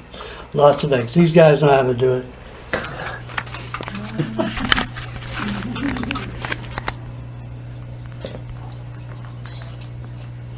Now I suggest they do it a little differently. I suggest you suck the egg white out, mix it until it's no longer slimy and swallow that, and then the egg yolk following that. What happens is, when the egg white gets in there, it's 90% protein. Some say it's 99% protein, but you've got a mineral concentration in there that's about 10%. So you've got all that protein there that goes right to the liver, and then the liver makes the proper bile to digest the egg yolk, which has every vitamin on the planet. It's the only food that has every vitamin, all the B vitamin, all the A vitamin spectrum, all of the H spectrum, every vitamin. A little low on the K, but you can get that from some cabbage juice. So eggs contain every nutrient on the planet. And if you eat it that way, you'll be digesting it in 27 minutes. If you suck the egg white and egg yolk together, it's going to take 45 minutes to an hour to digest. And some people will get stomach cramps when they have them together. You know, So you have separate the them. white first? Yeah, what I do is when I make the hole in it, I'll hold it down like this and I'll suck out the egg white slowly, mix that in saliva and swallow it. Then when I get to the egg yolk will bob as I'm sucking it, and I'll turn upside down, suck the egg yolk out, and then mix that around in the saliva and then swallow that. And that works quicker. Sleep less, you have more energy. Anything that allows the body not to work hard will give you more energy for other things. Yeah. I've worked 42 years at perfecting all this, and I'm still perfecting it. You know, so, and I can help you make your detoxifications, reduce the symptoms of detoxification, whether it's physical, emotional, mental, whatever it is. You know, that's my goal. To reduce as much as possible. Yes. Let's get into Q&A now. Okay. So when this position here is what allows the white to come up first, and because of the buoyancy. The white's very light. The yolk okay. is one bubble in there. Yeah. And it's very heavy. Okay. Now sometimes the yolk is fastened to the white, or the white's so I'll just shake it a little bit and free it up, and then suck the egg white out some more. Okay. Because I can feel it's really dense, and I haven't had much egg white, and it's not coming up, and the egg yolk's coming up to the hole. Right. Then I know that the egg white is stuck to the egg yolk. Okay. Just a little shaking like this. Okay. Freeze it. Okay. And did you ever see anybody eat a raw egg before? Like that? I tried that, but I don't really do it. Well, I'm ready to have one. I've seen Will do it all the time, so. And I just go, ew. So I'm going to show you. Anybody want one? I put mine in try one plastic too, yeah. on the plane just in case it breaks in my bag. I've had them go all over the place. What about I've got one, yeah. security? I had trouble once taking them on a plane. They made me leave them with my husband. I was going to take Virginia, and they wouldn't let me. That's odd. I'm What? gonna see. I said that's odd. Security can be crazy. You know? Yeah, it depends. Yeah, I've never. Well, one time I tried to get security through my eggs, and I'm not, a racist, of course, but for some reason, the black people are more germ phobic than others. So this particular in United Airlines, every one of the TSA inspectors this evening were all African Americans. So I have a whole dozen eggs that are, I have a letter from an MD that says my eggs, all of my food, and they're all named. What I have to carry with me have to be hand checked, not run through the X-ray. So they saw the raw eggs and they fucking freaked out, salmonella poisoning and everything. Get those out of you. I said, wait a minute. If I can't take these on the plane with me, I'm going to eat them right here. They called the police department. Wow. The police department came, and I'm there eating the eggs, and they said, you can't do that here. I said, I'm not going to wait in line again for an hour to get through the security because I'll miss my plane. And if you arrest me, what do you think that a jury is going to do? Do you think they're going to convict me for eating a raw egg? Mm-hmm. Who's going to look silly, and who's going to pay a fortune for arresting me, kidnapping me basically, because I eat raw eggs? The policeman walked away, and everybody, these TSA agents, backing away, nobody would get near me until I finished the eggs. Until I finished the eggs. It was insane. Now, anyway, what you do is, there's a fat end and a thinner end. Now this end, you don't want a hole in it, you just want to fracture the integrity of the shell, because your egg is in a sac inside, a membrane. You want that membrane to move. It's attached here and attached here very solidly. So if you break its connection to the bottom of that, it's going to go up and down as you suck out the egg white and even the egg yolk. So when you get to the bottom, it's going to completely collapse in there. So you get all the egg out. If you don't do that, you're going to leave some egg yolk and egg white inside. So you hit it on the flat part of an eye tooth without going down. You do the side. And now I poked a hole in it for some reason, so I will damage this side. That's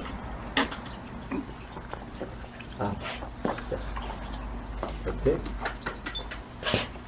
Both sides. This eggshell is very thin, so it poked a hole in both ends. That happens 1 out of 20 for me, or even less than that. So right now I'm having to put my finger here because it's going to drain out the bottom. But I'm still going to try to suck the egg white out without getting the yolk. Not working because I got a hole in both sides.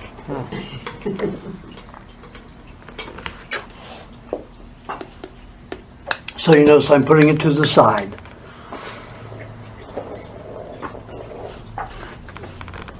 Getting the egg white out. It doesn't hurt to put in the cup, does it? I put mine in the cup, so I want to see what's in the egg. And then I suck the white and then the... That's fine. It Yeah, just I like to look at oxidizes it. more. I want to know, because that's something, it might be something in that egg. If it's black, even better. Yeah. It's a high egg. Chinese eat century eggs, and they're old, old eggs.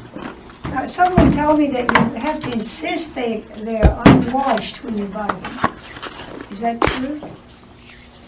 It's better. I went through TSA yesterday. No, day before yesterday.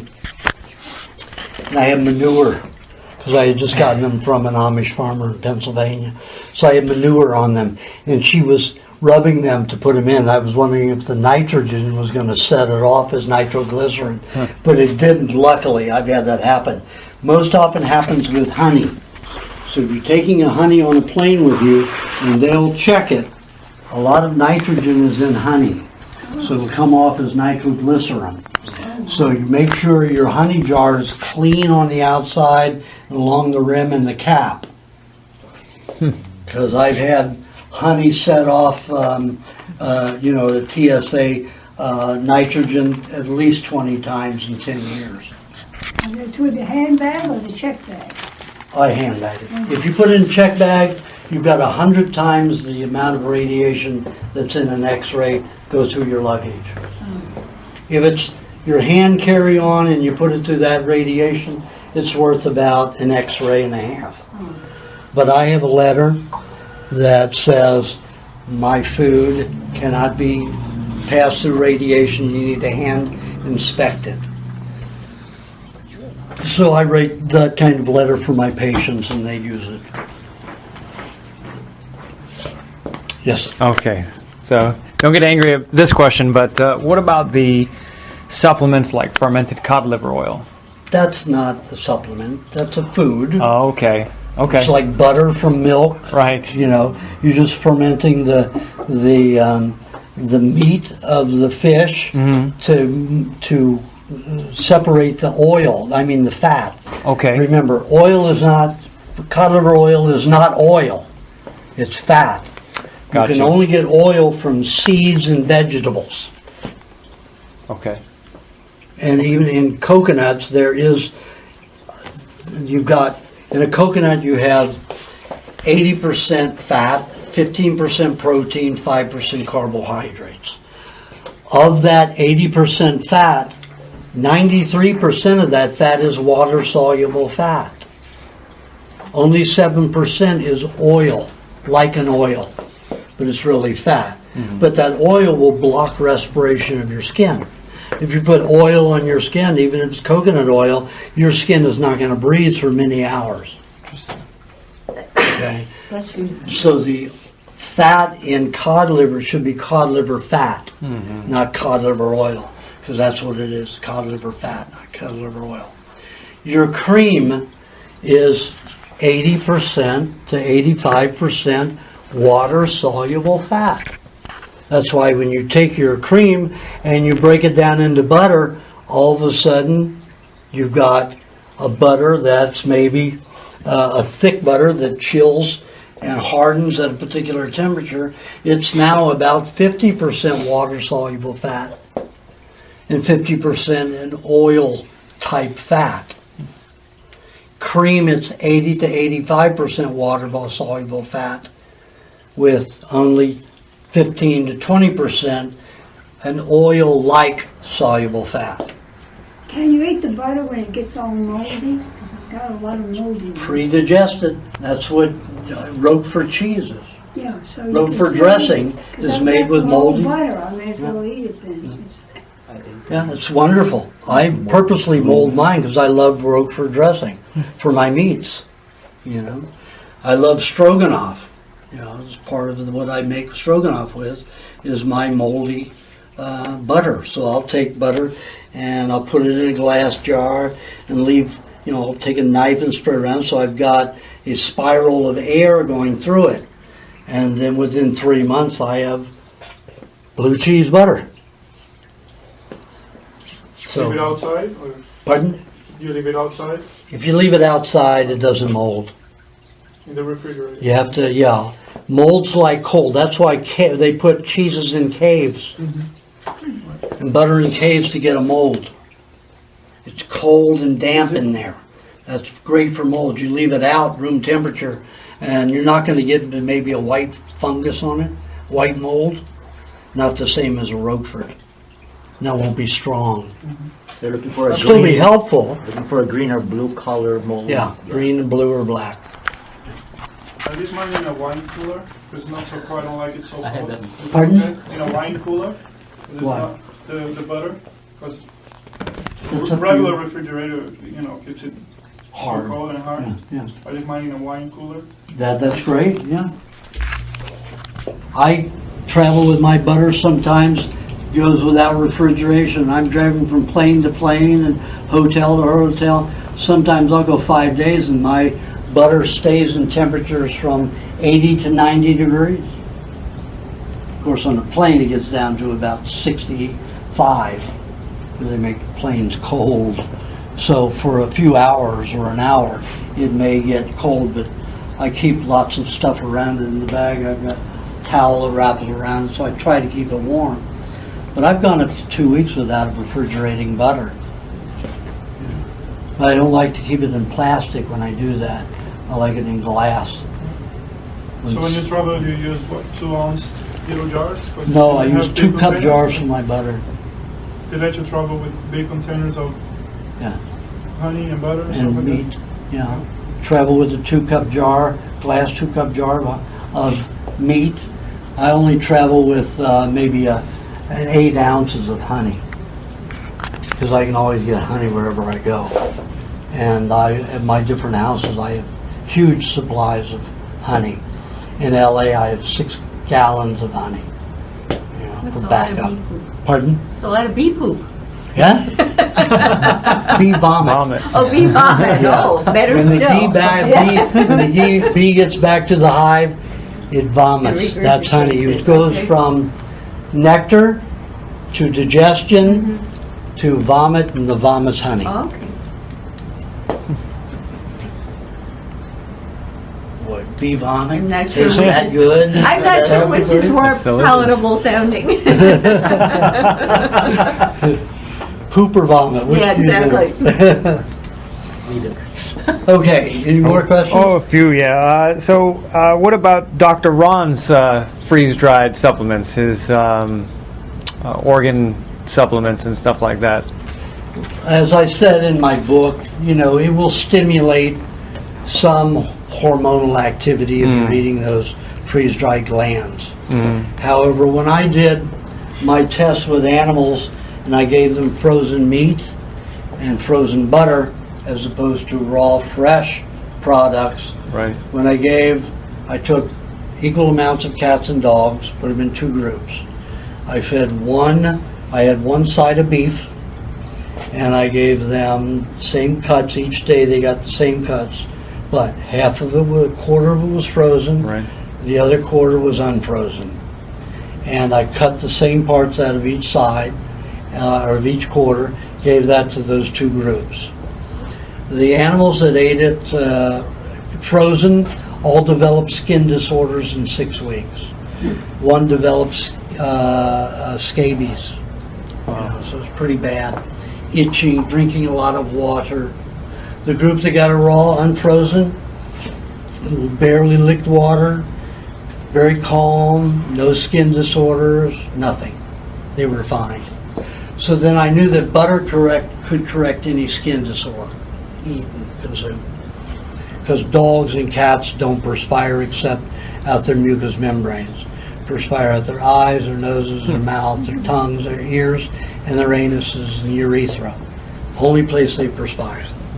So I gave them the butter. I gave them frozen butter. I split that sick group up into 2. And the one that was the sickest, I put in the the group that got the unfrozen butter.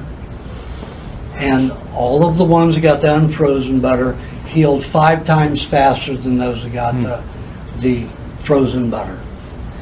If I work that out 5 times, that's 80% destruction of the butter. You know, And the so- meat the same. Pardon? The meat's the same. The meat can't be frozen either. That's what I'm saying. Meat will cause a disease. Yeah. Frozen meat causes disease. Frozen butter doesn't cause disease, but it restricts healing by 5 times. You know, so any kind of frozen product is going to have, you're going to have problems with it. Yeah. It won't be as contaminating as eating cooked. Sure. You know, in fact, maybe cooked in dogs and cats would be less harmful than frozen meats. Something that happens when meat is frozen. Okay. Okay? That isn't fish, that's for beef. Okay, anybody else have questions? I've got 2 more. You're the question boy, just keep it, nobody else is coming up with it. Cavities. You know, I heard you mention before about getting the plastic sealant. Would you ever leave a cavity open like you would a wound? Yeah, I do now. Okay. Yeah, I leave mine open.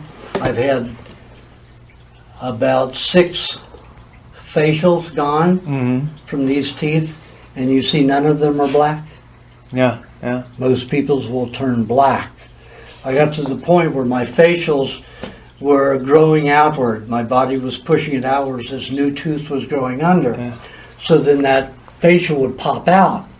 And then I go to the dentist and he'd drill down and put it right back where it was before. So I said, you cannot drill the tooth anymore.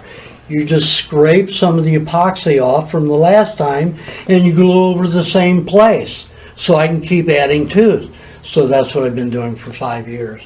And it's slowly going out. But this tooth right here was 2/3 capped and it's 1/4 filled back in. Wow. You know? But it took me Years. 28 years to get to that point where my body started filling in tooth again without decaying. It's exposed to acids and everything. But they're the natural acids and not a lot of contamination. Okay. I did have some problem after the injections for a while. But that is toned again. My teeth seem to be recovering better again. What do you recommend for people with root canals? Oh, and notice I suck. I don't gulp anything. I suck it over my tongue and through my teeth.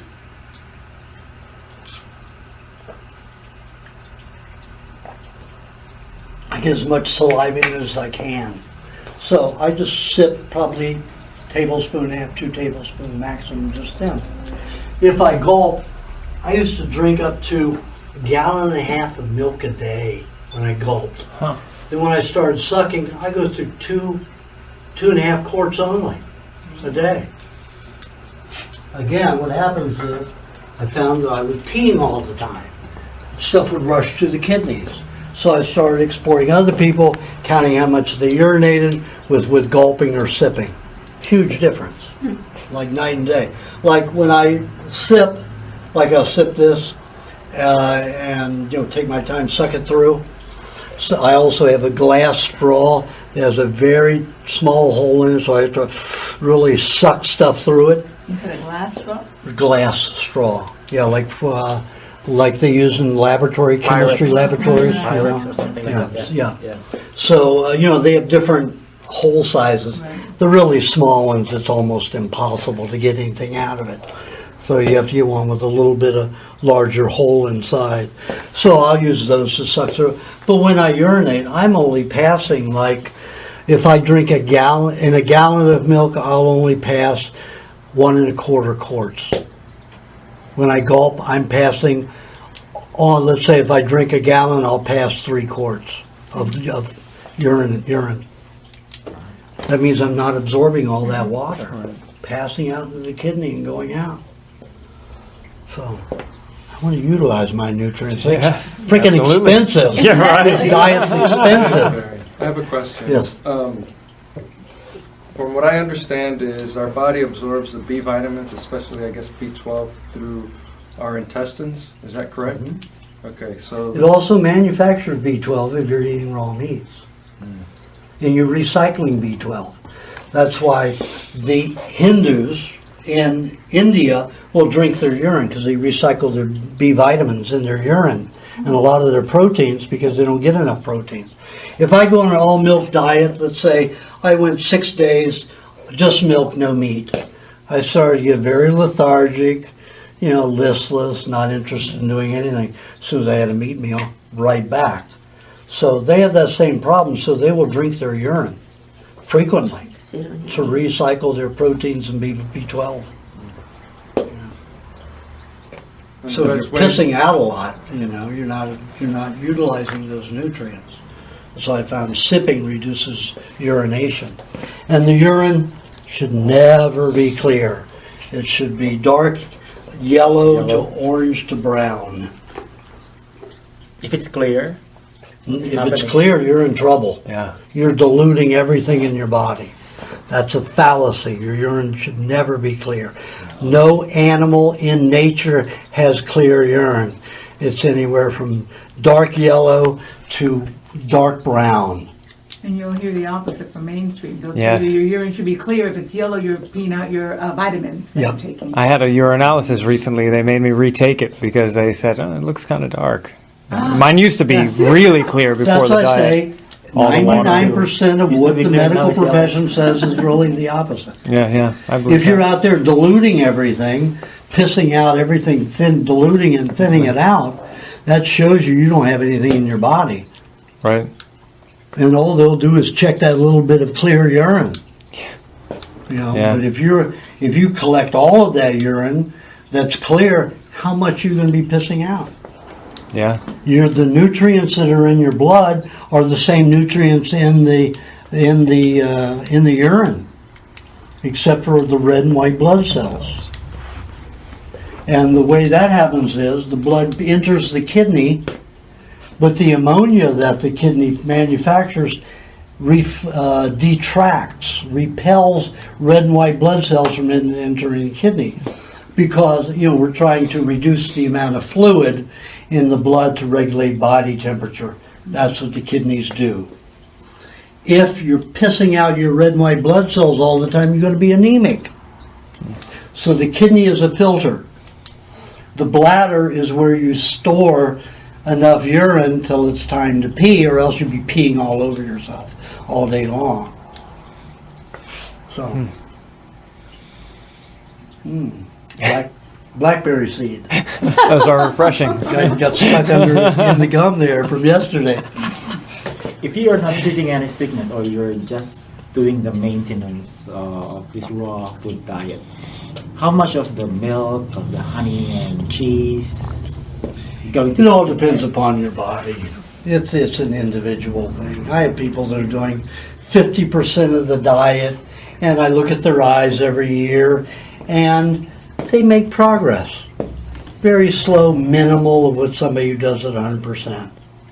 There's a minimal, but they're not getting sicker, most of them. Some of them have spots where they have troublesome spots. Yeah. But still, if they do it 50%, they're getting better. They're not wasting away or getting more toward disease quicker. So it depends It's slowing on the process. individual, Yeah. how they're going to take. Yeah. How they eat, how they digest, depends upon the individual. That's why when I see somebody, I can tell how much they're digesting, what they're likely to digest, and what I recommend that they eat, and what they use as their primary. When you do the iridology. When I do the iridology, yeah. So, I mean, and if they come back a year later and they haven't done what I've said, or what I've said isn't working as well as I want it to, I can adjust it to help them. But everybody who does the diet, there are changes. I can just show you one to show you the greatest change that ever happened. But this woman was a neighbor, and she became my girlfriend. So she asked me to dictate what she ate, how much she ate, all day long. And so it's the only one I've ever been able to do that with. And she liked it, so that was a good thing. Are you going to turn on again, or do I have to turn you on? I think it shut itself off. Yep.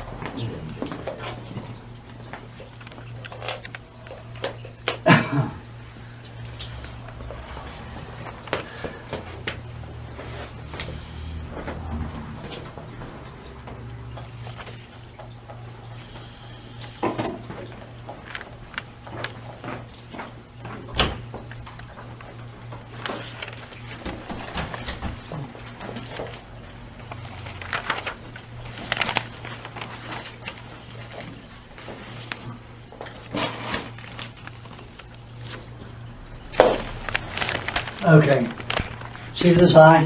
Whoa. This is how dark it was when she came to me in 1998. This is already year and 3 months on the diet.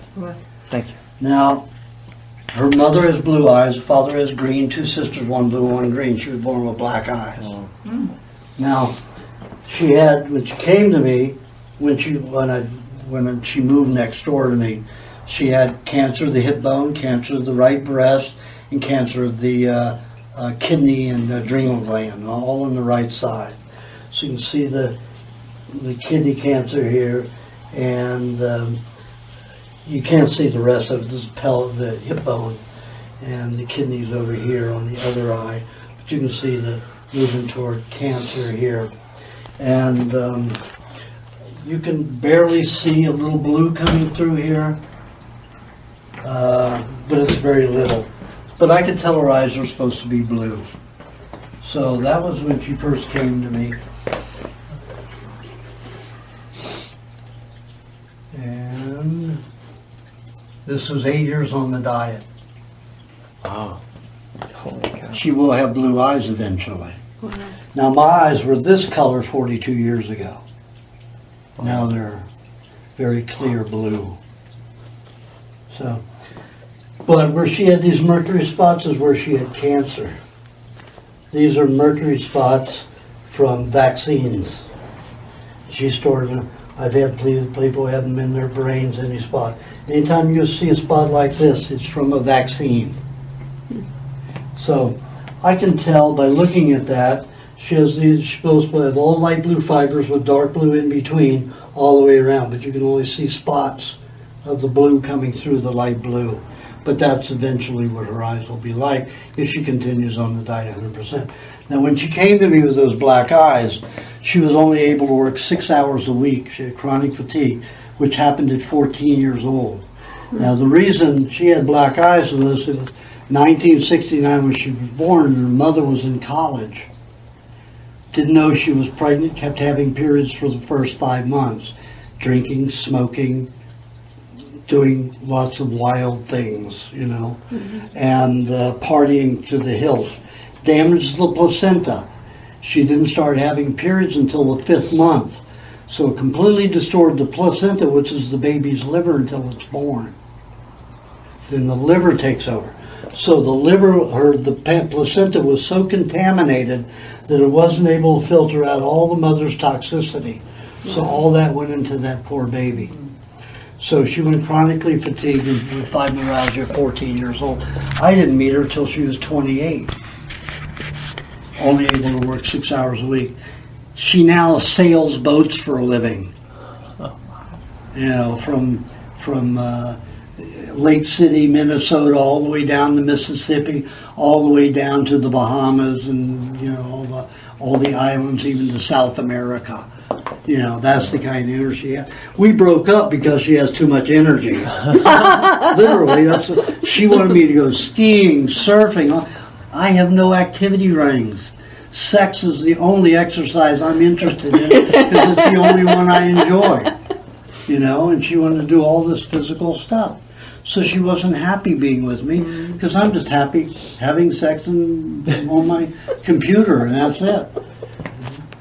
And we used to have sex 5-6 hours a day, but she's too active now, you know, just couldn't do it anymore.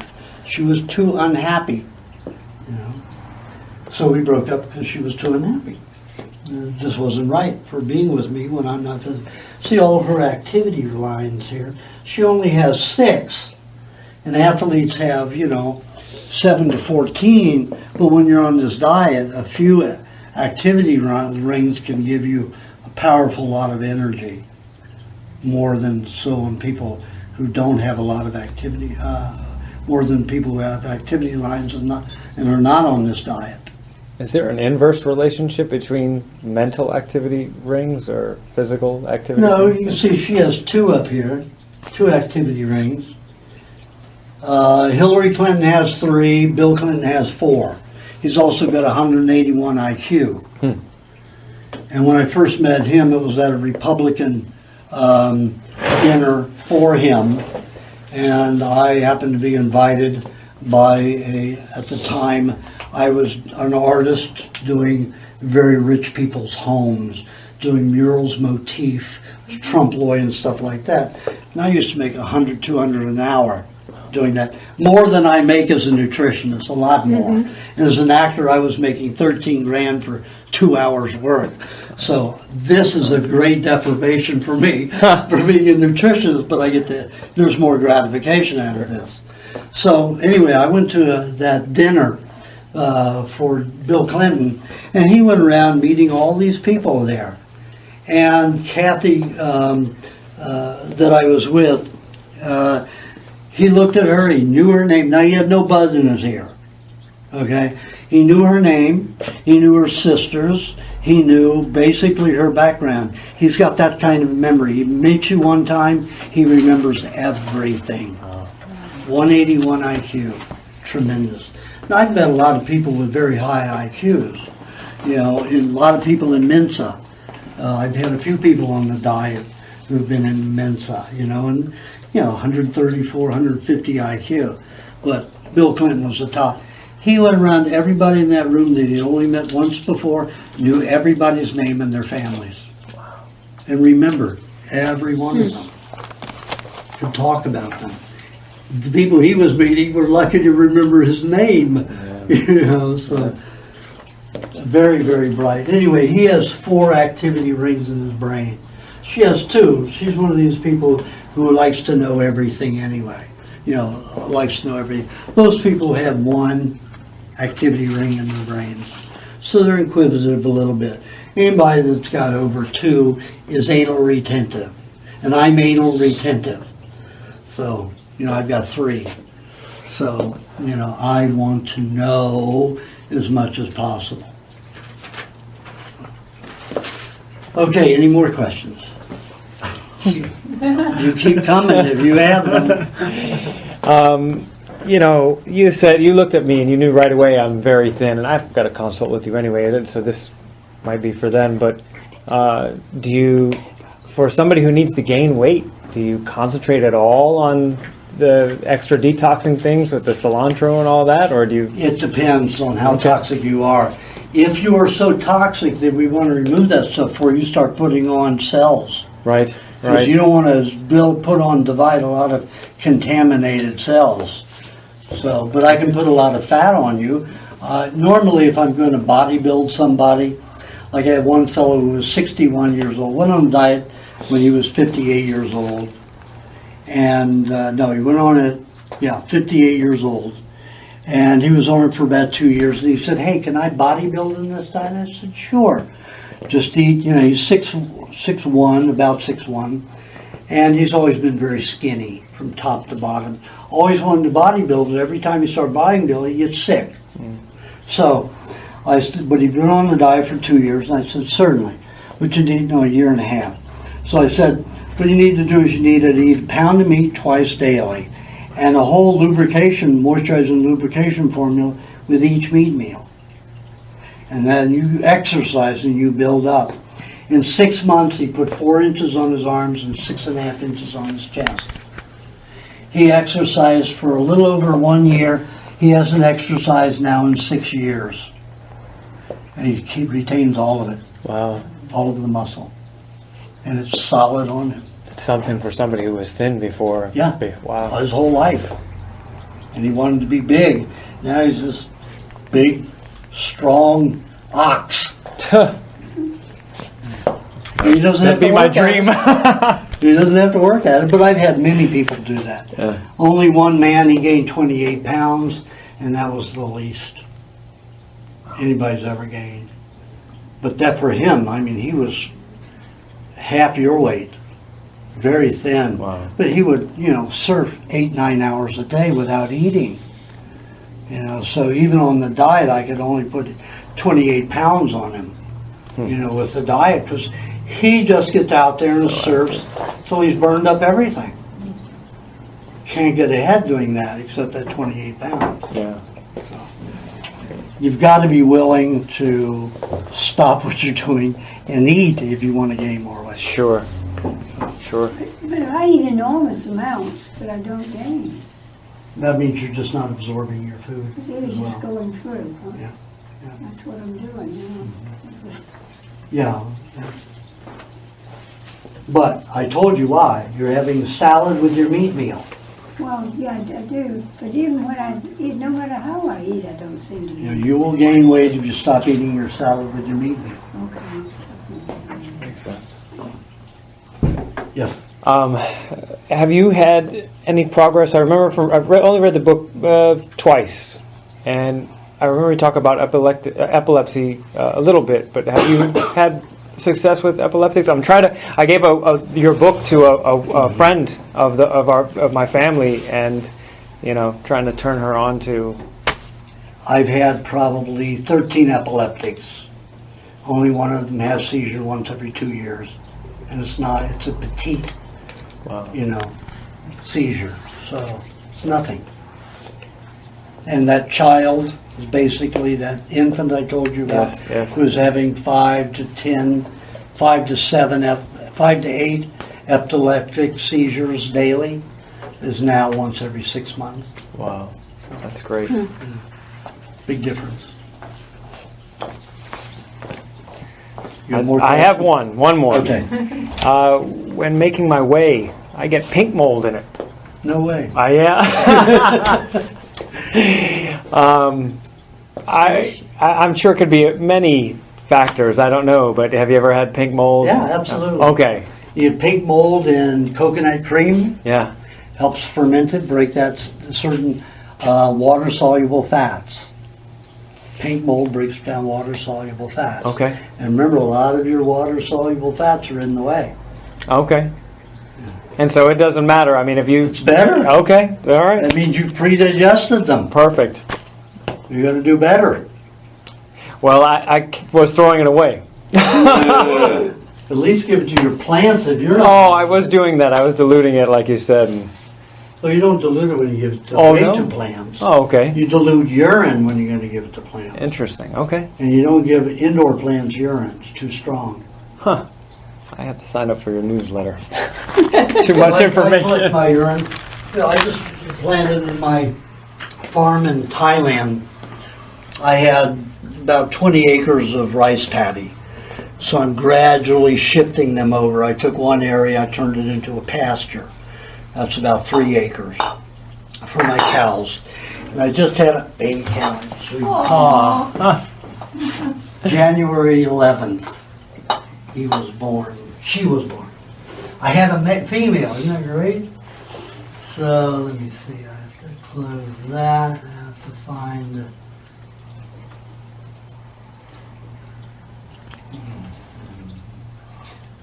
KKC, where are you? Here you are.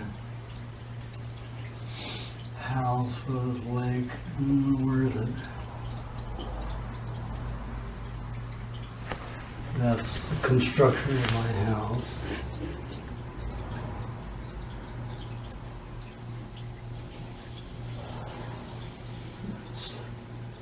That is a big garden, Hong Nam toilet. I like my toilets outdoors in a garden. Nice.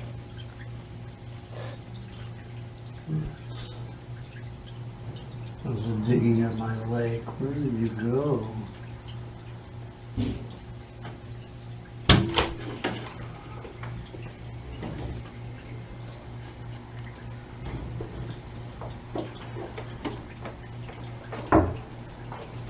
Okay, here's my baby calf. Oh, That was 2 days old. That was January 13th. What kind of a cow is that? It's that Brahmin. Why is that? Oh, I see. I'm turning it. There you go. Not the same one. Let's see. There's Mama. look at those ears. See how big Mama is? That Mama's big.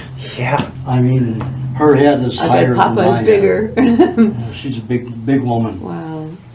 What country? That's Thailand. Thailand. Now, I feed them corn and rice, so everything is very tasty. I'm not for that all grass fed. All grass fed meat is rank as far as I'm concerned. And cows will eat grain if they can get it. In fact, when I started feeding them some of my rice, I give them a bowl at night. These are big creatures. Okay. So a bowl of rice is about like this, or a few ears of corn with the cob and all. And since I started them, I've got caretakers that take care of the animals and the property. I got like 3 or 4 caretakers that are there at all times. So I started feeding them in the couple of weeks that I was there. I started feeding them the grains. And they weren't feeding them grains. I said, what are you doing, this excess grain? You know, I said, because there the price of grain won't pay for growing the grain. Oh, I see. And that's how they do it in every country, to wipe the little farmer out so the big conglomerates can come and take over. So I said, listen, I'd rather feed my cows. You feed you guys and you feed my cows. You give them a bowl a night when it's time to go to bed. So if I come on the property, even if I haven't been there for 5 or 6 months, they're right there with me. Aww. They'll follow me wherever I am. They'll come, except for my bull. He doesn't like me at all. I guess not. If I get near her, he goes nuts. Very unhappy with me. Competition. He senses But the sexual when I'm, energy. feeding, when I'm feeding the corn and the rice, he'll come around real quick. Where's my share? Aw. So, and he's big. He's twice her size. Yeah. He's huge. Genetic corn. I grow corn. I grow corn You and have rice. your own. Yeah. Didn't they say now that all the corn everywhere is gone? It's ruined. It's all genetic. No, it isn't. Just the Most corn. of it. Everything that's sold is mainly genetically modified. But if you get heirloom corn, there are places, you can go to many seed places on the internet. There's You one can down get, there. We go to Homestead. yeah, you can get organic, completely hybrid, not hybrid, completely natural corn. I buy a lot of it there and here, and I take it to the Philippines and wherever, because I know that it's the heirloom corn. And, they love it. And the milk and everything stays sweet. Everything's more delicious. I'm not one of those who believes they have to be all grass-fed, because if the food turns rank tasting, they don't like it as much, and you give them that sweet stuff, and they digest it, and you don't give them enough to cause over-fermentation in their intestines. It's fine. It's when all they eat is grain, they're going to have a lot of fermentation, they're going to rot their own guts. But I only give them that bowl at night. And they're my best. And I've got a horse there that also, if I come on the property, he's right there with me. And he loves that corn and rice. All of them do. Raw corn and raw rice. So just Corn and rice. Right out of I grew it right there out of the corn. There's a mountain right there. I'm at the foot of a mountain, and I dug a lake that's 100 meters by 80 meters. And it's only 12 feet deep. I wanted it 30 feet deep, for catfish and all of that. I want to get big catfish. So, but they stopped me from digging it that big because it's right at the foot of a national forest, where there are lots of dinosaur remains and stuff like that. So it's a very protected site. So they came in and seized the backhoe and everything. But, it's still half dug. So it's a pretty big lake. I go swimming in every day. And I thought it would take like 3 months to fill it. One 3-hour rain filled the whole thing. Because Oh my I'm at the foot of a mountain, so Yeah. the whole wall of water came down and filled the lake in 3 hours. It's fabulous. So, and I have three other reservoirs dug besides the lake. So this was a very drought year. Everybody had only 10% of the crops that they normally produce. I had 50%. I would have had more, but I drained the lake to have it dug, and then the government came and stopped me again. So I drained all my water, so otherwise I would have had a big crop as before. But what I started to tell you is I converted some into different areas so it's not, I don't have all this rice every year. So I have corn. I have a couple of acres of corn. I have I planted 2 new acres of bananas, a half acre of pineapple, and half acre of king fruit, and probably about 50 coconuts and maybe 30 papaya palms. And when I planted the bananas, I collected my urine for the 2 weeks that I was here, so I had about 3 gallons of urine for that period of time.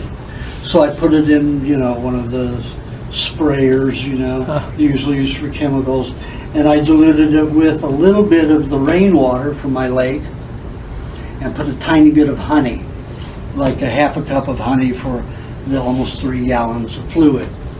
And I sprayed it all around, this much, around the base of the bananas on 2 of the areas, and 1 of the area I didn't. So when I went back 3 weeks later after 2 rains, that's where I had sprayed the urine. The leaves were very rich and full green, deep green, and stood straight out and full and strong. The field where I didn't spray the urine because I didn't have enough, they were greener, but not as strong and upright. Why? Urine, when you go buy urea fertilizer, that's cow urine that you're getting from a feedlot. And what they do is they pasteurize it, they treat it. So it doesn't last in the soil, it breaks down, and you have to buy it every year. When you use, raw urine like that, it'll last for 2 or 3 seasons. They don't want that. They want you to buy every year. Yeah. And when I did that with my ferns were normal ferns, about this high and full, doubled in size and full, just in 1 year. Urine, as long as if you're a cooked fooder and you use your urine, you're going to burn the roots. My son always pisses right near one section of our herb garden, and it's beautiful. He's only 4, but he's like maybe half raw. But for him, that's enough. Yeah, maybe. He's not polluting it. He isn't so toxic for so long. Right. He's, got lots of toxins that go into the soil and damage the roots, burn the roots. Let him eat soda pop and all that stuff, and let him piss on them, and then those plants will die and shrivel and die pretty quickly, or get a fungus. Okay, are we set? Any more questions? All right.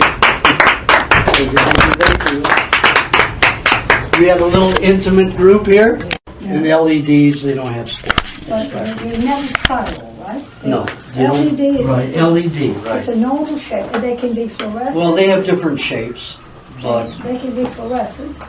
no.